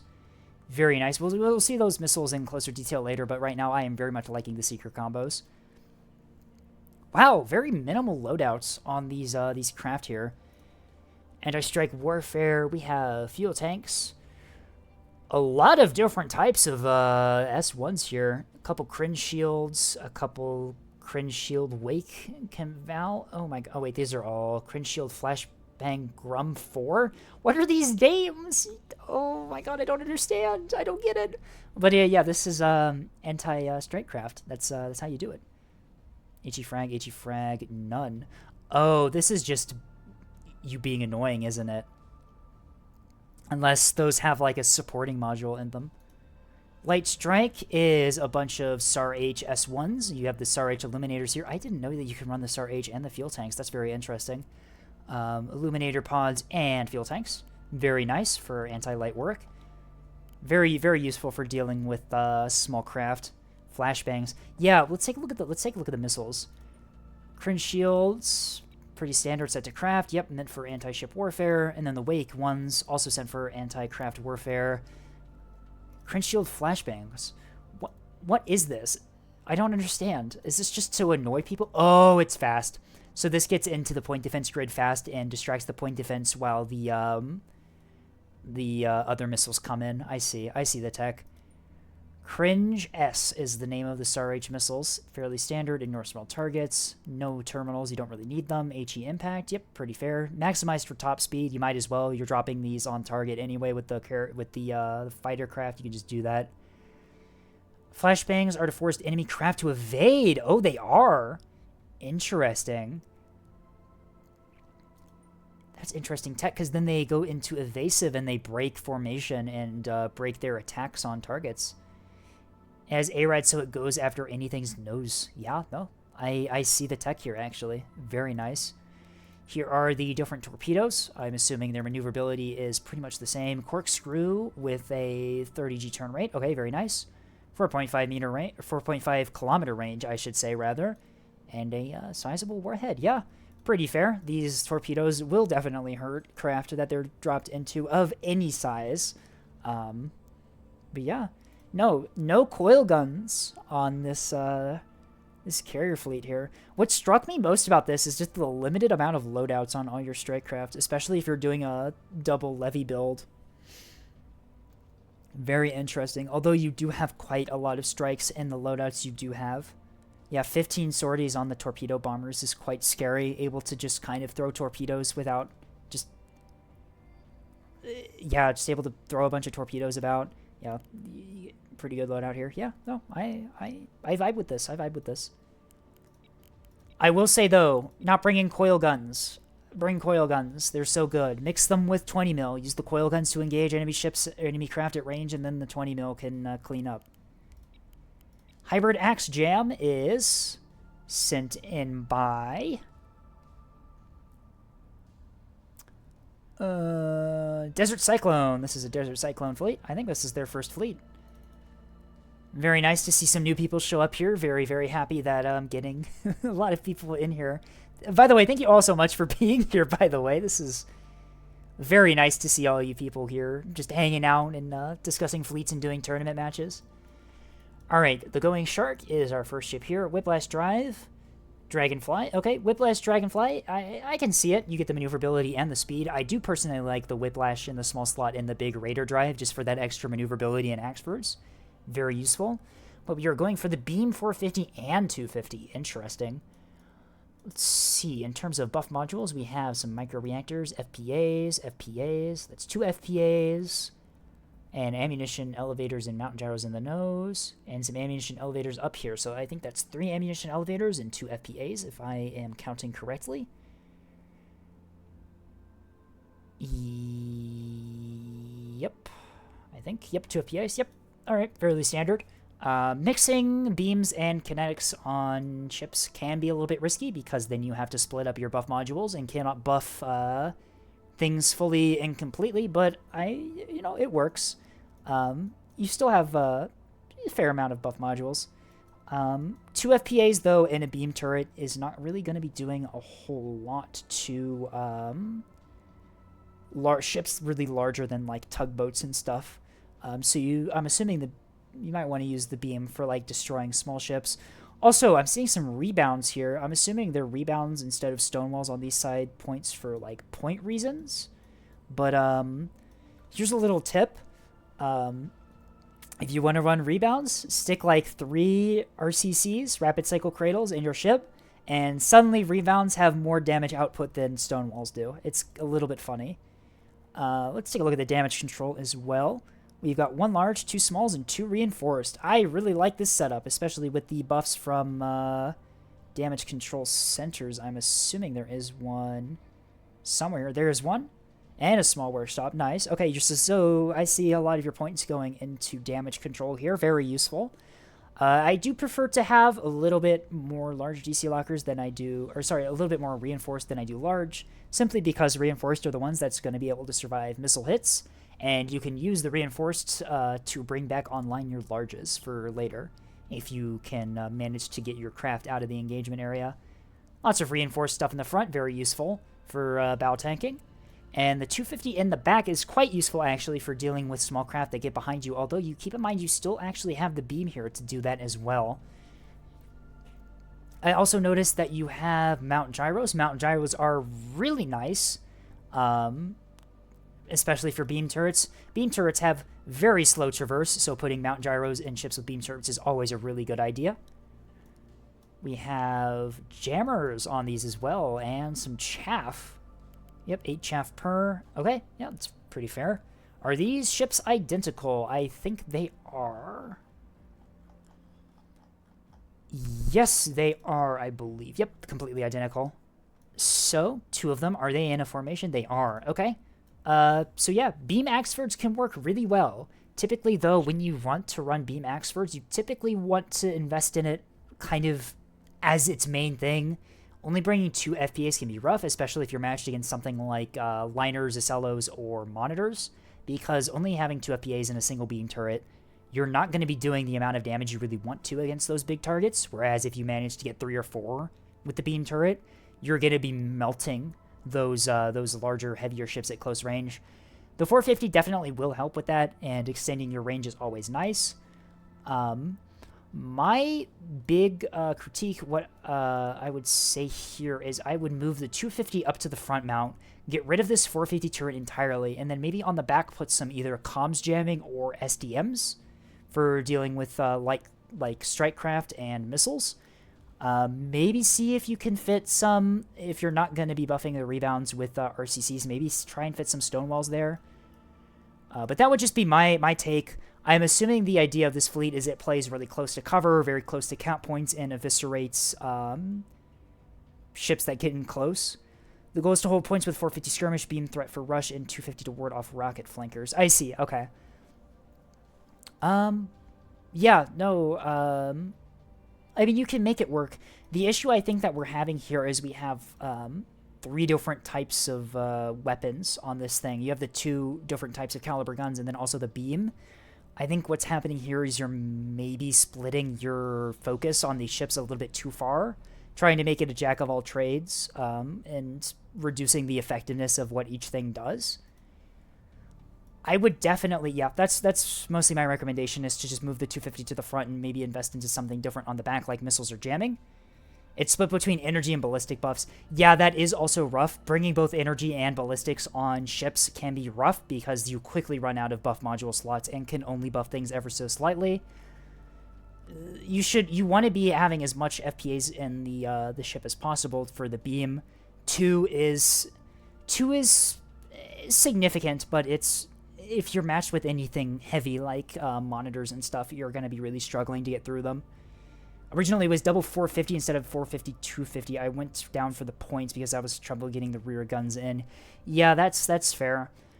Another thing I would say is that bringing the gun in the back can be a little bit rough in Axfords, because if you want to use it, you kind of have to be broadside to the target, and being broadside in an Axford is a recipe for having all of these compartments in the center go down to incoming fire. The capitals, ANS capitals when broadside are surprisingly vulnerable to return fire. And so typically I tend to run my capitals bow on, where the armor and the smaller profile can help deal with the incoming damage. But yeah, I see what you're going for here. I do think for what the ships are incredibly well built. Don't get me wrong. Like the DC setup, the internals, all of that is like really good. The only thing that I would maybe consider is maybe changing around the external weapons and point defense mounts a bit. Get something a bit more optimized for doing a specific thing, and then you can rely on your team to maybe bring the 450 or long range stuff if you want to go with close range. Mark 65 backpacks on Axis also work like a beam backpack on BB. It sees off light threats incredibly well. Yeah, no, that's fair. That's why the seeing 250s in the back of Axfords is actually a very good sign. Anything gets behind you, you can stick a bunch of RPF in their face and just kill them. But yeah, that was Desert Cyclone's double beam Axford fleet. Journey Grum. I think this is an Austral fleet.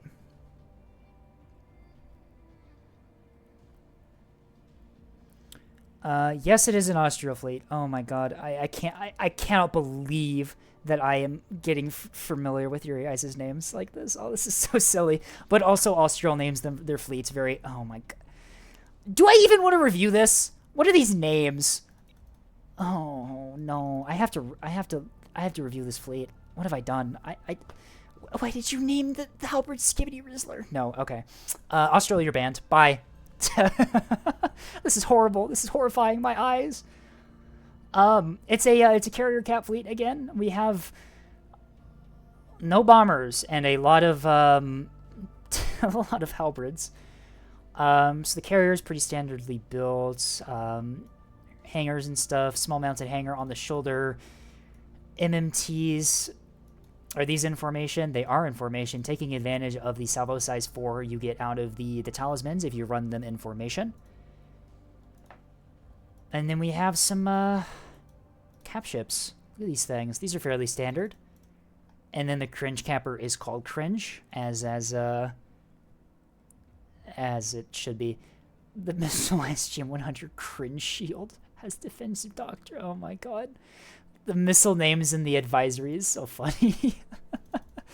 You have forced the game to call your missile something horrible. Welcome to Fleet Review Escape. Yes, Neko reminding me that this is what I signed up for. Are the bulk mags in slot 1 on the tugs? I believe so. No, that's a CIC there. And then... interesting.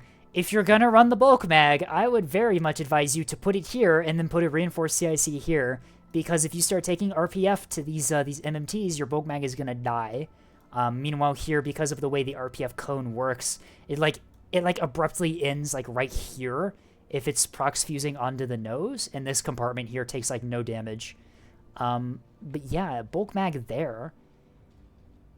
Couple aux steerings and a small DC locker, reinforced drive. Yeah, they're fairly standard. We're running the Scryer variant of the MMTs. Yes, I like that. Maybe the other one. Is the other one running adaptive? The other one's running nothing. Okay. The other one's running a Bridgemaster. I see. The only downside to that is that if the Ohio goes down, you're kind of in a bad state, but you are running a Blackjack on the other one. Yeah, Austral taking full advantage of the formation here and splitting up the equipment of these things. Opting to take jamming on the second one. Yeah, very, very nice. Ithaca for the 8-kilometer gunfight. That is true. The Bridgemaster gives you insane track quality if you are able to detect something with it, which is very useful for gunfights. But yeah, let's take a look at the spacecraft. I will not be saying this. The person... Oh no, this is a main branch fleet, isn't it? Oh no, this is a main branch fleet, and suddenly the Barracuda's unable to take the 35mm guns. The person, Guy 35, has been completely obliterated here, as there are no 35mm guns on these poor things. They are unable to be mounted. I'm assuming if I loaded this up in main branch that there would be 35mm guns slung under this craft here. No gun pods. Yeah, it could just be Austral pulling my leg by not putting any gun pods on this thing and just making me go insane having to look at this. The rocket is yep, pretty standard perch rocket strike with jamming coverage, and then faster rocket is just the rocket, but it loads up faster and also has KBU-15s. Did the other one have KBU-15s? It did. Interesting. Very nice combo there. Oh man, I hate these names. I hate these. They're so bad. This variant has the advanced radar that's able to lock targets. Keep in mind, yeah, the advanced internal radar on halberds is able to lock targets at 8 kilometers. Very useful. And then 35 flechette for defense, and then the other has the Wake Seeker on it. And also 35mm flechette. Yeah. No bombers on this fleet, though. Very interesting. I'm assuming that's what the MMTs are for, but you also do have strikes on the Barracudas as well for dealing with light targets. And I'm assuming the idea is to just let your teammate deal with anything larger than a frigate. AOA tracker lock. Yeah, no. The advanced internal radar on halberds is capable of lock. Can lock, yes, at the very bottom. Halberd lock range was reduced on PTB, was it? Max range, does it say what the lock range is? No, it just says what the max range of the radar is, but importantly, it can lock. 2 kilometers, just enough for it to hit the targets it's attacking. I see, okay. So unfortunately, maybe the lock range is by default on tooltips. Yeah, unfortunately, I do not have show hidden stats currently downloaded on my version of the game, so I cannot see all those juicy stats, but yeah, lock range was reduced on PTB. Yeah, having a free offset lock was, yeah, not really free, it's 50 points, but it's definitely much cheaper than a lock vet or something. But yeah, this internal radar is very useful, even without the ability to lock at 8 kilometers. But yeah, this concludes our look into a fleet whose ships I will not be pronouncing live on stream. Yeah, now we just get it on the pikes. The EO designation, people sleep on that really a lot, is that if you designate a ship with the pikes EO thing, it does actually give you good track quality on them, and you can hit them a lot easier. That was Journey Grum. Alright, this is Task Force Sleight of Hand, which I do know is Leviathan's fleet. I believe this is the fleet that they brought with us on, I think it's my most recent posted video on my channel. It's the one where Killer Banana ambushes Bell's carrier with a S2 battleship. So the idea of this is that Bell even fell for it in the match we played, is that it's a double Axford without being a double Axford. So the idea is that this frigate gets ID'd as an Axford, and it makes the enemy think that there are 2 Axfords in the area when really there's just one. The Risk of Rain, beautiful names. I love these. Hail-filled Skies. These, yeah, I love it when people make cool names for ships. Look at these. These are so good. I love these. Also, the Axford is titled Gale Axford. Very sneaky, I see. Alright, so fairly standard 450, 250 Axford build here. 2 smalls, 1 rapid, and 2 reinforced. Very nice. Buffed by 3 ammunition elevators in all of the turrets. Some mount gyros there. What are the other buff modules? We have some adaptive radar receivers, mount gyros, micro reactors, rapid cycle cradle, ammunition elevators. Where's the radar? Parallax in the nose. Thank you for putting the radar up here, or the radar up here. It very much is able to. It's especially Parallax. Like look at the health of this thing and the damage threshold. Like this thing is tankier than some compartments. But also stacking the aux steering and reinforced DC lockers up front, very useful. Whiplash Raider, love to see it. And the hangar on the back has these 2 halberds we will get to later. Sarissa Frigate is a Sarissa Frigate with some VLS-2s. I'm assuming we have some active decoys and some SDMs. We will take a look at those later. Chaff, and also a ceremonial arming missile.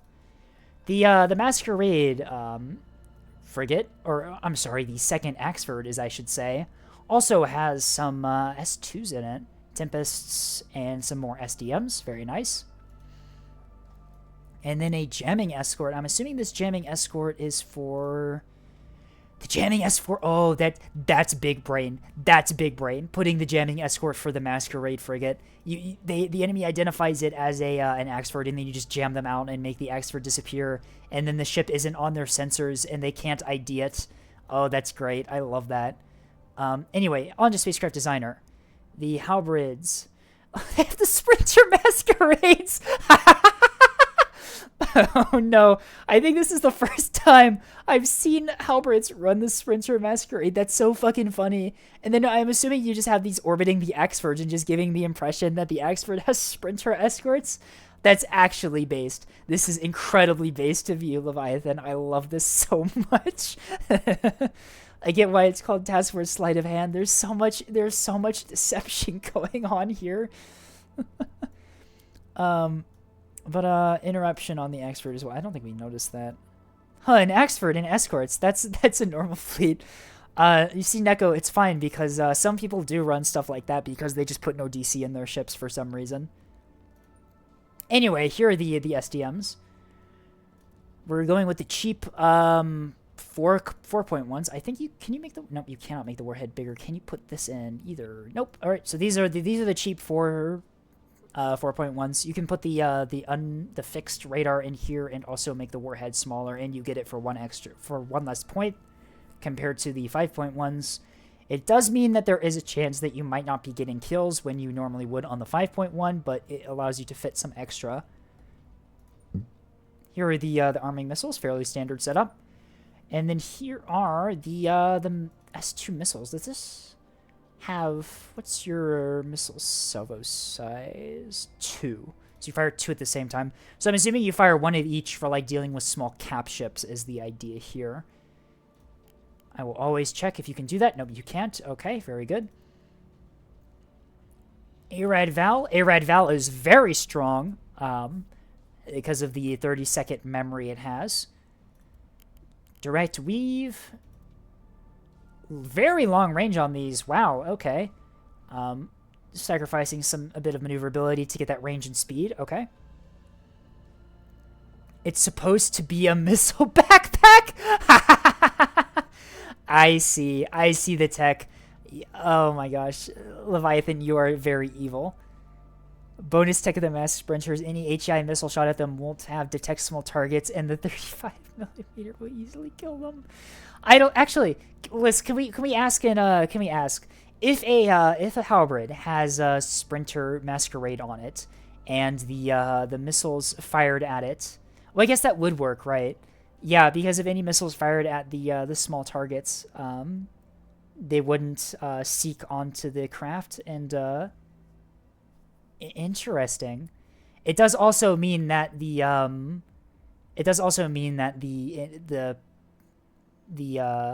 escorting halberds won't be able to absorb any missile fire for the Axfords. I've been going for 7 hours. I need to wrap things up. Jesus Christ. But yeah, that was Task Force Sleight of Hand sent in by Leviathan. Last up, we have TF Venti version 0.2. This one is... Oh, this is a Jar fleet. Hello, Jar. Missiles determined to send targets by a flag called PD target, so Masquerade won't affect them. That's static. I see. Interesting. That's really interesting to know that Masquerades will not affect Missile Seeker stuff. Anyway, this is Jar's fleet. We have a 100 mil liner here with some container stack launchers. No plasma on this thing, but interesting. And yeah. I am aware, Neko, that you also sent in a one last fleet for Firebird, titled Tactical Breach Wizards. I will take a look at that in a moment here. I'm going to get through Jar's fleet really quick here, and then I will download that one, and that will be the last one we do on stream. I think I'm going to call it a day after I do that one, but I want to make sure I get through all of the ones that I have right now. Double driving this liner, very nice. The Longhorn Drive and the 777, very nice. This combo makes your ship go very fast and have better linear thrust. The only problem is that be careful when you go to flank speed, because this will kill all of your damage control teams if you're not careful. Don't ask me how I know that. Anyway, Warbler Jammer and a VLS-46, nice. Lots of ammunition elevators in this. All ammunition elevators? Yeah, all ammunition elevators. Damage control complex in the nose. Reinforced CIC, reinforced mag. Jury rig reactor, GC storage. Fairly standard internals here. Damage control is pretty fair. I would storage, reinforce. Yep, this is fairly fair. Is this... Oh, it's 100 mil goalie, I see. So it's built to prevent cap ships from taking points. Very nice. That's why you don't have the plasma. You don't really need it against small cap ships. MMT, Employee of the Month. I'm assuming this is your favorite ship here in the fleet. Small DC in the top here. Reinforced mag. Aux steering, reinforced CIC. 2 smalls. Very, very invested on the damage control here. Opting to put the reactor in the big slot here instead of the drive and not taking the reinforced. This module slot here where you typically have the reactor and sometimes the drive is It can be rough considering how big the hitbox of this thing is. It tends to get killed really easily, especially when you're under RPF fire, which is why I typically like to put the reinforced drive there and then the reactor behind it. Tends to increase survivability a lot. So you can use cheap missiles to see if a track is a lifeboat. Huh.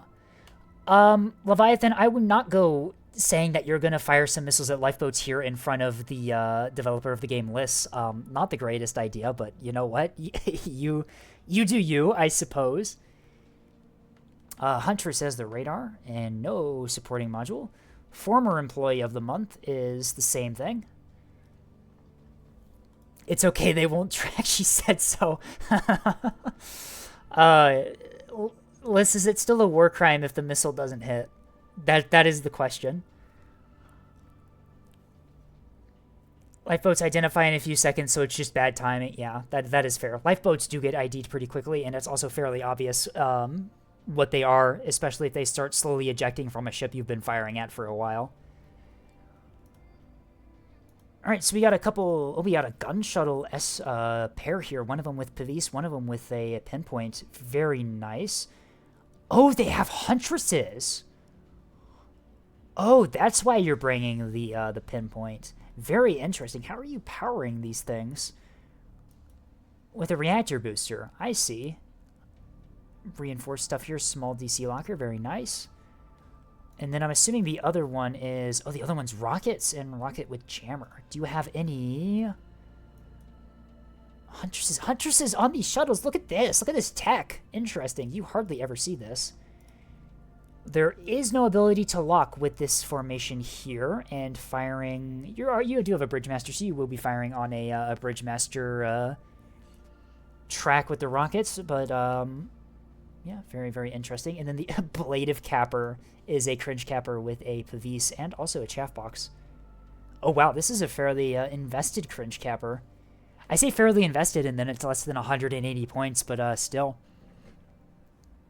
Let's take a look at the missiles. Good enough. Good enough. AMM. Yeah, fair. You can, I believe, fit that. Yep, you can fit the steerable active radar with no extra cost on the 2-point AMMs that are guided by radar.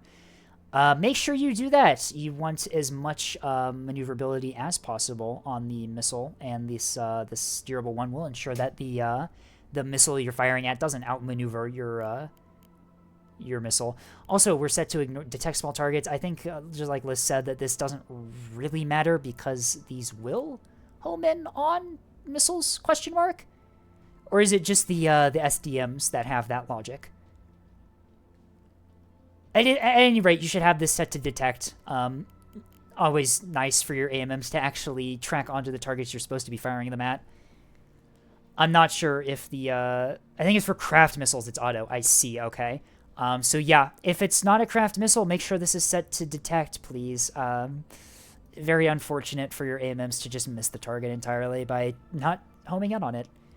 Ceremonial arming missiles, there we go. Die Highs is the name of the S2s. We are doing Command ARAD, set to jamming only, so Hodge. Corkscrew with 8-kilometer range, decent speed, really good maneuverability on these. These are set to command. Interesting. I thought that the MMTs didn't have... Ooh, yeah, no, the MMTs don't have locking capabilities, and they're firing on Huntress tracks. I would, if the PD controller tasks the fire to force detect small to... If the PD controller tasks the fire, it forces detect small to detect no matter what the target is. The config option exists if you're pause firing for some reason. I see. Okay, so it is less of a problem than it appears to be.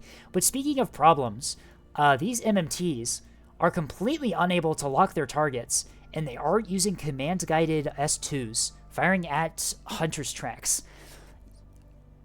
Your missiles will miss, unfortunately. If you're firing command primary without a lock, the command will go after the where your ship thinks the track is rather than where the track actually is. If you want to be firing these missiles without locks, I would recommend doing act with command val. I think is the typical go-to. The missiles do cost the same if you're using the steerable active here. I would definitely go for that instead of the command only, because without a lock, it's very unlikely that those missiles will reliably hit their target.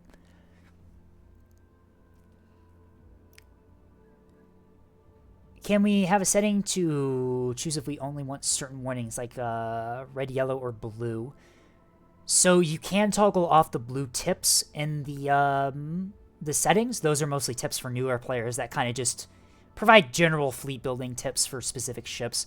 I noticed that the Acellos have a special tip that explains that they can mount ANS equipment. And just like we ran 3 games, he was furious that his ASF craft were doing terribly. I thought the Barracuda was supposed to be better. And, oh my god! So they didn't have detect small target on, and they were just missing every shot. Oh no!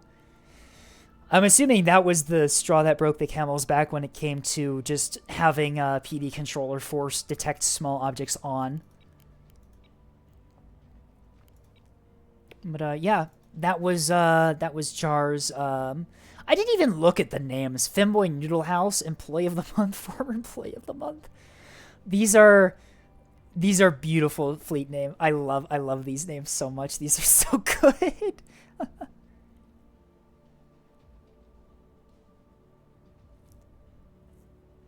Feature was copied the craft after that set of games. I see. Okay.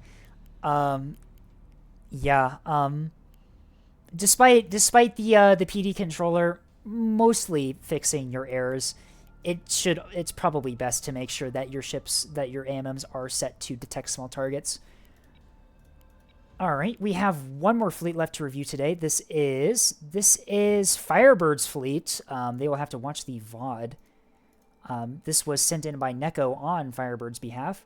We have a fleet called Tactical Breach Wizards, which is a very good game, by the way. If you have not played Tactical Breach Wizards and love turn-based strategy, please play the game. I have played through it entirely and have perfected all missions already. It is a very fun game, and Neko has been streaming it on their channel as of recently. But this is Tactical Breach Wizards, named after the characters from the game. We have Jen Kellen, who is the freelancer I forget what her actual title is, but the freelancer wizard, and then we have Dessa Banks, who is the necromantic. But yeah, let's take a look. We have a double levy fleet, basic CSC, rapid DC locker, some deck gear lockers. Nice. I'm assuming these are the same ship. Yep, copied twice. Let us take a look at the. Are these? Wait. I don't see any Tontos in these. Firebird, where are your Tontos? Oh no, we have 2 types of torpedoes here. Gale Grenade, which is Jen's utility item, I believe, and then Spectral Skull, which is Bank's utility item. I see what we're doing here with the funny names. And then some cluster bombs. Yeah, there are no Tontos in these. Interesting.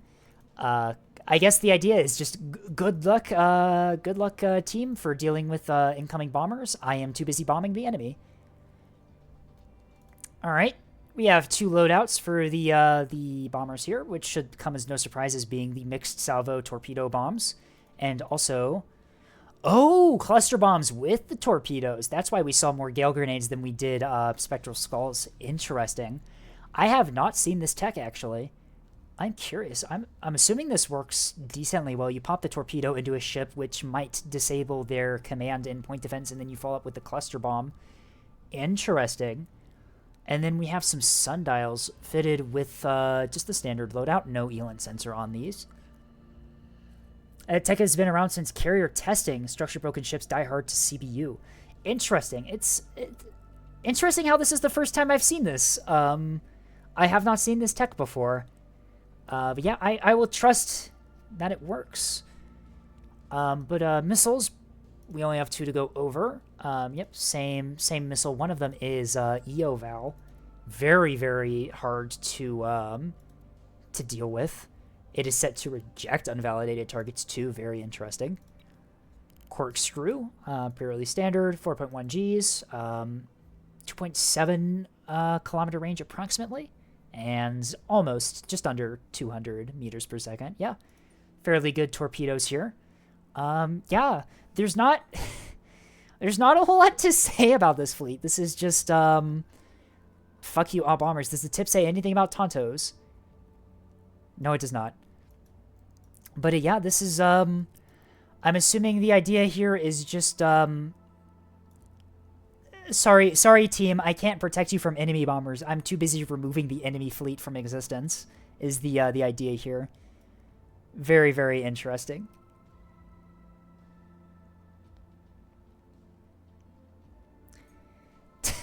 A quote from Firebird: "Claymores are just cruise stages for torps." Real and true, indeed. People use suicide bombers so they don't waste time deck landing. Interesting. I suppose if you're bringing 40 bombers, you might as well do that a little bit.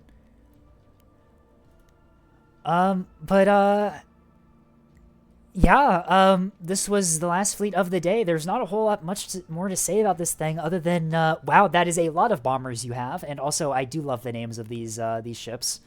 Very nice to see some Tactical Breach Wizard, support in here. I'm gonna, definitely unrelated to, Tactical Breach Wizards, I'm gonna load up one of my, old, fleets here that I haven't updated. Definitely didn't steal these names from somewhere, did I? Definitely not. These first 3 ships, my own unique names. I came up with these on my own. OC Do Not Steal. These are my names. I came up with them. Definitely. Anyway, what's this tip about? Add point defense. No, I will not be doing that. OC Do Not Steal. Has List seen OC Do Not Steal? I don't think they have. Actually, I should show them Bell's fleet as well. I should further confirm their opinion that the fleet editor was a mistake. OC Do Not Steal is 25 points more expensive now. What happened? What got changed? One advisory. I wonder what this is talking about. Maybe it's the Shipbreaker missile. We just pretend this fleet doesn't exist. I definitely, this is definitely the best fleet in the game. Nothing's wrong. Nothing's wrong with the missiles. They're fine. It's all fine. It's all fine. Anyway, yeah, I think, that's all the fleet reviews today. I've been going for 7.5 hours, and I need to do things today. I need to be productive with my life. I need to start, editing down the tournament matches so I can have them posted by Vastal and I's agreed on, deadline for having them up on the channels.